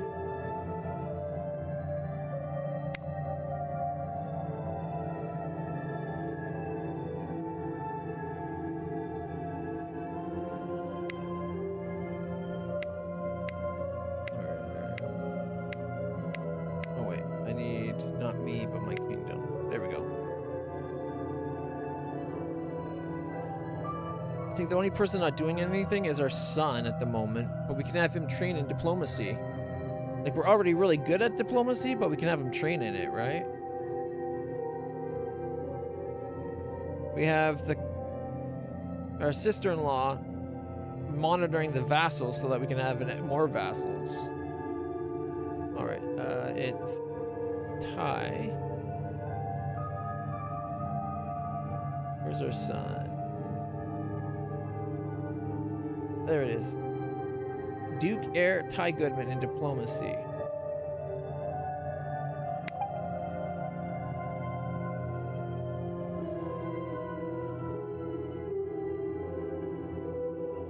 And everybody that can do it, like, we can't do it ourselves.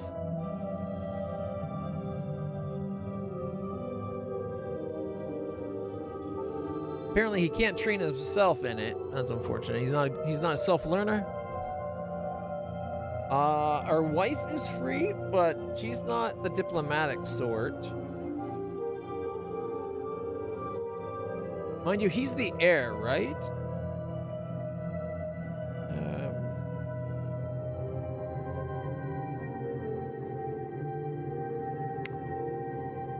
Alright, so he's our heir. We could train him in anything. We could have his mom train him in administrations.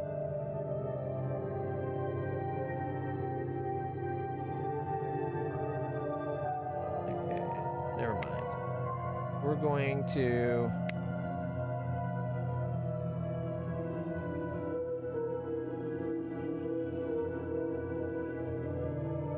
execute, exile, humiliate, medical attention, nerve whip, personal protection, remove... Okay, here. We're going to train. And we're going to train him, as much as I like to do diplomacy, we're going to train him, I think, in administrations.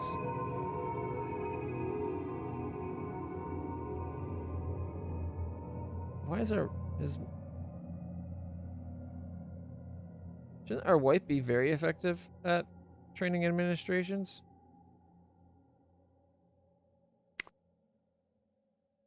Like, she's got a 59 administration. She's literally the best administrator in our kingdom.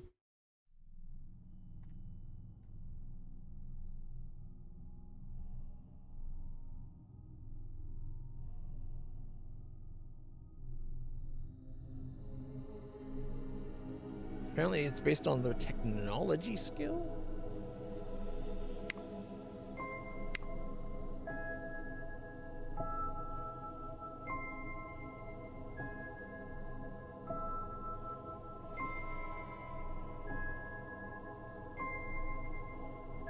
We can try to seduce our wife. It's for free too. The Duke Consort, Trisha Goodman.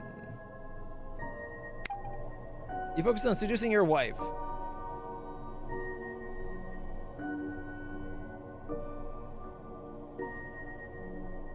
We both got the seduction attempt trait.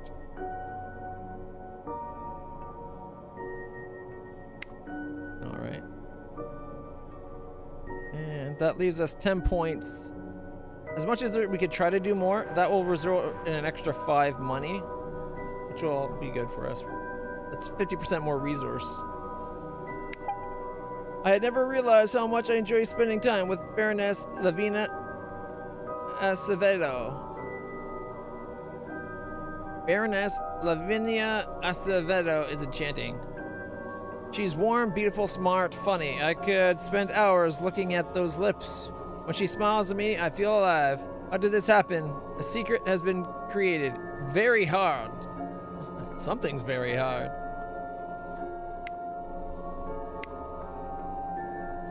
I'm attracted to Baroness Lavinia. She's our age at least.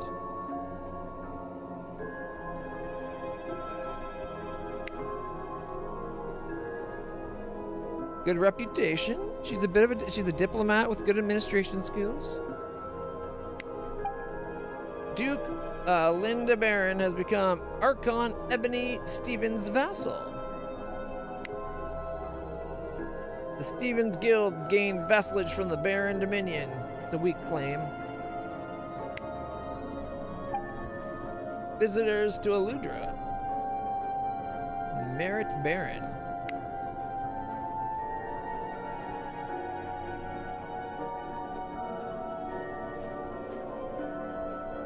Good opinion of us. Switch. We don't have the greatest opinion of him, but he has a good opinion of us.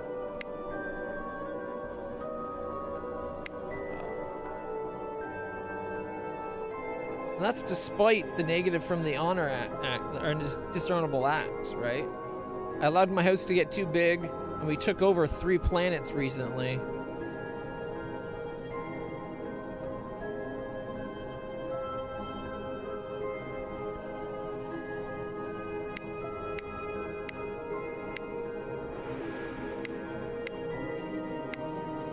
Look at me. Where's the justice? There's only 7 more turns where the favor bonuses will stay on. 17 for the Sir Kenneth McCann, giving him the planet. Another 17 for the war.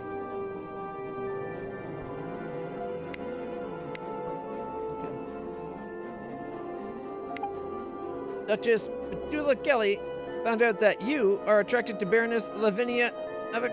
How? I think that's bullshit. I only just got the secret this turn. It's very hard to find out. Like a 2% chance. I mean, that's apparently 2% chance. And she found it out instantly? How? All 3 of us are on different planets. How? You see an opportunity to seduce your wife. You've caught her staring at fine-limbed staff members on occasion. Evidently, she favors physical attractiveness. Perhaps it's time to start an excessive or exercise regime. Worth a try. Ever since you started taking care of your body, your wife has looked at you differently. Amorously. +1 to Duke Alvin Goodman's skill and security. One evening, you return to your quarters to find your wife uncorking a bottle of ancient wine. I hope you like the music, she smiles. I thought it would be relaxing. Woohoo! Your wife is in love with you! No more sleeping with my brother! It helps that I got him off the planet, I'm sure. Alright. You can move to the star map to an object located by clicking the middle mouse button on that object. You can do this on references and text, too.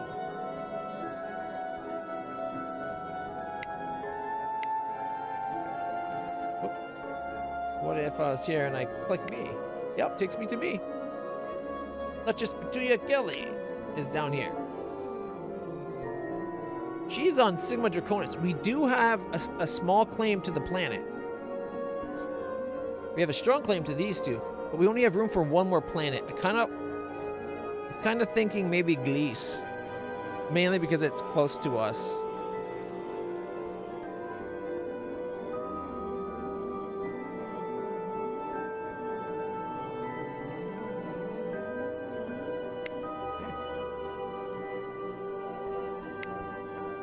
If we save up enough money, we can get the incinerator on our planet and get rid of some secrets, maybe. Gliese, ruled by Baroness Lavina Acevedo. Oh, great, that's the woman I have a thing for, isn't it? Or is she the one that knows about us having? Why is she worried? Her happiness is negative. She's living with an unknown person.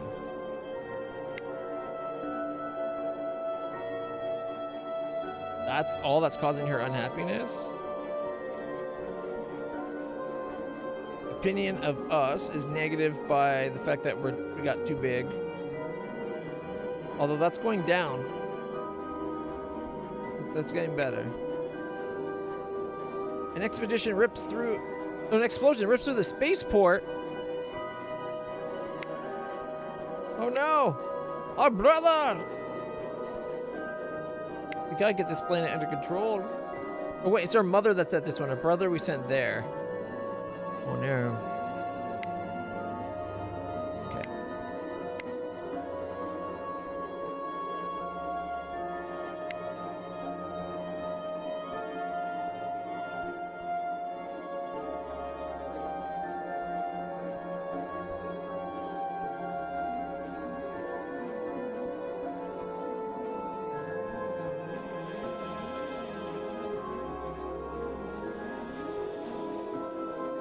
Could get a claim. We could try to acquire an acclaim for the planet, help with the descent.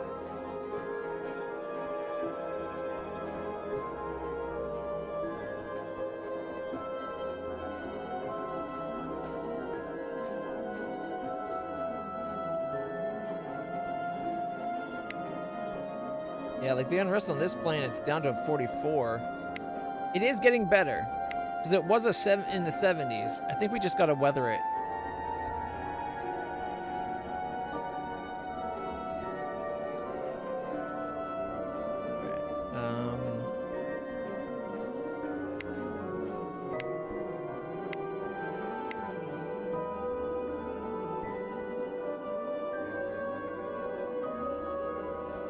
Reveal that you are attracted to Baroness Lavina Acevedo. What does that do for us, though?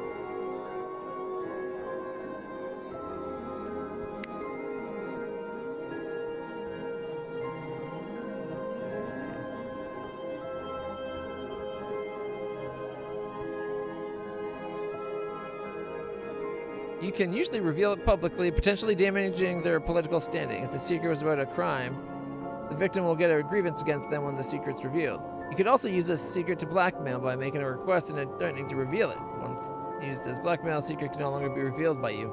A secret was discovering difficult of never cannot be discovered, but it is usually still possible to reveal it or blackmail a character with it. It doesn't help me much.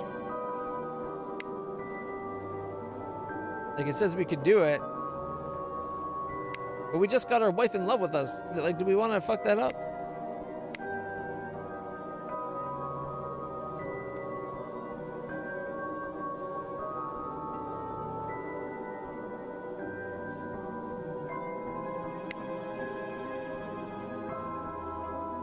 Yeah, look at this. Opinion of us is 100. I don't want to lose that.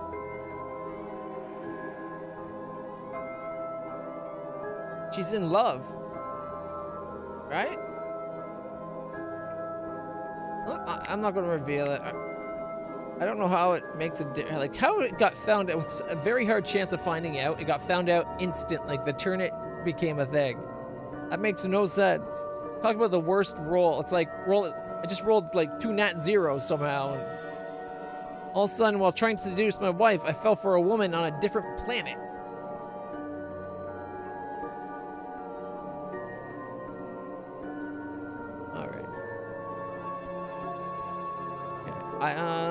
You know what?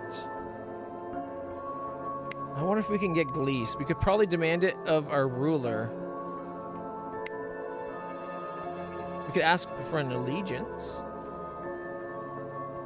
Annex a system belonging to the Kelly colonies. Respect the sovereignty of a duke. Pressing much stronger claim. Okay, request allegiance. Or demand it.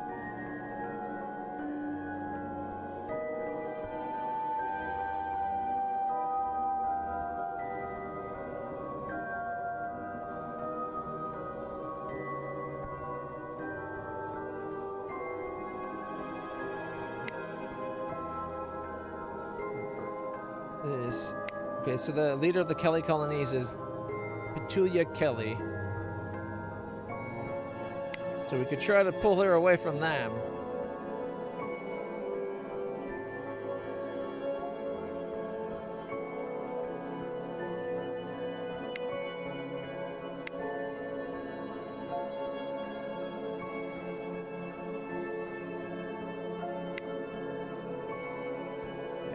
Spy networks.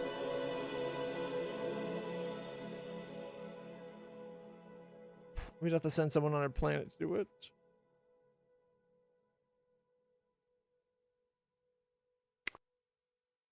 All right, I think we just gotta actually like build up our money. Let the people keep doing what they're doing because the planets are getting under control. How's this planet's unrest?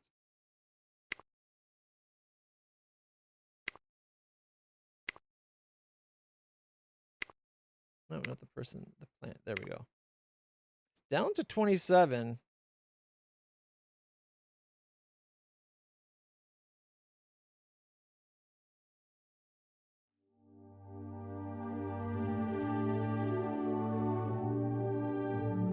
We're working on quelling the descent on this planet.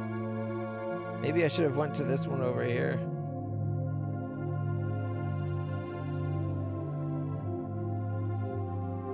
Okay, you know what? I'm just going to spend the turn. The hydroponic farm at Ross 780 has been repaired. +1 to base wealth by Ross 780. Nice. Our wealth is now 16.7 per turn.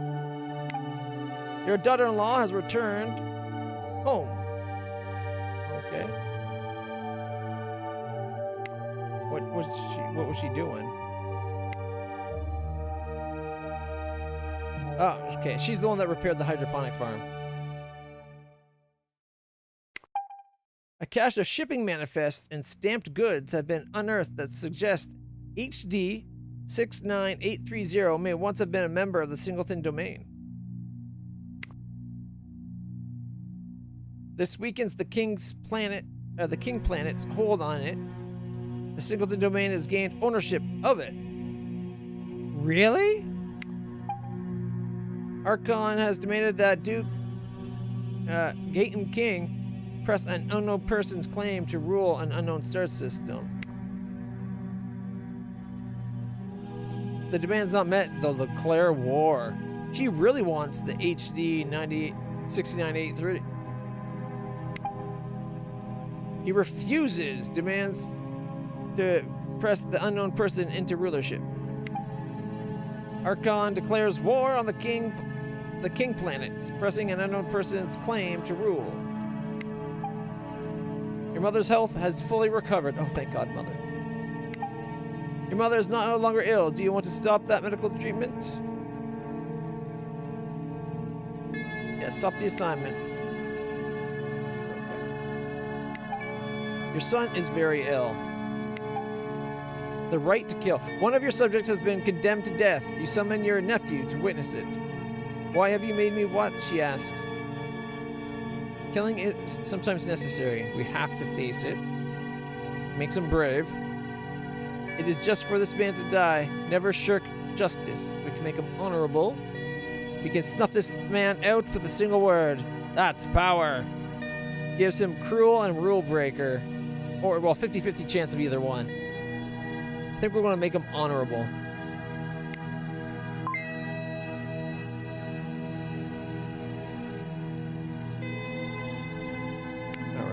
We need to get...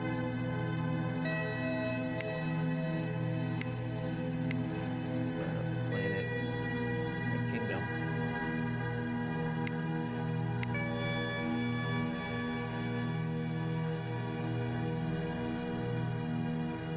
Beta Goodman. Shouldn't we also have our brother, the doctor? I want you... medical attention to our son, Duke Heir Ty Goodman, who's sick. I don't want him to die. He's the heir to the kingdom.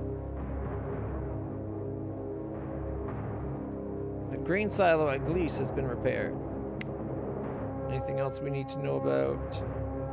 Baron Cochrane and Baroness Becker forged an alliance through the marriage of their son, well, their heir, Yancy.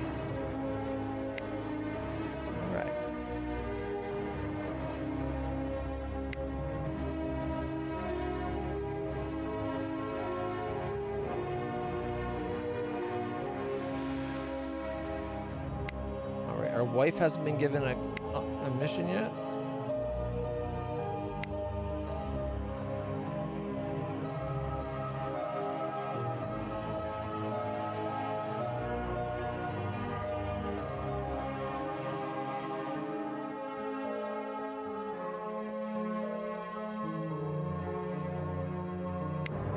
Let's see. What do we have? What things that can we do? We don't have the money for the things that cost 60 yet. Although we're getting close for the solar array. +1 to base wealth generated by that place, +5 to all scores of House Robbins. Whatever that means.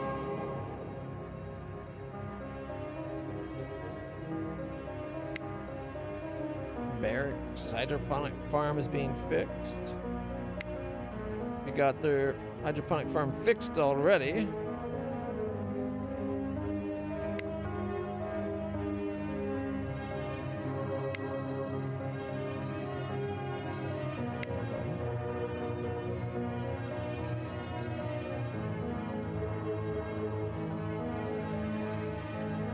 Mom's not married. You are quite popular amongst your vassals. Perhaps it's time to consider raising their taxes. You can expand your empire by pressing or championing the following claims. The Goodman Kingdom's claim to Gleese. Lucida. You know what? Let's go for Gleese. I was saying I wanted that for a while. Let's press that claim.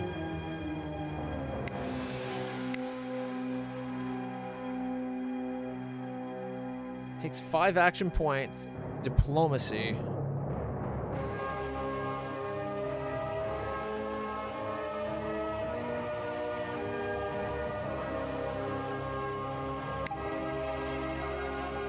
You will request or ask politely. Refuse to give allegiance to you. Thinks this would not be in her interest. What?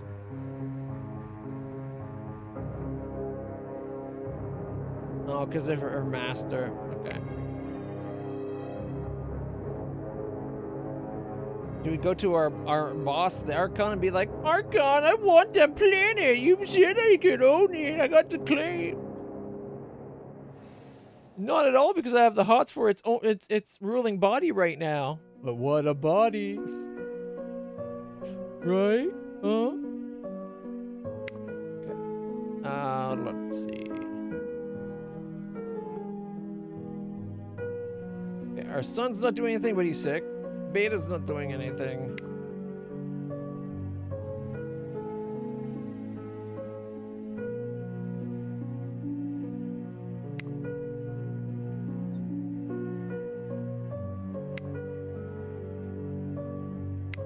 We have our wife do.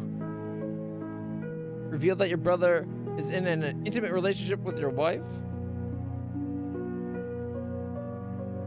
Why would I do that? Attempt to seduce? Can't do that because we already did. I guess we can assist in tax collection. She's got a claim to Lalanda 21185. She's got a claim to this planet way down here.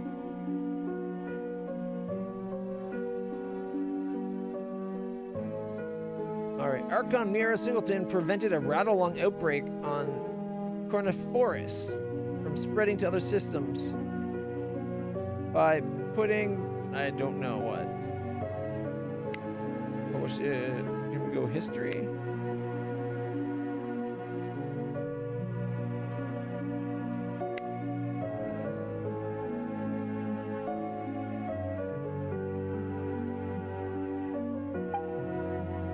By putting it under quarantine.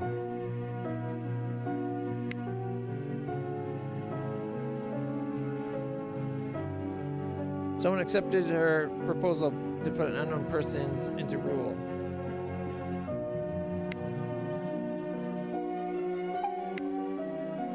An unknown person accepted Archon Mira Singleton's proposal to press an unknown person's claim to rule an unknown star system. It's a lot of unknowns.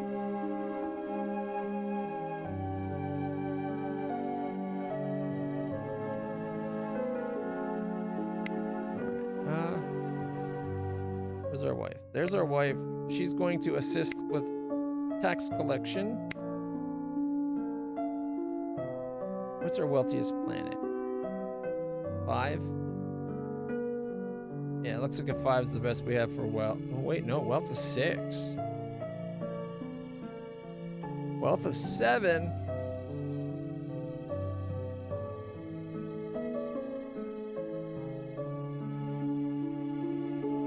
Our wealth is only a 5 on our cap. Oh no, wealth's a 6 now.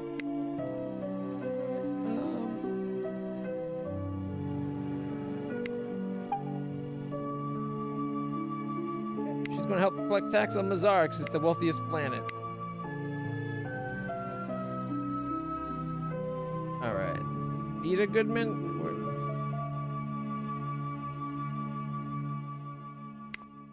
She's not doing anything. She's pretty good at diplomacy and security.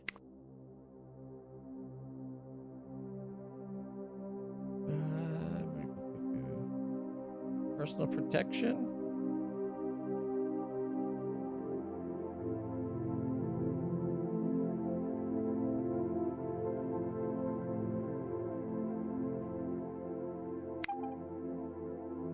He's going to... Oh no, it's to protect her. I wanted her to protect someone, not be protected. Pick a house member to organize personal protection for Beta. No, never mind.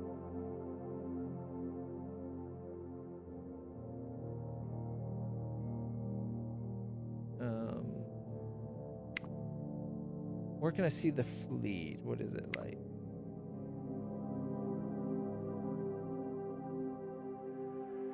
Two out of 12, 10, 10, 10, 10. Or 11, 12, 9, 12. Maybe she can help replenish the fleet at Ross. So if we go back, action. Rebuild fleet of rocks. To be more effective, Beta should travel there. Of course. Is there a 50? Okay. So she's going to help replenish the fleet at the planet we took over. Yeah, it's the demo. We only got a couple of turns left, though. It gives you 10 turns. There's just a lot you can do on a single turn. Baron Kenneth McCann failed to avenge your crimes. The following crimes against Sir Emil Hahn remains unpunished. What? Oh, shit. I think I fucked up. The annexation of Lasath by Goodman. The war against Hahn. What?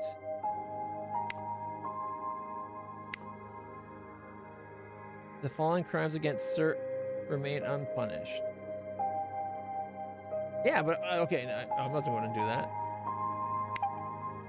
Relationships out of wedlock are frowned upon because they disrupt the stability of the alliances houses formed through marriage. If you accept the relationship, okay. Baroness Rio Becker wants you to be their secret lover.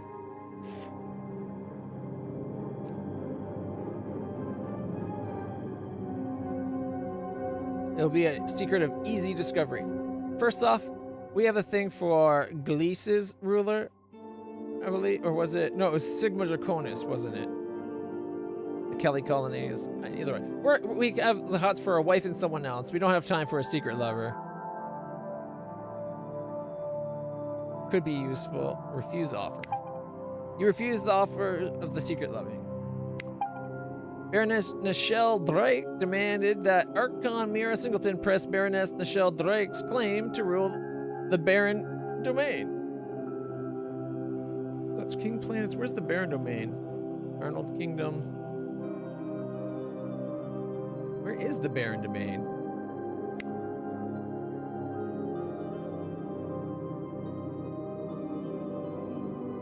Oh, it's this place up here.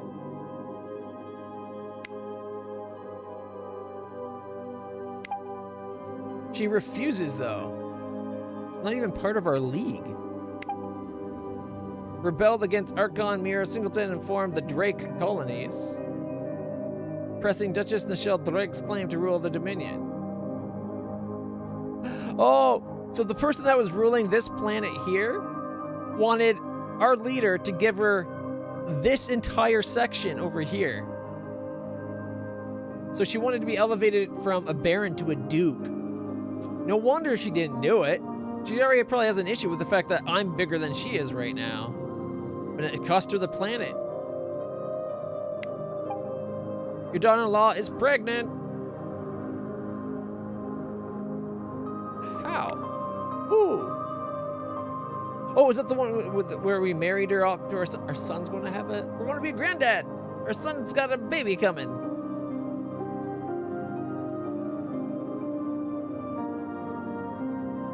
She likes us. Does she like her? She likes her husband reasonable and well. Okay. Does he like her? Less, but yeah. Alright. You can drag objects into this row of slots to use them as bookmarks. You can even drag objects from text. Try Sigma Draconis. Okay, so if we drag Sigma Draconis, boom. Whenever we want Sigma Draconis, okay, that's handy. I like that. Can we undrag it? You can! Cool. Alright, Glees. Alright, unfortunately, oh shit, we played this way longer than I meant to. Interesting game. I think it might actually be worth the $10. Let's, can we, oh, just saved. Let's exit that up and try another game. It's a slow game that eats up time because it's a game of intrigue. I like it. I'm going to have a quick bathroom break, everybody, and then we're going to be stepping up into another game. Let me just turn on the music. I'll be right back.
All right, everybody.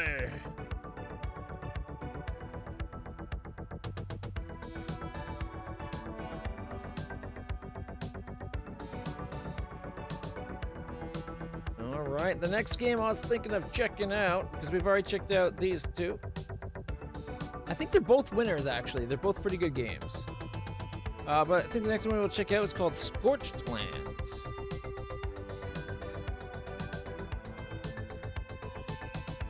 Although I do have a whole bunch. If we look over here.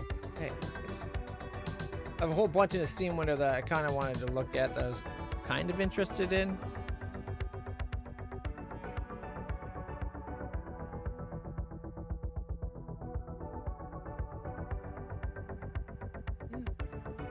Yeah, for $10, it's not a bad little... Oh, shit. What happened?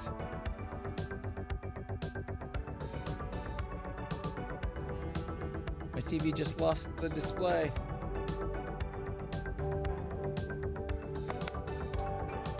How are you seeing it if I'm not seeing it on the TV?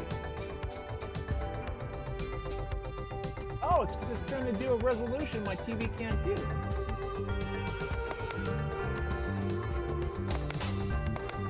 It's trying to do 4096 by 2160 at 120 frames per second. Which, okay, technically my TV's supposed to be able to do it, but... Oh, this is a horrible menu for changing resolutions. You have to click down. Oh my god. Here. Still looking the wrong way. That's okay, because I'm looking at my other monitor. Actually, you know what? It's better the other one, just because... Oh, wait. Ah, still looking the wrong way. I want 1440p, 2560 by 1440.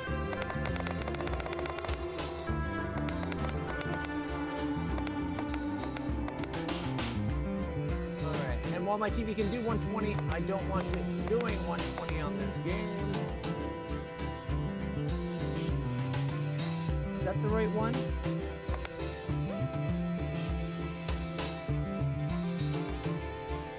Hey! There we go. I got picture on my TV again.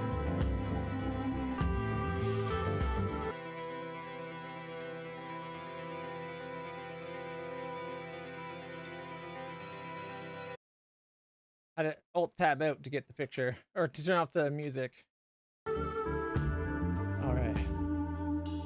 Now this is supposed to be a much more chill, laid back kind of... Oh no, don't tell me it fuck... No, okay, it's back. Woo!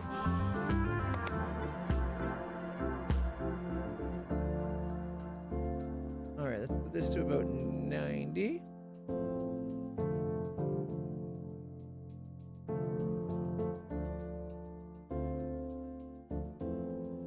Come on. There we go, 69.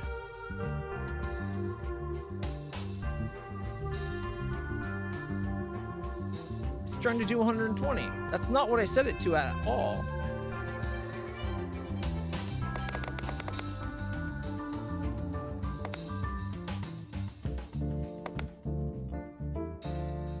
All right. So this is a game called Scorched Lands. It's about building a civilization. Hello, I'm your substitute junior grand tutorial master. My name is Patrick. I have good news for you. You have been promoted. And your new assignment is Grand Commander of the Helia Moon Space Expedition Project. Congratulations. Let's start by learning how to survey your surroundings. Alright. Welcome to Scorched Lands. Hold the right mouse button to move the mouse, and move the mouse to look around. Okay.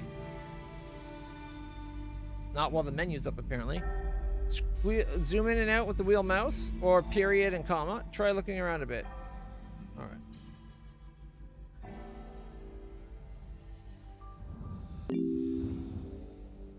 You can move WASD. For now, just follow the arrows to your destination. Okay, let's start by a brisk walk. Here we go.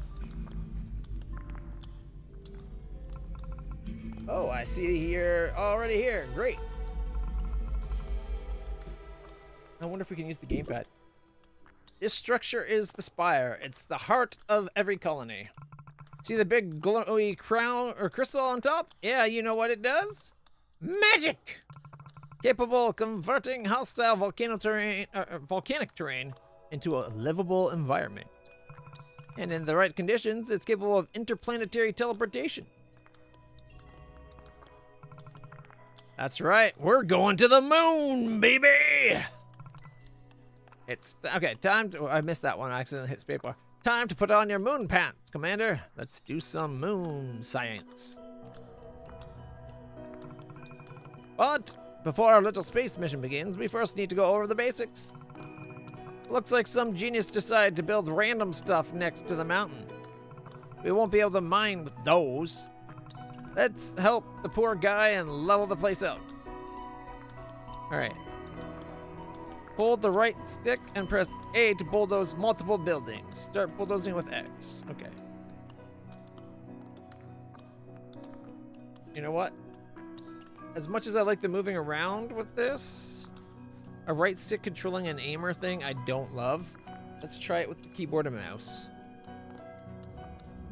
All right. Bulldoze the okay, how do I bulldoze in keyboard and mouse style? Left mouse button and drag.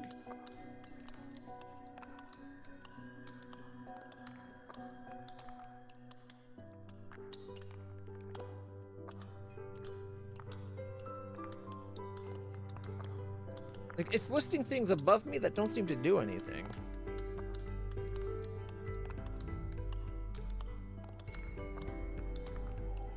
Bulldozing building. For shortcut, press X. It's because it's not telling me the keyboard and mouse settings.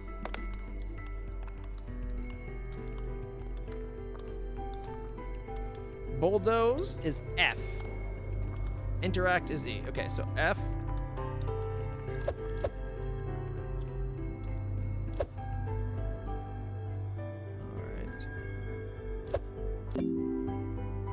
All right, start buildings from the bottom part of the screen. Start a building from the bottom part of the screen. Building are free to place. Exploit resource veins only inside colony borders. Resource veins can be exploited by multiple buildings.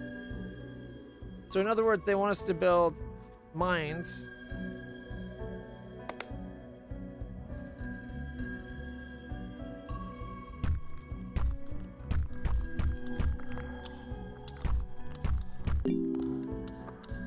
Production in Scorched Lands works on a supply and demand basis. Resources are not stored anywhere. Check the availability of local resources at the top of the screen. All right, they want us to make stone slabs from all that stone we're making. All right, complex products use up the required ingredients. Minor production deficits mean that everything is being used up and nothing's wasted. Looking for large production deficits will help you identify what is limiting the production of the advanced stuff. Okay. So right now we got stone coming in, more than we demand, and slabs we're making 62. All right, we're going to take stone tables now. A household H will boost the most other buildings. Buildings on gain speed boosts from other buildings in resource veins. Read about the bonuses for each resource type at the bottom of the screen while building. Some buildings will not work without specific bonuses. All right, they want us to build a house. If we build a house here, it looks like they got a boost about 2 spaces.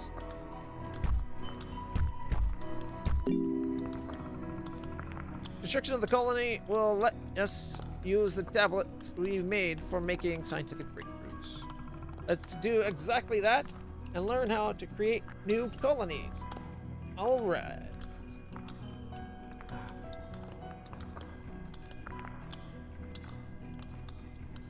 All right. So what's going on? We need more stone. Apparently, we need 41 stone. We're only making 38. We could use up to 84 tablets, and we only got 76. Those host bonuses were huge. All right. Follow the pointer. Okay. Go check out what's over here. Stone tablets are a good resource used to unlock technology. Inspect the global resources at the top left corner of the screen. Unlock technologies from the top left corner of the screen. Why? Unlock technology increases demand of global resources. Keep increasing supply to meet the increasing demand. All right, so we got research. Colony construction. Cost 38 stone tablets. Or supply gathering. 10. Unlocks water production. It's unavailable until we get this one, though, I guess. Unlocks construction and upgrades.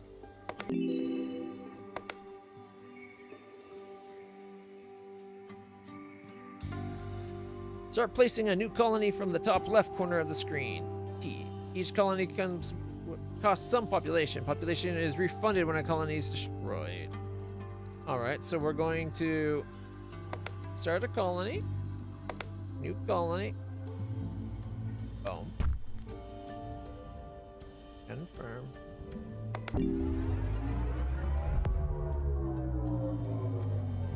Don't stand in the transportation beam. I didn't think I was. Workers use 16 out of 16. Okay. Oh, we can increase the radius. Now that we have some space, let's get another exciting task, shall we? This time we need to produce some water to supply to the other colony. Let's make one more little scientific breakthrough. Remember the steps, right? Yes, I do. Check the technologies required to produce a specific resource by inspecting them. All right, so if we go Y,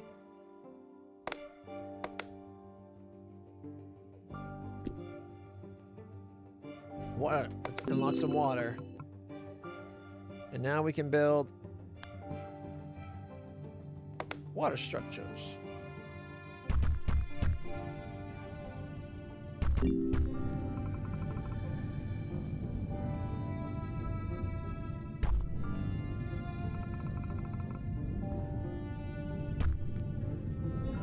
Wants us to come over this way.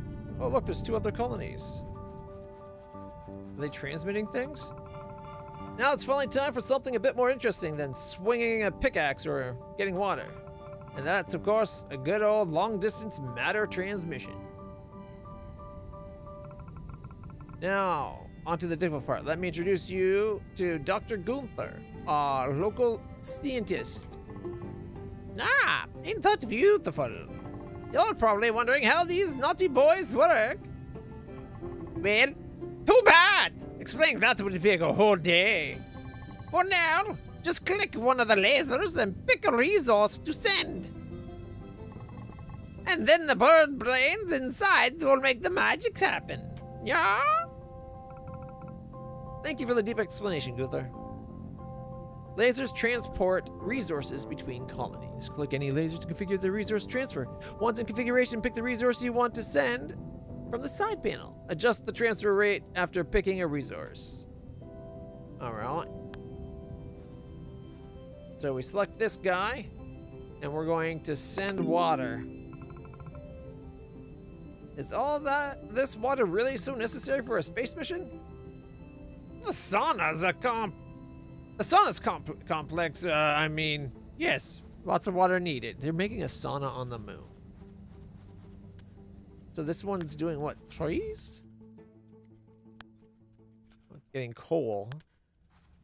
Wonder why we can't see this area. Alright, aim 2 lasers from different colonies at each other to connect the beams. Rotate with R, shift mouse scrolling, everything else. Okay, start building. They want us to make the lasers.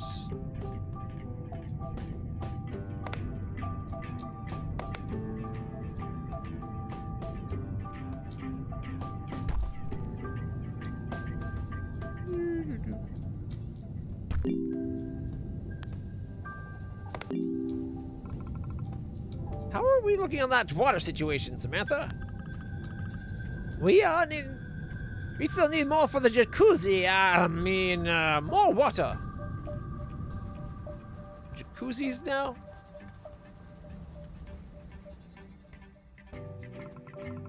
How convenient. Someone has already started setting up another connection. Oh, can we do mirrors? However, it looks like we don't have a direct line of sight. I'm pretty sure Dr. Gunther will know how to do it. He's our magic mirror expert. Yes, I know exactly what. Yes, I know exactly what we need to do. Mirror, dum-dums! Mirror placed at an intersection of these two lasers. We can't exactly build any of these babies outside the borders, though. But that's why we invented the mirror catapult. We can place a catapult inside the border, and it will safely hurl a heavy constructed outside. You can also aim the catapult while rotating it. After placing it, you'll be able to rotate the mirror itself to control how it reflects. Why not just make it that certain things can be built, like the mayor? Thank you, Doctor. That's very insightful. I simply don't know what we would have done without this guy. All right, mirrors can redirect laser beams around obstacles. Spawn mirrors outside the colonies with catapult. Rotate with R, and rotate the mirror with R. All right, so we go catapult.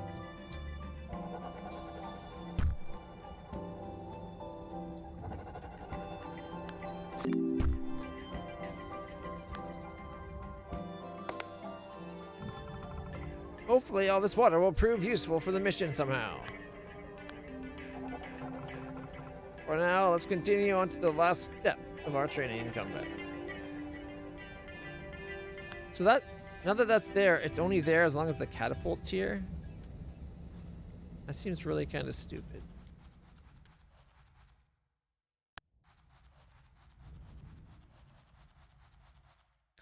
You can control units and fight enemies. Deploy units from the bottom of the screen, 1 to 6. The main character is also a unit, can participate in combat.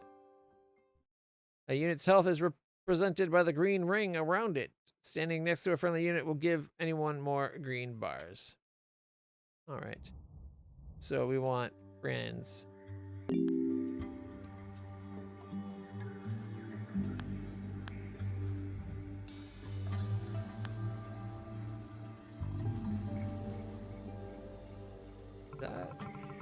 The one expedition that managed to come back discovered a huge density of monsters like these. They also brought some rare resources back with them. And after some experimentation, they managed to recreate this simple practice combat scenario. Don't be fooled by others saying it was a catastrophically failed experiment, though. It was not! Okay, there may have been a relatively small, cosmically speaking, explosion. Anyway, these guys are very dangerous. We got to clean them up. Okay, standing next to an enemy will give everyone more red bars. If there are more red bars than green ones, that unit's eliminated.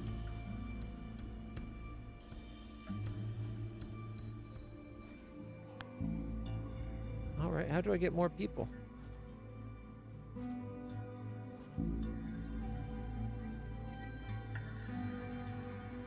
Okay, let's go like this. We did it.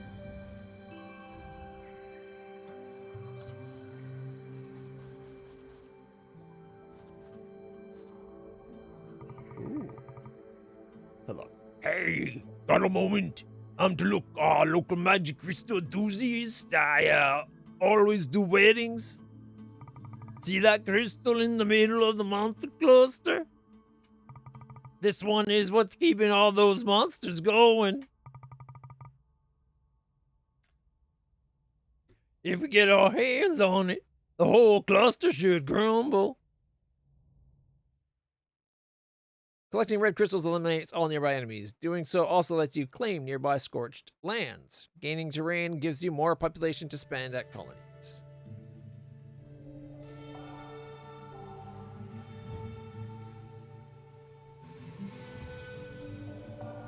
Alright, let's bring one up to there. Hey, we got it. And then we can go one over to here. And then one goes over to there. Oh, no, we got the crystal. We're good. And look, all the scorched lands stop being scorched.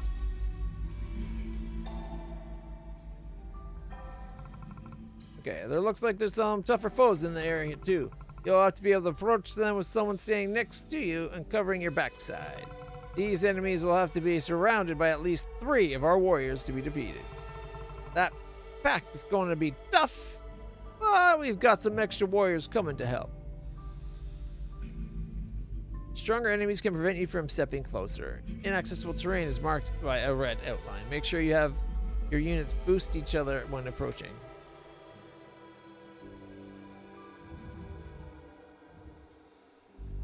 2, and then 3. Can't we just like select them all? Ah, I see. By moving them up, it moved it back. I think we lost one doing that though. All right, so if we have him, and then I come here, and then this one comes over, and then we go there and there. And then we can just take the crystal. Nice job, Cluster Master. You're a real crystal buster. Now that the crystal has been neutralized, it can show us to the free snack bar for a break. Actually, that crystal's very dangerous. You could end up on the moon if you keep holding it for just a second too long.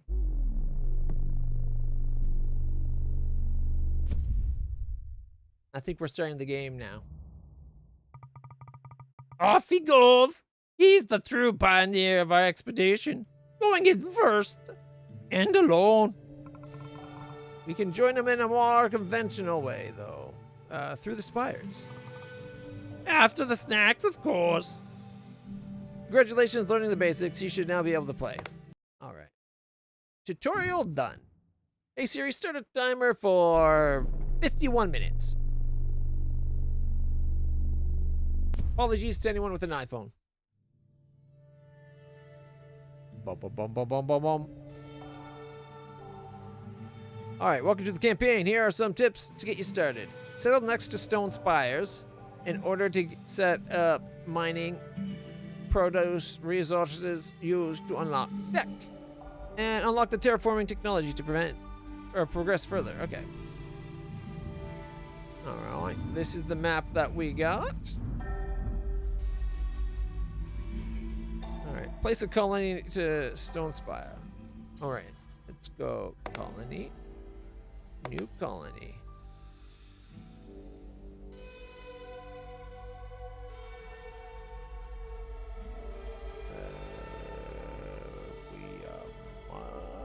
I don't know where I want to build them. I'm thinking here.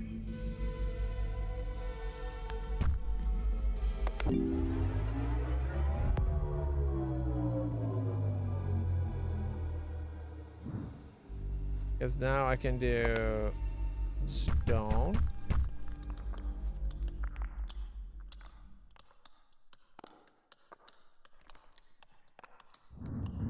Oh, maybe. Oh, I thought we would be able to do like trees and stuff.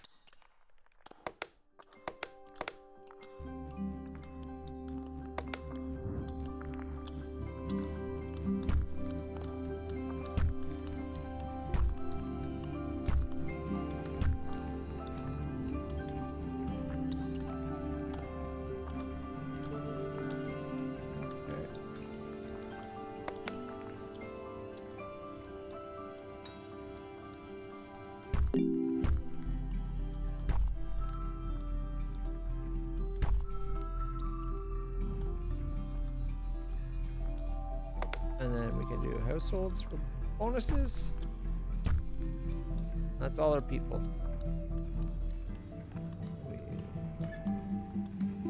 Science. Okay, so we got stone processing, logistics, unit deployment, and all that crap.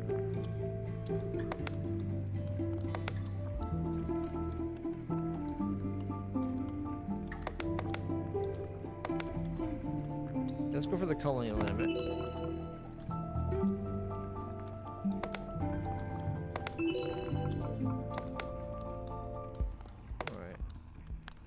So we should be able to up its size.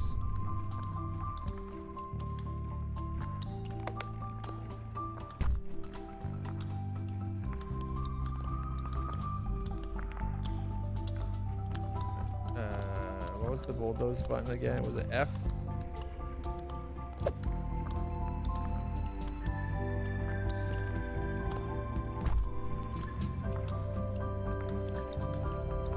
Actually, you know what? We're having a hard time keeping up the stone as it is. Let's go for more housing. That way we boost them.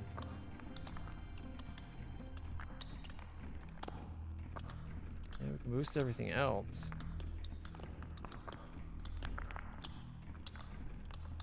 Can we relocate the city? They may be right there. Alright, here, let's try this again. Let's start fresh.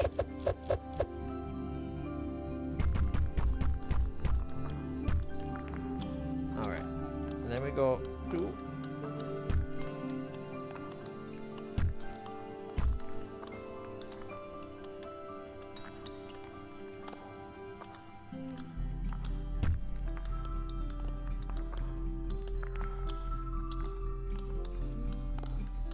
And then we got go 3.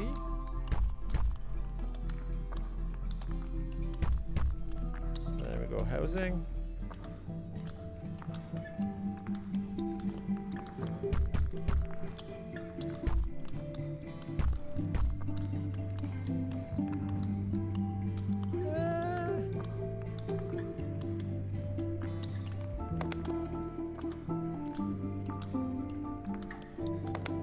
We got 15 right now. Takes 4 to unlock the bigger colonies. And then logistics. Aim 2 lasers. Yes, we just did this. Why are you telling me again?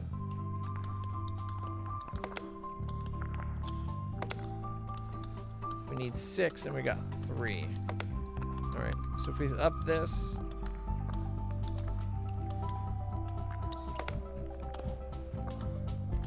I thought we just increased the technology for that. Oh no, that was a new colony, was what we got. Okay. Shaking the ground. Unlock terraforming technology. Supply 10 dusty essence. Deliver a dusty essence to the Nexus. Create a new biome. Alright.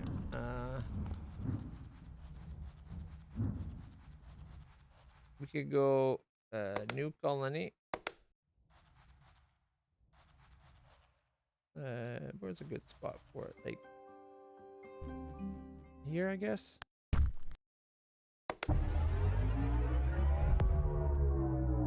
Might be too far away to connect with lasers.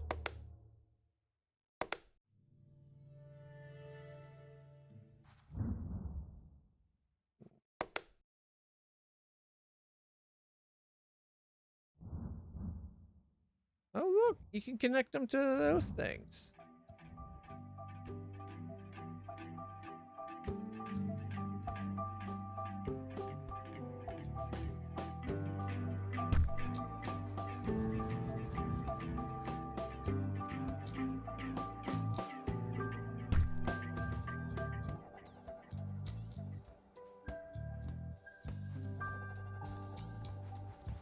Alright, and then we come in here, and we go 2.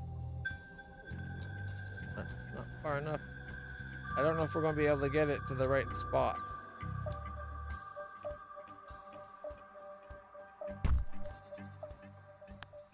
Okay. Alright, so this guy, we can just get rid of him and then relocate it like that. See? All worked out. Now we can send whatever resource we want when we need it. Alright, now we need to go back over here.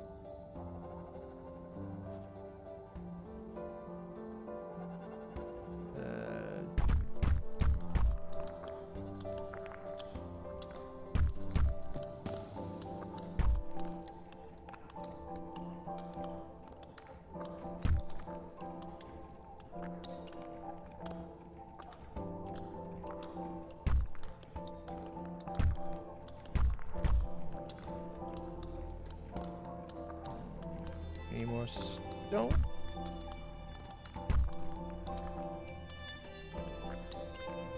And then we need houses to boost.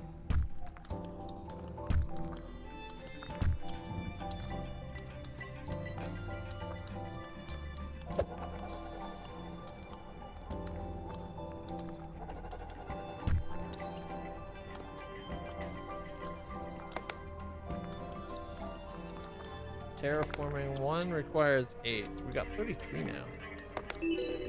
You have just gained access to a new type of resource. This particular resource is called Essence and is used to perform terraforming magic. Deliver it to the Nexus with lasers to upgrade and fuel the terraformation process. Creating new biomes will let you gain access to new resources. And accessing terraforming at the top corner. Okay. Ew, this is the world as we know it. Alright. We can now do ether and essence. Okay, how do we make ether? Extractor. Oh, it's on these things, I bet, right? Oh, 4.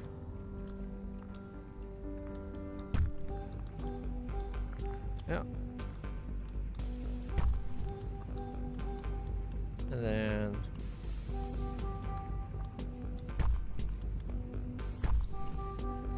no, we used up all our workforce. So you can't have that many. There we go. And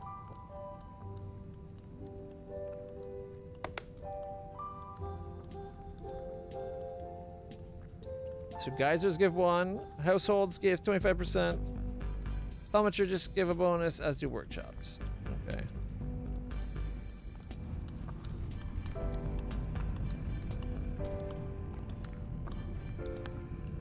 And dusty essence.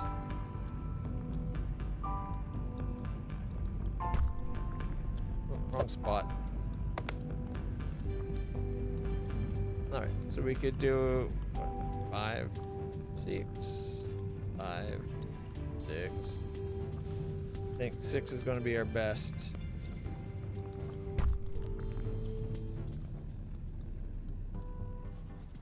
And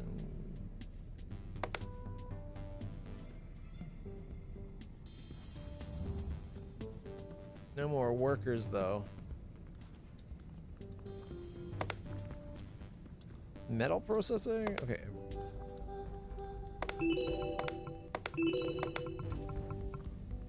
We need to have 4 more of those stones.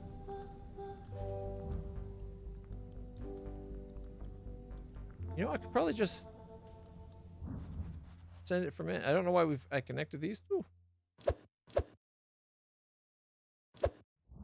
And all right, you can only build when you're actually in.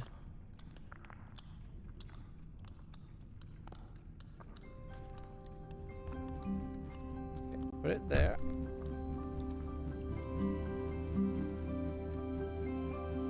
Actually, wait a minute.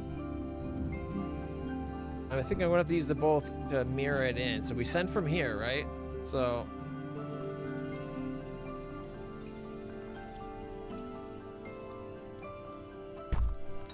And then over on the other side, we do the other one.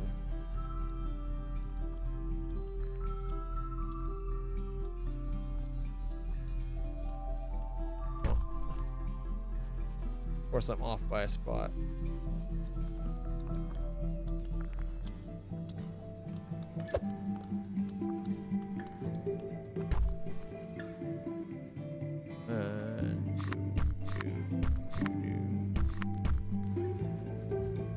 No, I need to move it down by 1.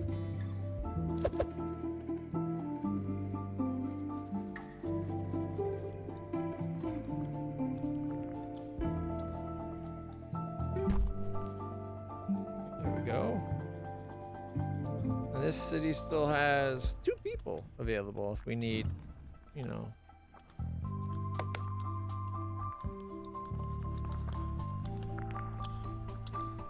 Bonuses?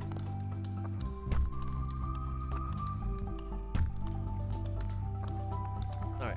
Anyways, we now have to have the other side send the essence. over.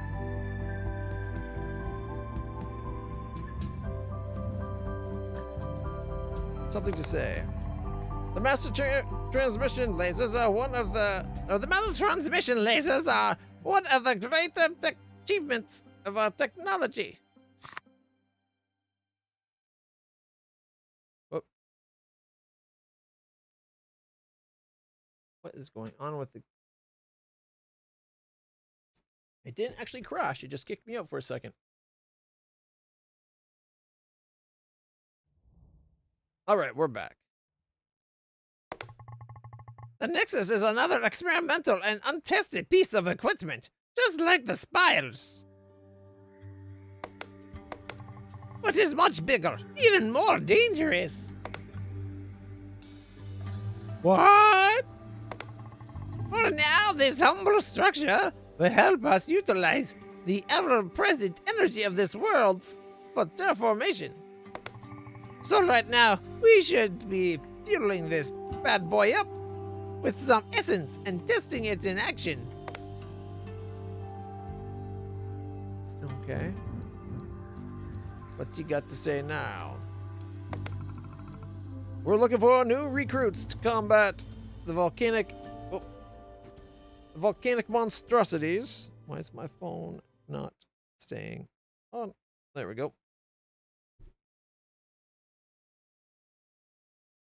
All right. We're looking for new recruits to combat the volcanic monstrosities. We have the spires, we have the weapons, we need soldiers. I'm not going out there. All right. I didn't see anywhere we needed to fight, did you? We got more of those geyser things over this way.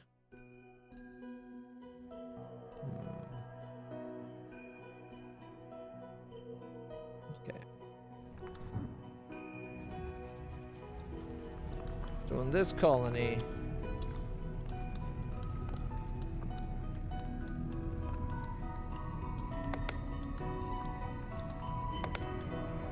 we still need 4 more.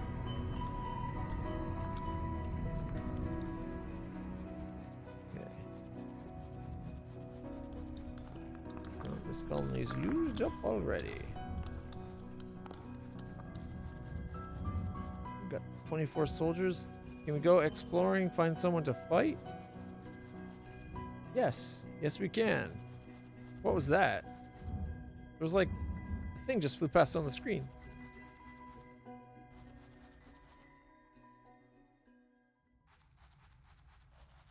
Oh, here we go.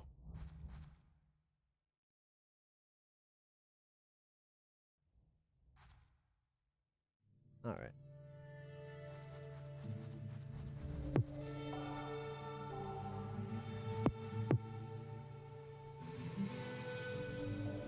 All right. So if I go here,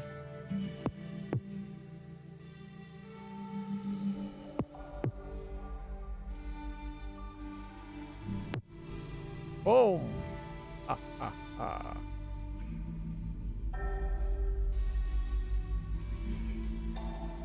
Swap out.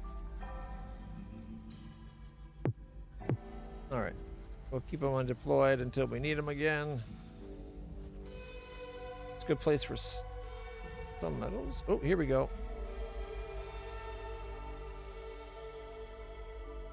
We're ready. Go.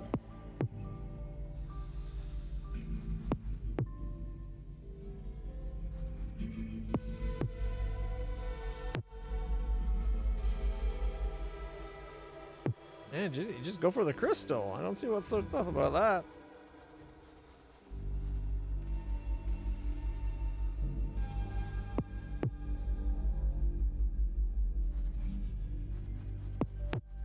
Ha ha! Just before he's about to get attacked. I commend your bravery. Look at this. Fixing the world up quite nicely.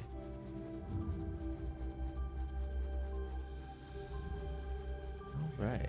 Oh, I'm sure you guys just spotted over that. Check it out.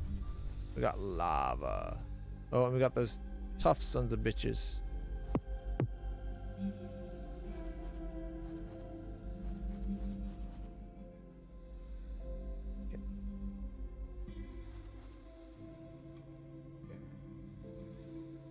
1 and 2. There we go. Crystal's way over there. One come up. And then...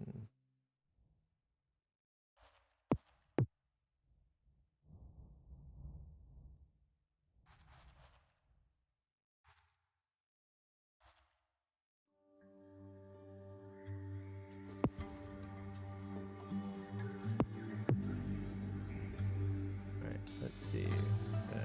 1 and 2.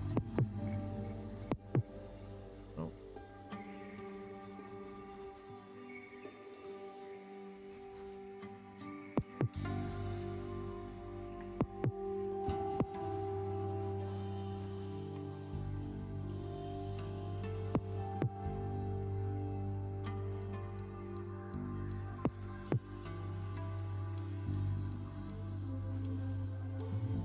Okay, now we should be able to do it.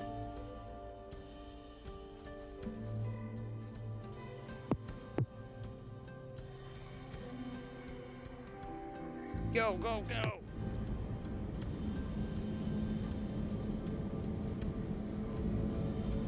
Da, da, da, da, da, da, da, da. Oh, we still can't get it?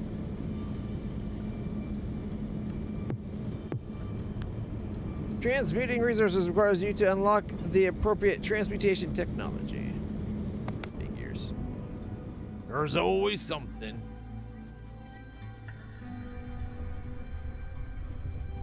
I like the look of the clouds. They look really good.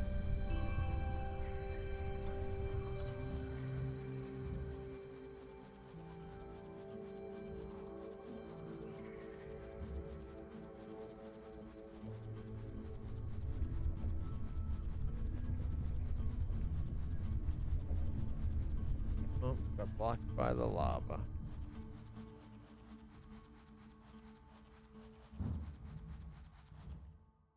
Here we are.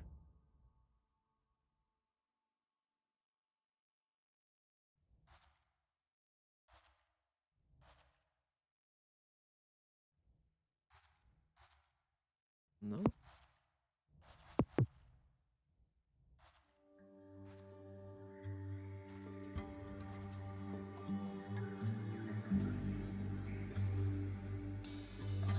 Did that get rid of that guy?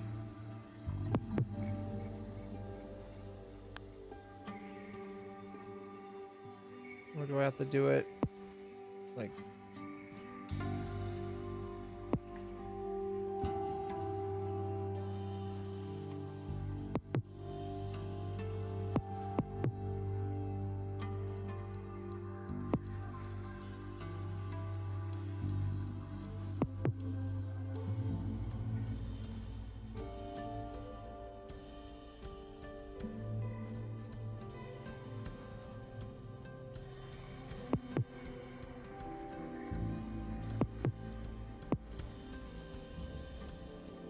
One and two.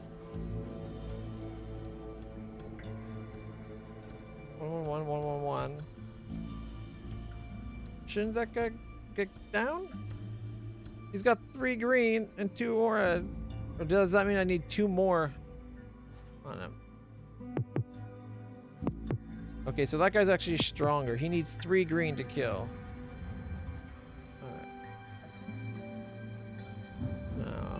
Can we go around the backside to get back to where we were? No.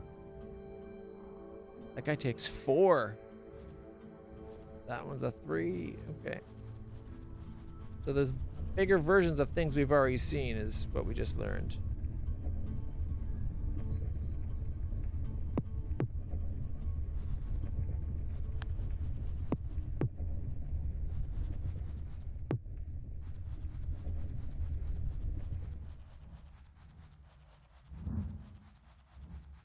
Oh, here we are. Here we are. Here we are. Shit. Okay, we got 1 and a 2. Boom. And 1 and a 2. And we want 1 and a 2.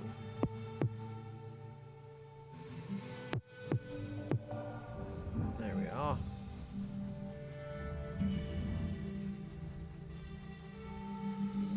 I like that the world's bigger than what the mini map shows you. Pretty sweet. Yeah, I want to clear up a little bit of unseen over here if we can. Might not be able to. Yeah, we're not going to be able to do. But we're back to our base. Alright, so with the research, we need 4 more tables. We can have, what, 1 more city or 2 more cities? Population is used. Okay, we have 35. So I think we got another. Alright. I'm there. Where am I going?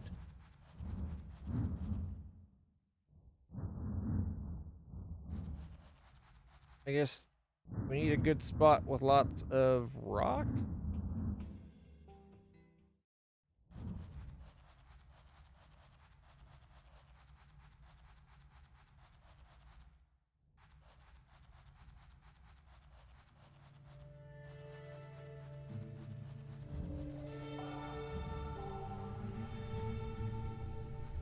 Whoa, look at this place. Got like flying units and stuff going on. I think at one point in the game you unlock terraform, like where you can move a building that can be moved. And it changes the land underneath it, if I remember from the trailer. Okay, 1 and 2.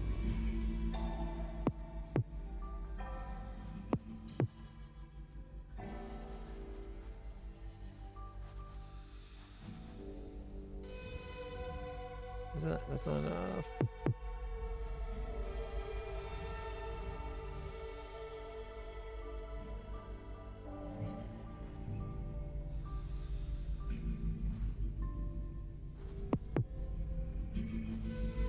No, okay, we can't get back there yet. Like we could.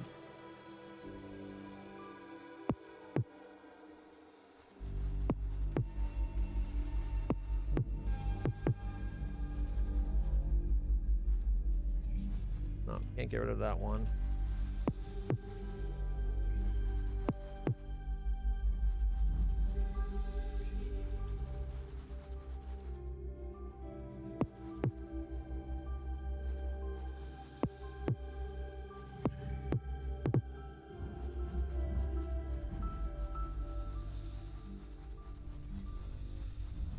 All right, this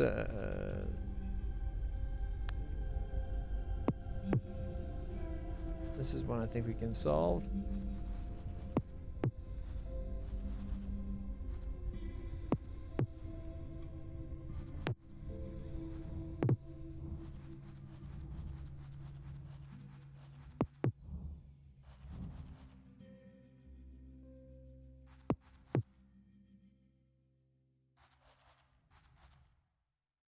No, we can't.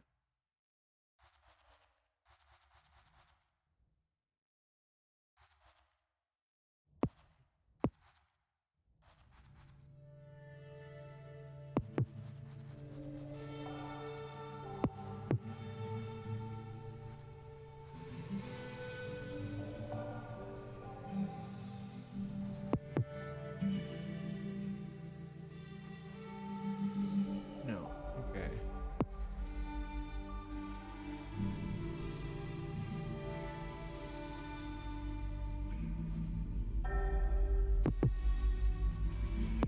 Yeah, I'm definitely not getting in through all that.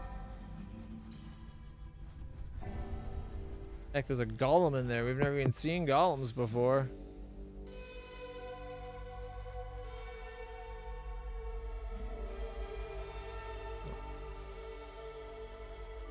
That one's gone.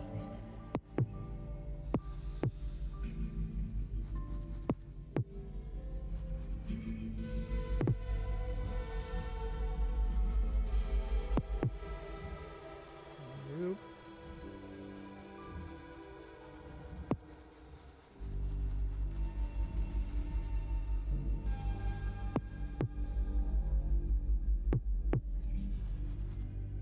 That one still needs what? 3 more? Can't do that without getting another city going. So And a wall of lava.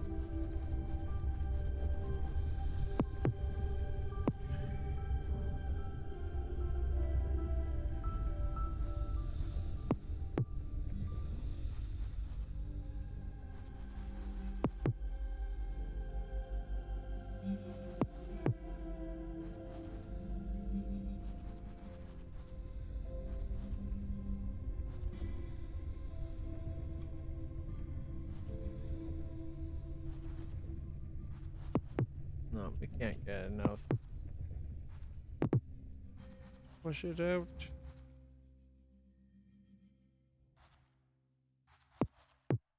Got it. Oh, look at that thing. Yeah, they're getting much bigger.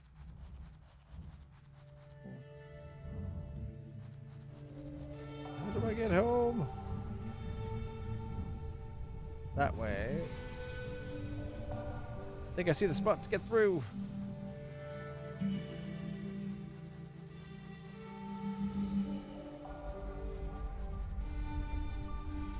Alright.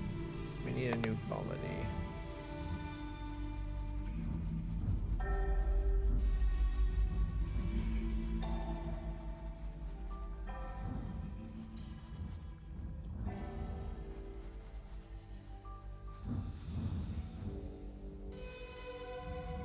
Ooh, look at all those things over here.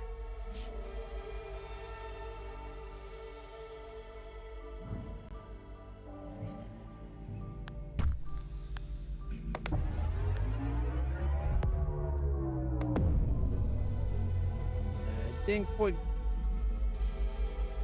Might not have been the best spot for it. Alright, guess what, 2?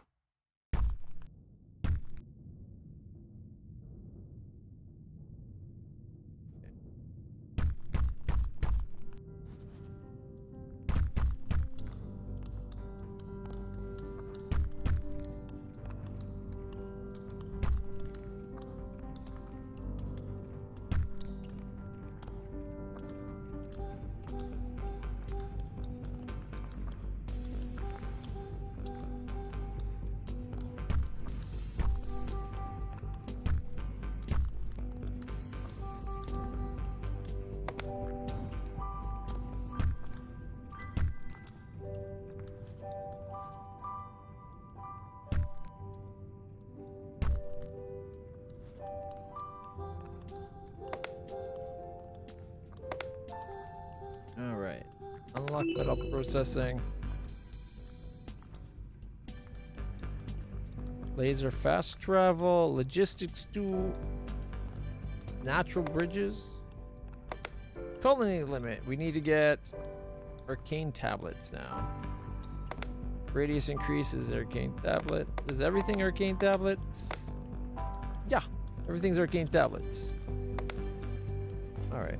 So bloodstone.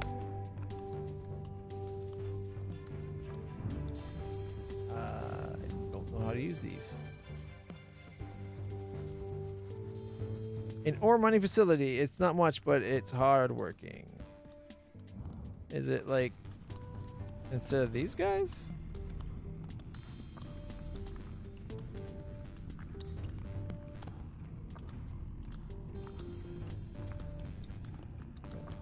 One. Gets a bonus by having those guys nearby, but no.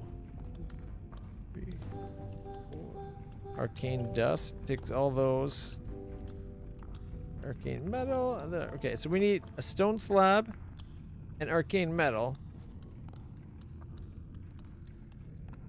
They like mountain.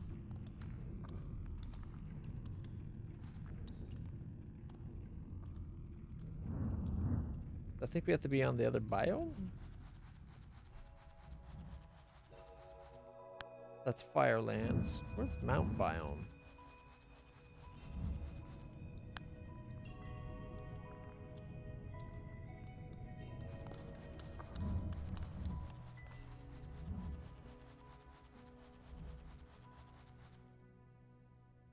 Stone Spire. Not Stone Spire.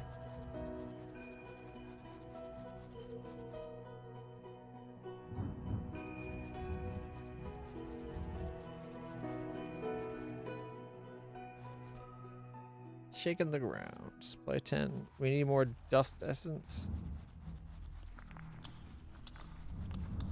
I think we can do that from this one and send it over, maybe.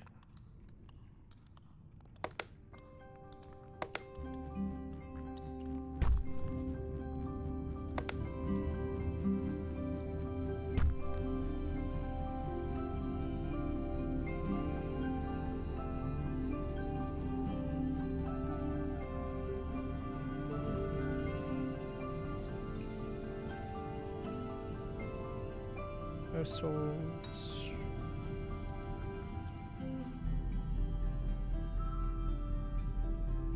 Oh, we're out of workers. There's the problem.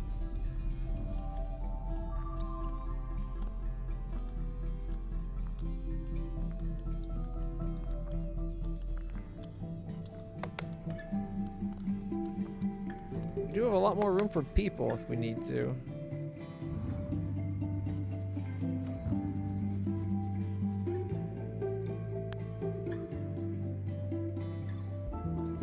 Too close to us. But we can't get anything in here.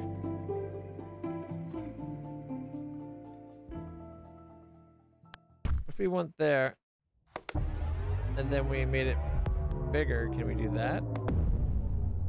Yes. All right. So then we should be able to go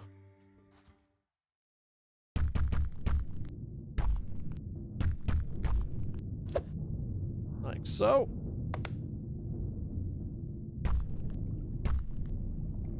And then houses.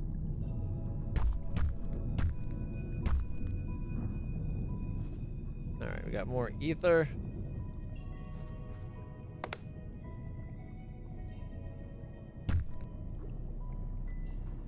We can get what, 4 more twice? All right, and then we need lasers, which is E, logistics.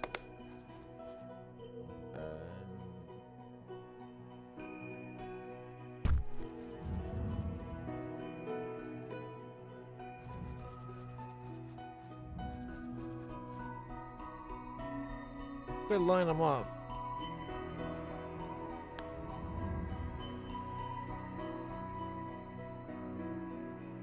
I was wondering if there's just a way I could maybe relay it by a laser into that thing.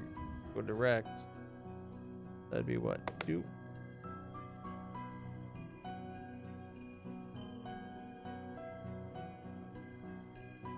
This place has no workers left. Right. Shit.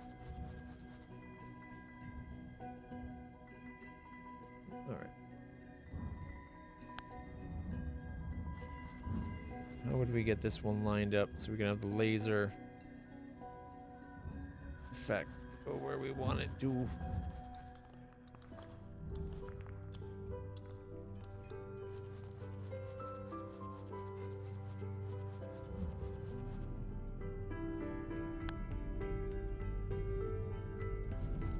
What's the most expendable building here?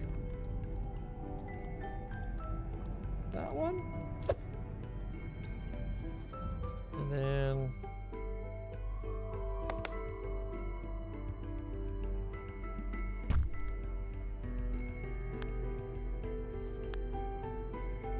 well, you can only have it only puts the like the thing when it goes outside. Yep. So it only puts the mirror, the teleportation mirror thing when it's outside.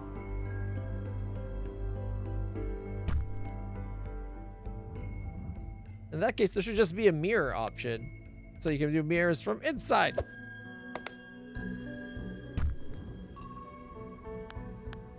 All right.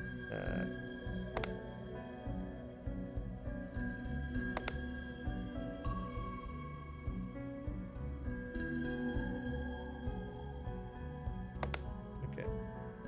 View that way.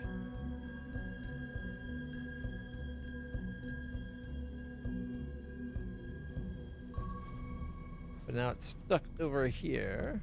We need one more.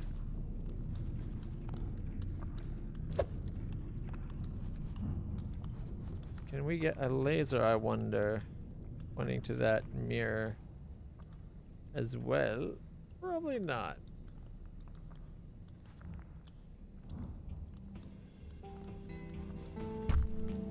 And that blocks it, of course.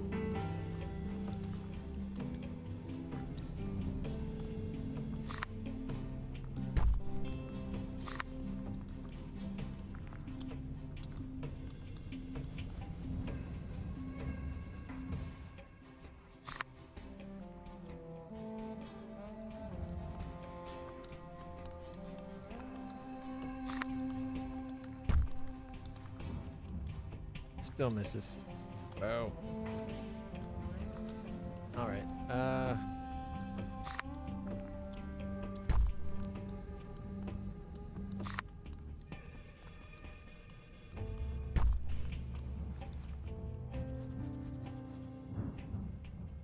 Doesn't really help us.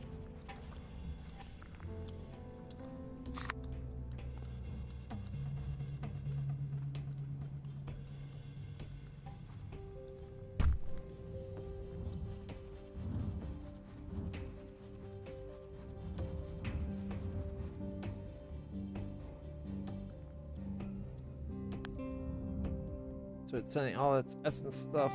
Even though it looks like it's going out, it's sending it in. How would I get...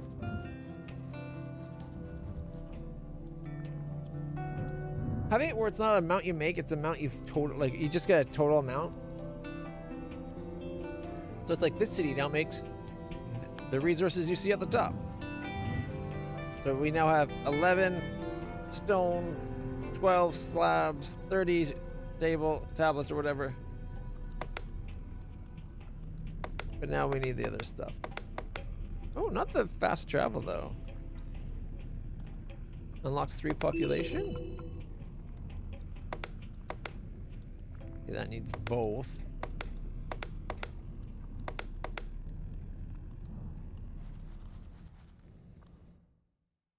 So I think we're going to need to find another way to get stuff over.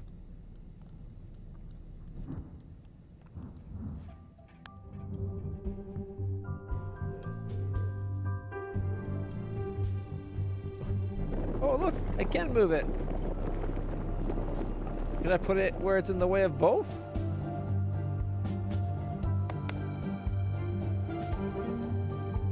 Yeah.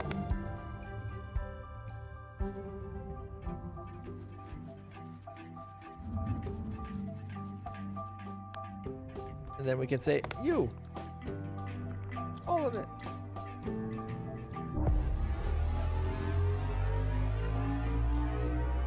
I just needed to change my mind from moving things around it to moving it. Commander's still in the dark about our mission. Typical oversight. Let me fill you in. This Nexus of Oz is supposed to be a machine for interstellar transportation. But it lacked power and now needs some upgrades to get us further than the moon. By some freak miracle, it works for terraforming for now, but with the sufficient progress, we'll be back in space. We'll be back in the space exploration game. Okay. So we just gotta power it up and upgrade it, and we can get back to space. That's supposedly what we're doing. Okay. Emily has something to say. I proudly report that the new laser network has cut most of our commute times in half. I don't quite get Gunther, though. He came up with tech and doesn't even use it. Personally, I don't even mind the discomfort of the annihilation and reconstitution phase anymore. Space birds, yeah. And now we got terraforming options, which is what I think is what we needed, because we needed mountain stuff. Requirements for next year. Reward for next year is Omega Fluid. Creating and maintaining space building or special buildings gain more by upgrading the Nexus. Nexus essence available, 22. We need to get volatile essence now. Create a biome. Pick a spot for biome.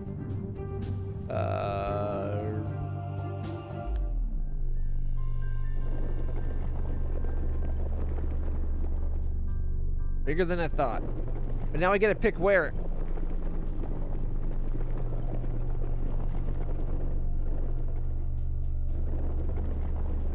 Just trying to sneak past, but it won't let me sneak past.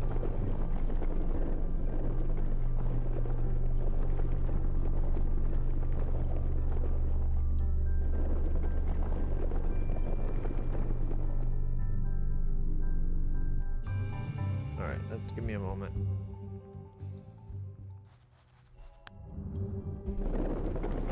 No, I want to leave it there.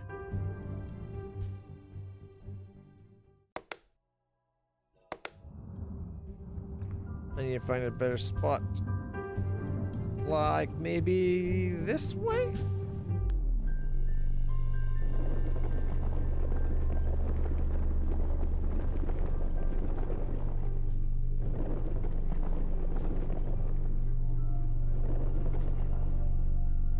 It'll at least get us the mountain stuff we need, I think.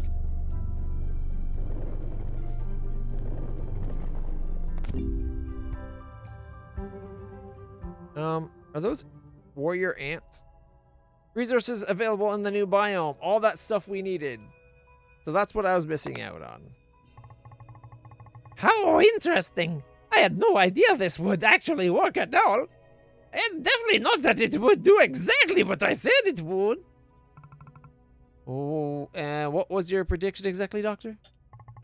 Apart from the Mentalax next in the middle, we've created a relatively safe environment for our colonists. What? What is a Manatrix? Shut up, Donnie. You were saying, Dr. Gunther? I speculate that the local energy of the moon has been split into 3 basic energies. These flux raw and life energies likely fused with the local minerals and became inert. Then maybe this would also give us a better understanding of how not to accidentally turn our planet into a volcanic water park. All right. And okay, moving and maintaining biomass. Here are some things to keep in mind after creating biome. Move any biome or nexus around and experiment with the best positioning. Start relocating by clicking on a large object in the center. Each existing biome requires constant supply of the appropriate essence. When there's not enough essence, you won't be able to create new biomes. Okay, so it sounds like I can move things around anytime.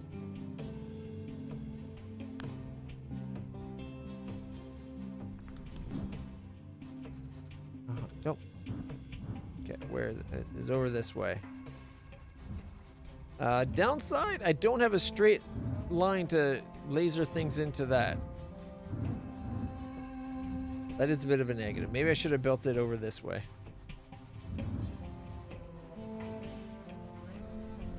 There we go.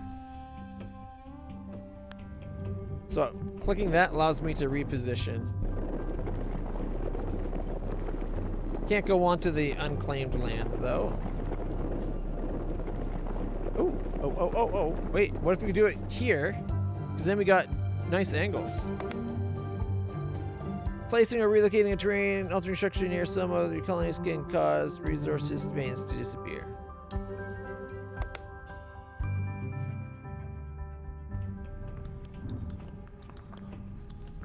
All right.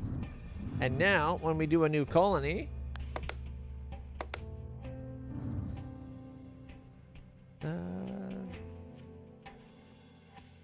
right about there. And then we expand it, of course.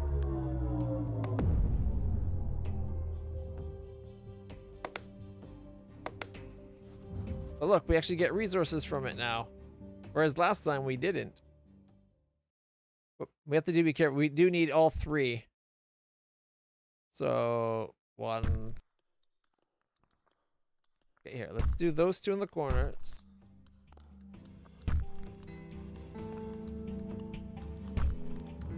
I wonder why it didn't. Oh, it's outside the range. Okay. Let's move you over there. Okay, we got what? 2, 10, and 7. So we need more of the first one for sure. Okay. And then arcane dust takes everything to get us the next level up. And then coal. How do we get coal?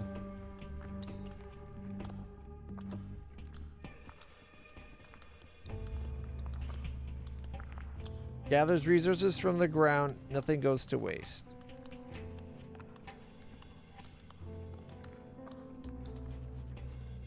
Oh, but it needs forest ground.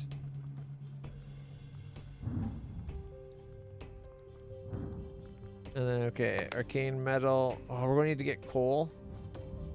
We might need to reposition so we can get the coal.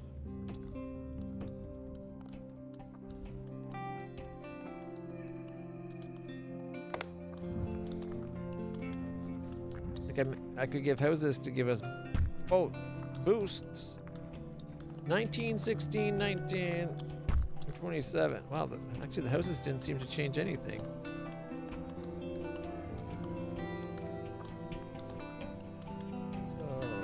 Don't need houses then? Oh, actually, you know what? It did.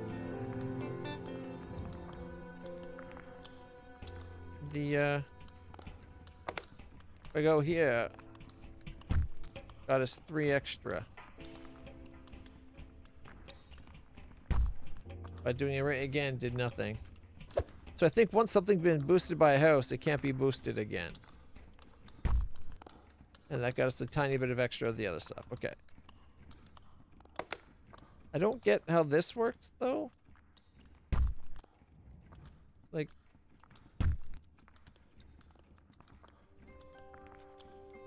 It says leave nothing on the ground. It says the buildings it's connecting to, but it doesn't seem to actually get anything.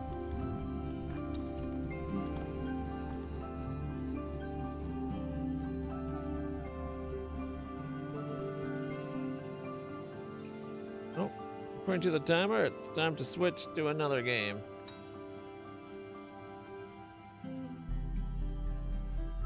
The only thing we didn't seem to figure out is that, which is unfortunate because we need that to get things going.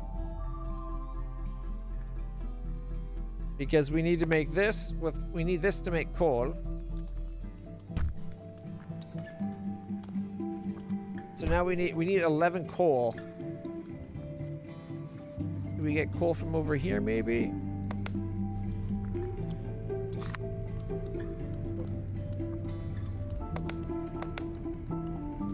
Except for there's no buildings available here. We'd have to delete something.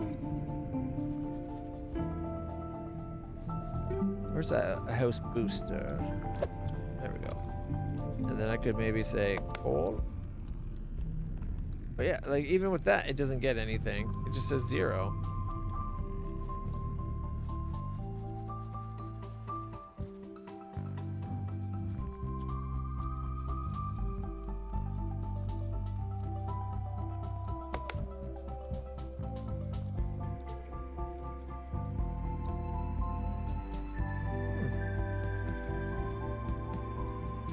I think it's an interesting game. I'm just not sure what I need to do to get the coal to show up. What's the supply for coal?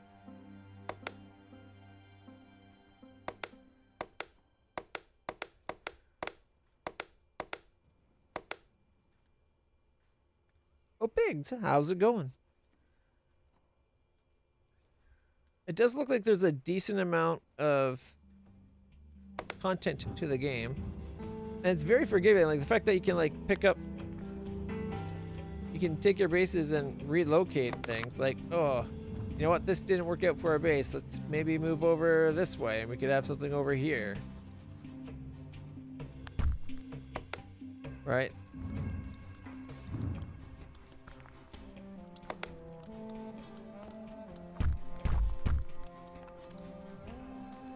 But I'm obviously missing something that's probably supposed to be fairly obvious.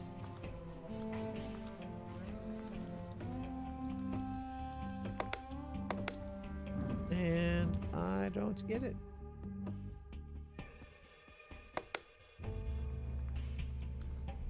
Like, it's neat where you explore the map, you can open it up. The more colonies you have, you can start... Where is it? Yeah. You can start, like, fighting the monsters to expand your territory. It doesn't seem to be dependent on a number of colonies, which is what I thought it was.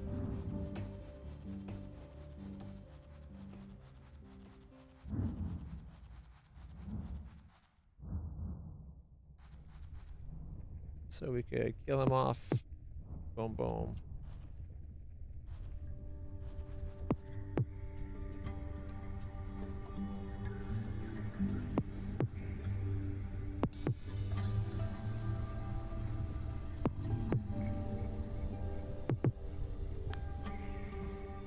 All right.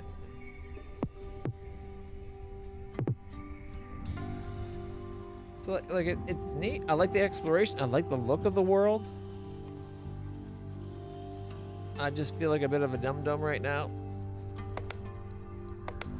Like this I would have thought would be like help, but it's just telling you what the mission is. Create a new biome, upgrade the Nexus tier 3.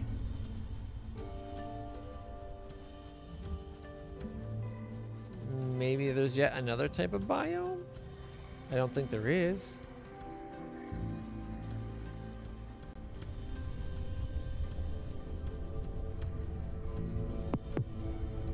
Can't get through there. If we could get... Alright, you know what? We might be able to...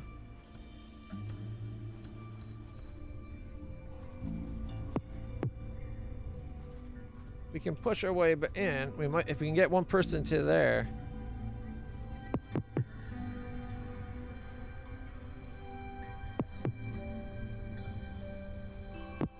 Nah, we can't get that one gun.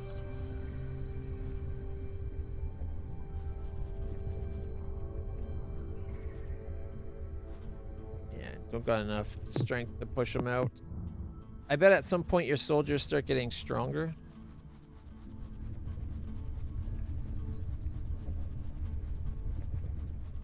All right, you know what? I think our time for the demo is over. How about I just play the trailer for the demo so you can actually see what it's really like, and they're not just see it someone who doesn't really know what they're doing.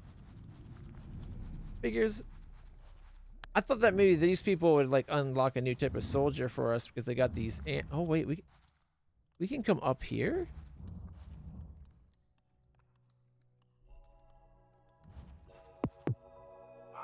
I didn't know we could come up here.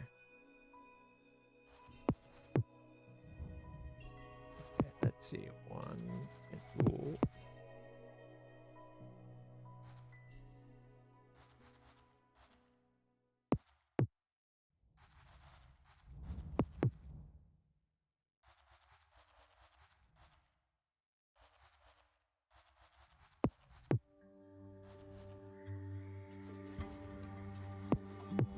I don't know if this gets us anything.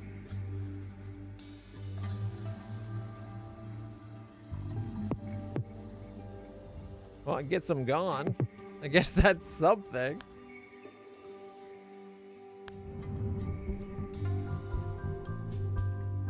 Like, we can relocate this wherever we need it. Which is neat. But I don't see any different types of terrain coming off of it, right? So what if we despawn it for a second? Got water. That whole area was a lake. Wow. I had no idea. Okay, let's oh, how did we make that new zone again?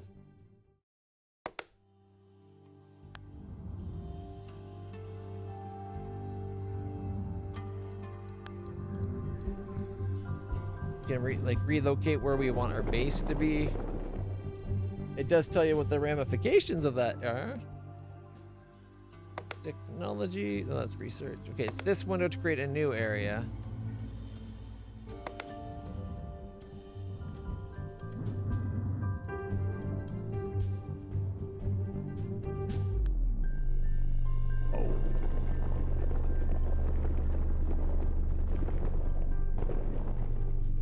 of like that spot, actually. Placing a really... Yeah. Just tells you things could disappear. Like, all that.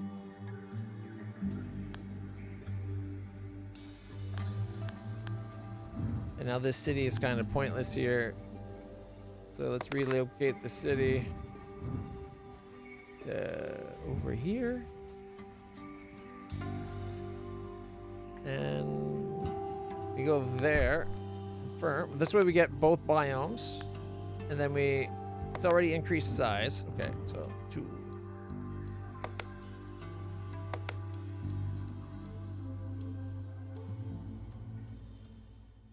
We gotta be careful. I didn't realize we didn't go far enough that way, actually.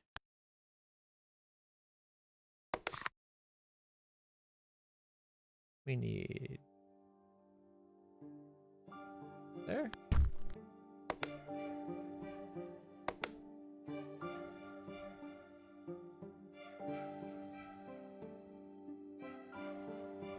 Charcoal burning. Gathers resources from the ground. Nothing goes to waste. Possible products, charcoal. I think maybe we just gotta get wood here for us to burn from one of the, like, from another city. Alright. Bloodstone.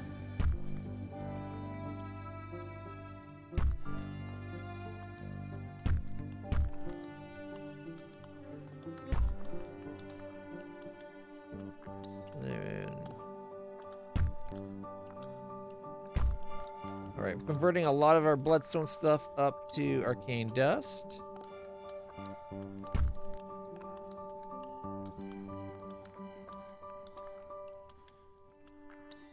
But again,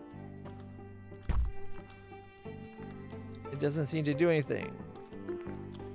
Production at 0%. Forest. Nearby required. Ah, see, yeah, it does require forest. So these guys have a bit of forest. And they still have production remaining. Can I get... There we go. Now we got trees going. Look at that. So we got 6. The only thing is we'd have to get it over to them. Ooh, look at that. That's almost the exact shape of a city. We could relocate that over here. But then getting it into the main base might be tricky. At least we figured out what the problem was. I'm an idiot. It requires trees to burn. Oh yeah, totally taking suggestions. You got a demo to check out? This is the last game I had set up to check out for today. So if you got a game that you might be worth taking a look, share away, my friend. Share away.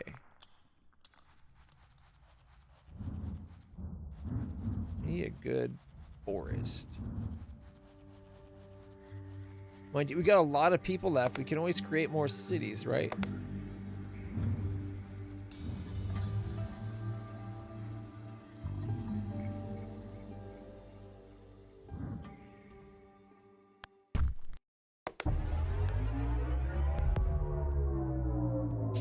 Increase the radius.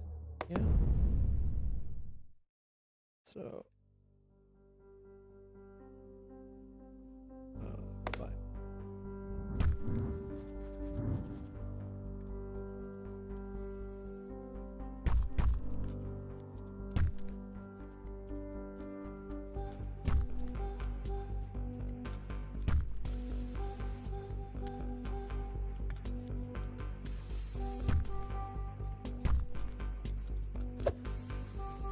So now we got to get all this. We got like 54 charcoal here.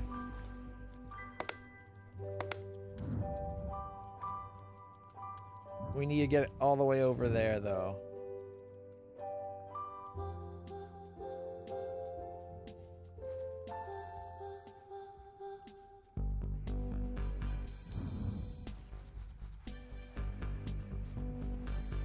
This place has 1. I might be able to...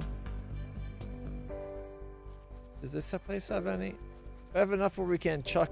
We do. We might be able to chuck a mirror into a position where it can help. I think the mirror should just be something you're allowed to build out and about.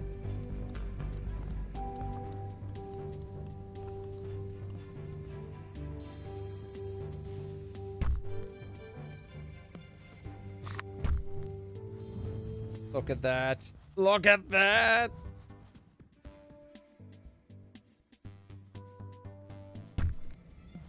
All right. And the other side sends over its charcoal. And then on this side, we can actually do something with it for a change. This piece here, right?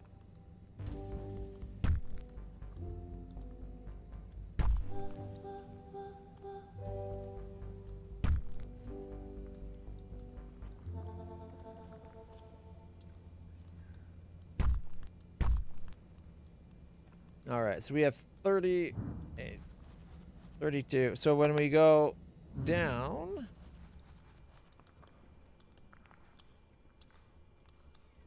okay, let's see. That'd get us 9. 9. 9. And 9. They seem to like to be around the houses.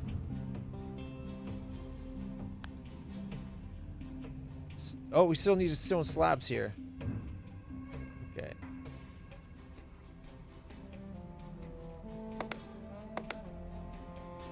And you can't just mine mountain. It has to be from production from somewhere else. All right. We got stone slabs extra here.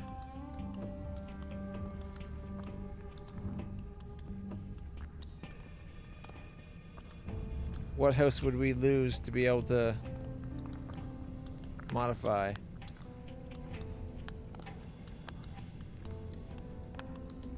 That one. Okay. And then we can go E1. And this is going to be sending over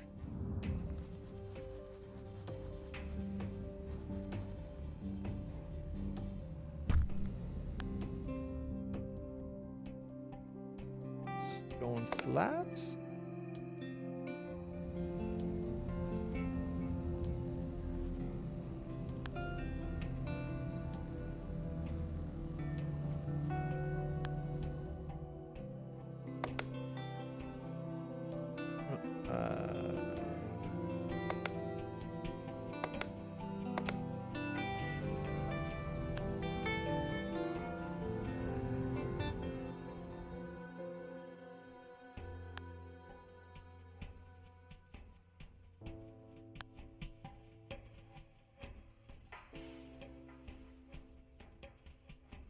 What seems to be the problem?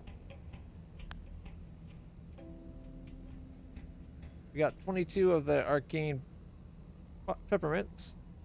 They want stone slabs. But you're not sending stone slabs? Or did I send it the wrong way? You know what? Maybe they don't have extra stone slabs available here.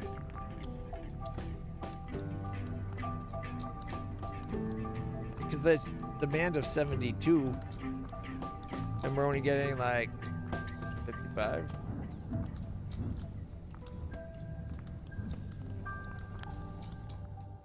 All right, so we need to get more stone slabs coming in.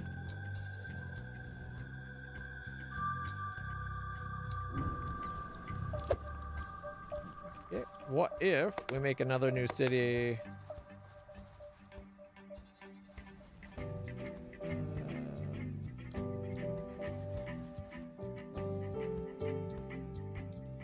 A good mountain spot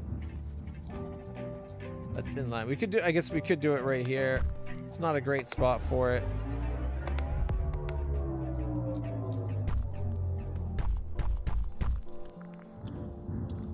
And then get some slab production going. And then we go laser.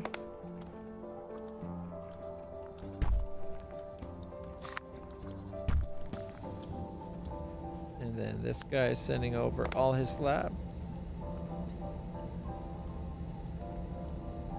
Oh, where did my cursor go? There it is. Slab.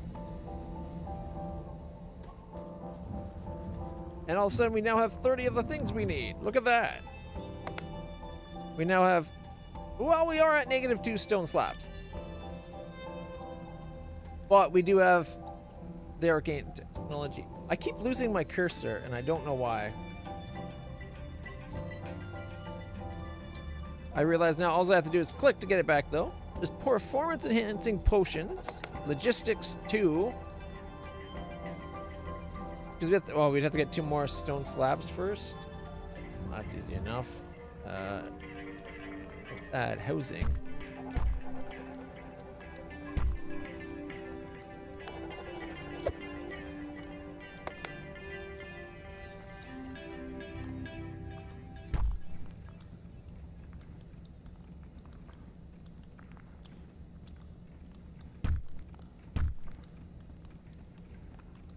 Oh, do we need more? Yeah, I think it wants more. Go up. Yeah. It wants more stone.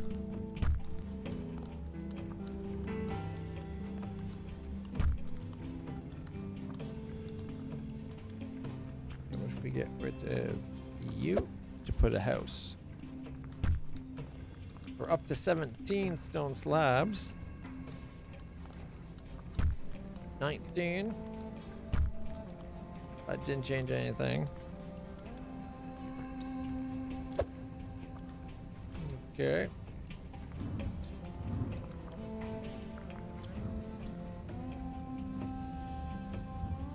Gets us up to 30. Did that fix the deficit we had, though? Nope, still 3 tablets deficit. Oh, right, but we made... That's probably because we needed... that. Now are we beyond the deficit? Yep, now we're good. So we could get logistics 2, gets us 3 population, allows for transferring 2 resources in opposite directions within a single laser beam. Anyone can break 1 stick with their beak, but a bundle of sticks can only be pecked at. We can glass, natural bridges, combat gear, more colonies, radius cap increasement so we can make our cities even bigger. Unit cap upgrade to get more other units. Performance enhancing potions. Gain 15 movement speed. Population goes up to 3. Makes everyone run 15% faster. Kind of illegal. My cursor keeps disappearing on me. I don't know if it disappears on what you guys see. I don't know what Logistics 2 gets us. It's only 8. So I'm going to unlock it. Find out. And let's see. 10 and 4. Okay, 4 points. Come on. An extra city. We got 13 points. Do we go radius increase or unit cap? Combat gear could be a good one.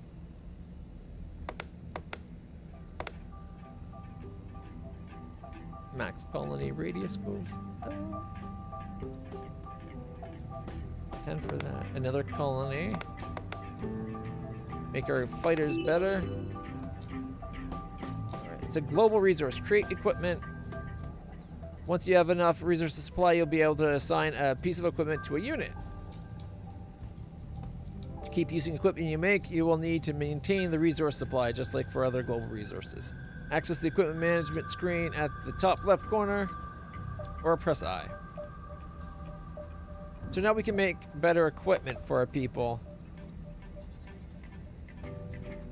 Demand per, we need to get whatever that is, which is combat gear. So we need to go to a place, have it making combat gear. It'll add 222 to our units. Either making them a 222 or maybe making them a 333.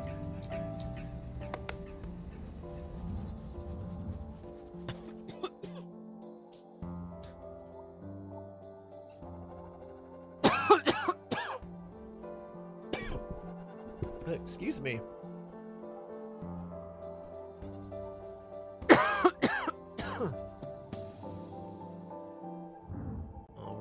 Let's just save. We'll call it there for a second. I'm going to play the trailer so you can actually see what it's up to and not just the ramblings of an idiot in the game. And let's see, library. Scorched Lands.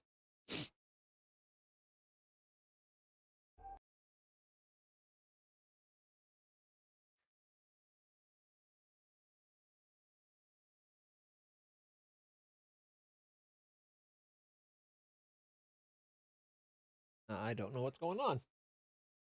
It should be playing.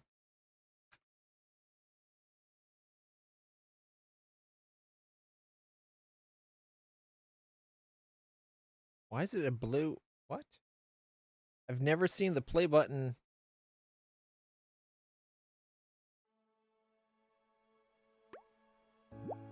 Okay, it's working here. Okay. Let's open the...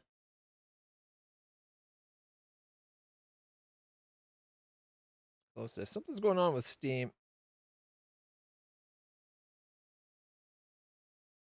We might have to close it.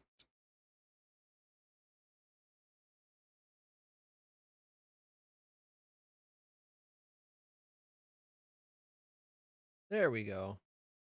Question is it going to work? Scorched Lands.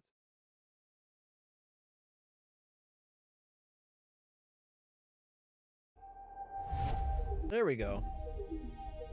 So this is what the game's supposed to look like, not when an idiot's playing it.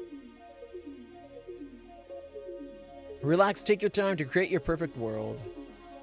So I think I was limiting the settlements way too much. That's clearly they're doing the terraforming beam to make an ice segment. We did it to make the mountain segment a second ago.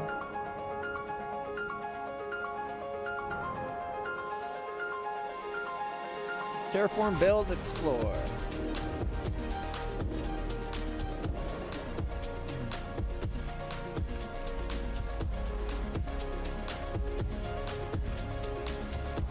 Did he just ride the laser beam? Hey, look, that's where we were just messing up. Yeah, see, look, they're doing it where it's one. They build a base just to go mine a bunch of charcoal by burning trees, and then they zapped it over with some lasers. Oh, they're using... Okay, so they mined it on this side. They sent it back here because this one didn't use up the population. So now they got the 3 different types of emerald crystal stuff by 100 each, which is huge. I'm an idiot. I'm such an idiot. They're built on top of the hill. You remember how we went up there and we fought those bugs up top? We could have just built up top rather than built down below and only, like, see, before I was just using the entrance level. Look where they're built. It's using every tile, probably the tile they're on and every tile around them. That's way better. I can't believe I didn't think of building on the mountain. I guess I thought it was being treated like this stuff where we couldn't go on top of. Except for we are able to walk up there and fight.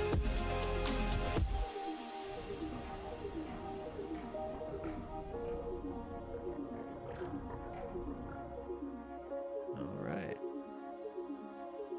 Technology, I guess, to help you move around the world. You can customize your campaign settings. Ooh, make customize. Let's look at that.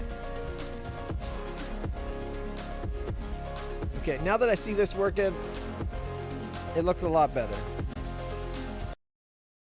I wonder. Give me a second. Relaunch the demo.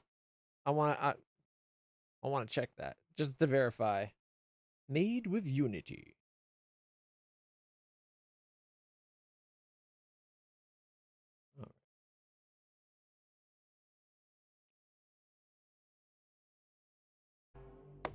All right, we go continue. So this is the place that we did that with. Okay, first off, we gotta push the bugs back.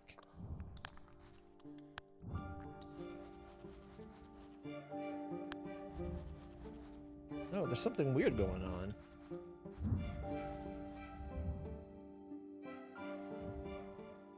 All the places we've been that...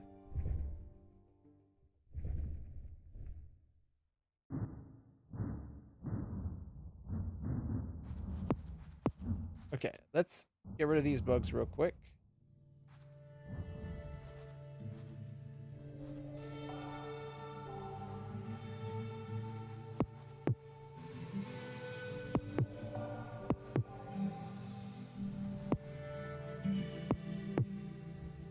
Alright, and then we can come over here. We can go 1 and 2.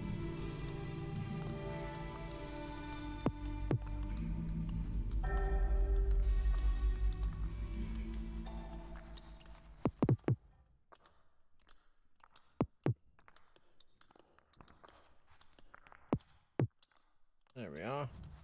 1 bug left.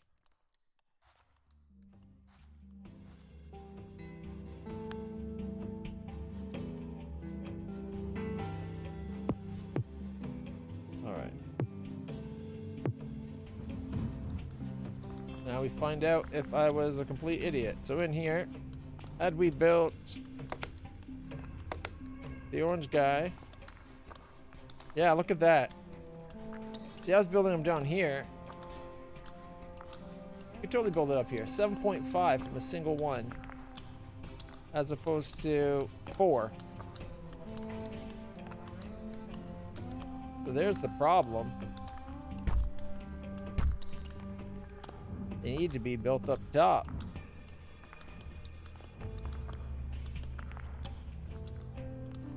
So yeah, I was an idiot. Well, here, get rid of everything.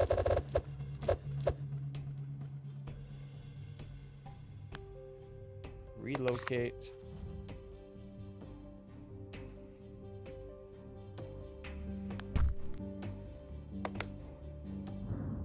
All right.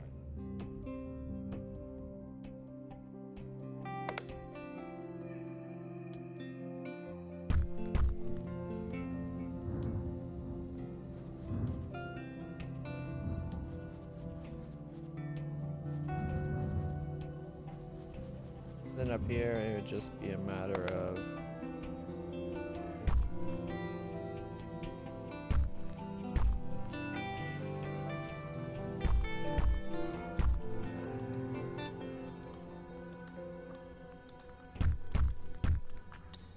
look at that, so much more, right?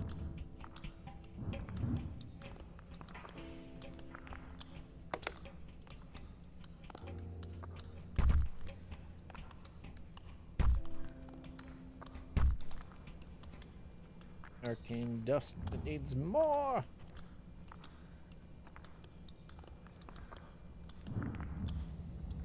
But that does prove what I was trying to say. And more people still available. 6, no matter where it's built.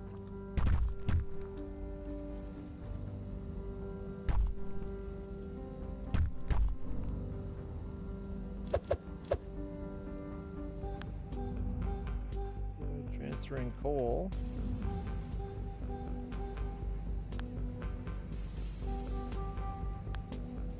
Now I'm transferring the stone slabs.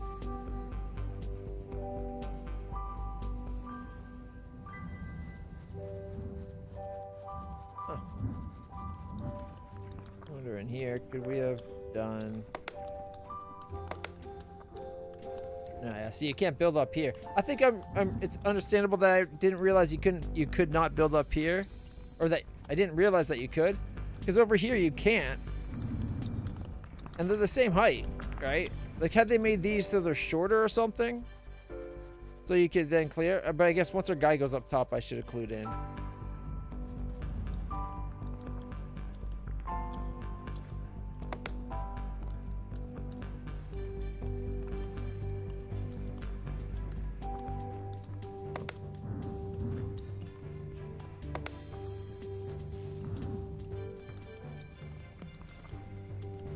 Oh, wait, I forgot to rebuild the dust. Thing. Oh, yeah, that's arcane metal.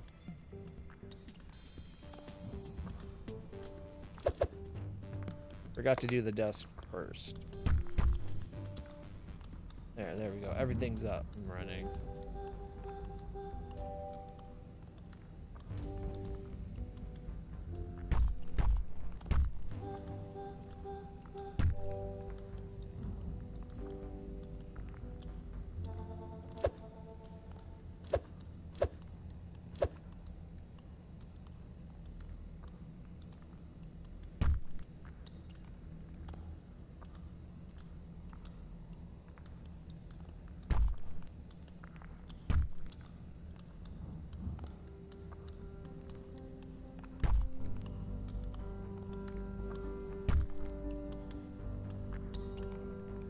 Does it use the same amount of each? Because I thought I was putting equal amounts of each in.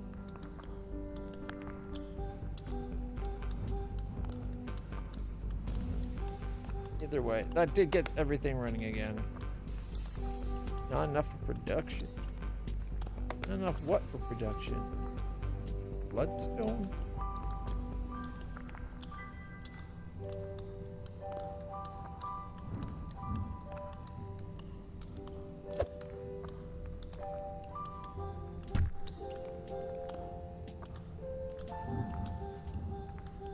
Anyway, that totally shifts the way it would have been made. So that was on me. I think the game could have done a better job of making that obvious, though. Gotta shove it back on the game, right? Can't be my fault. What the heck happened to all my icons? Ugh. All right. Well, you know what, guys? I think I want to call it there. I'm not feeling great today. I'm in a lot of pain because of stupid weather.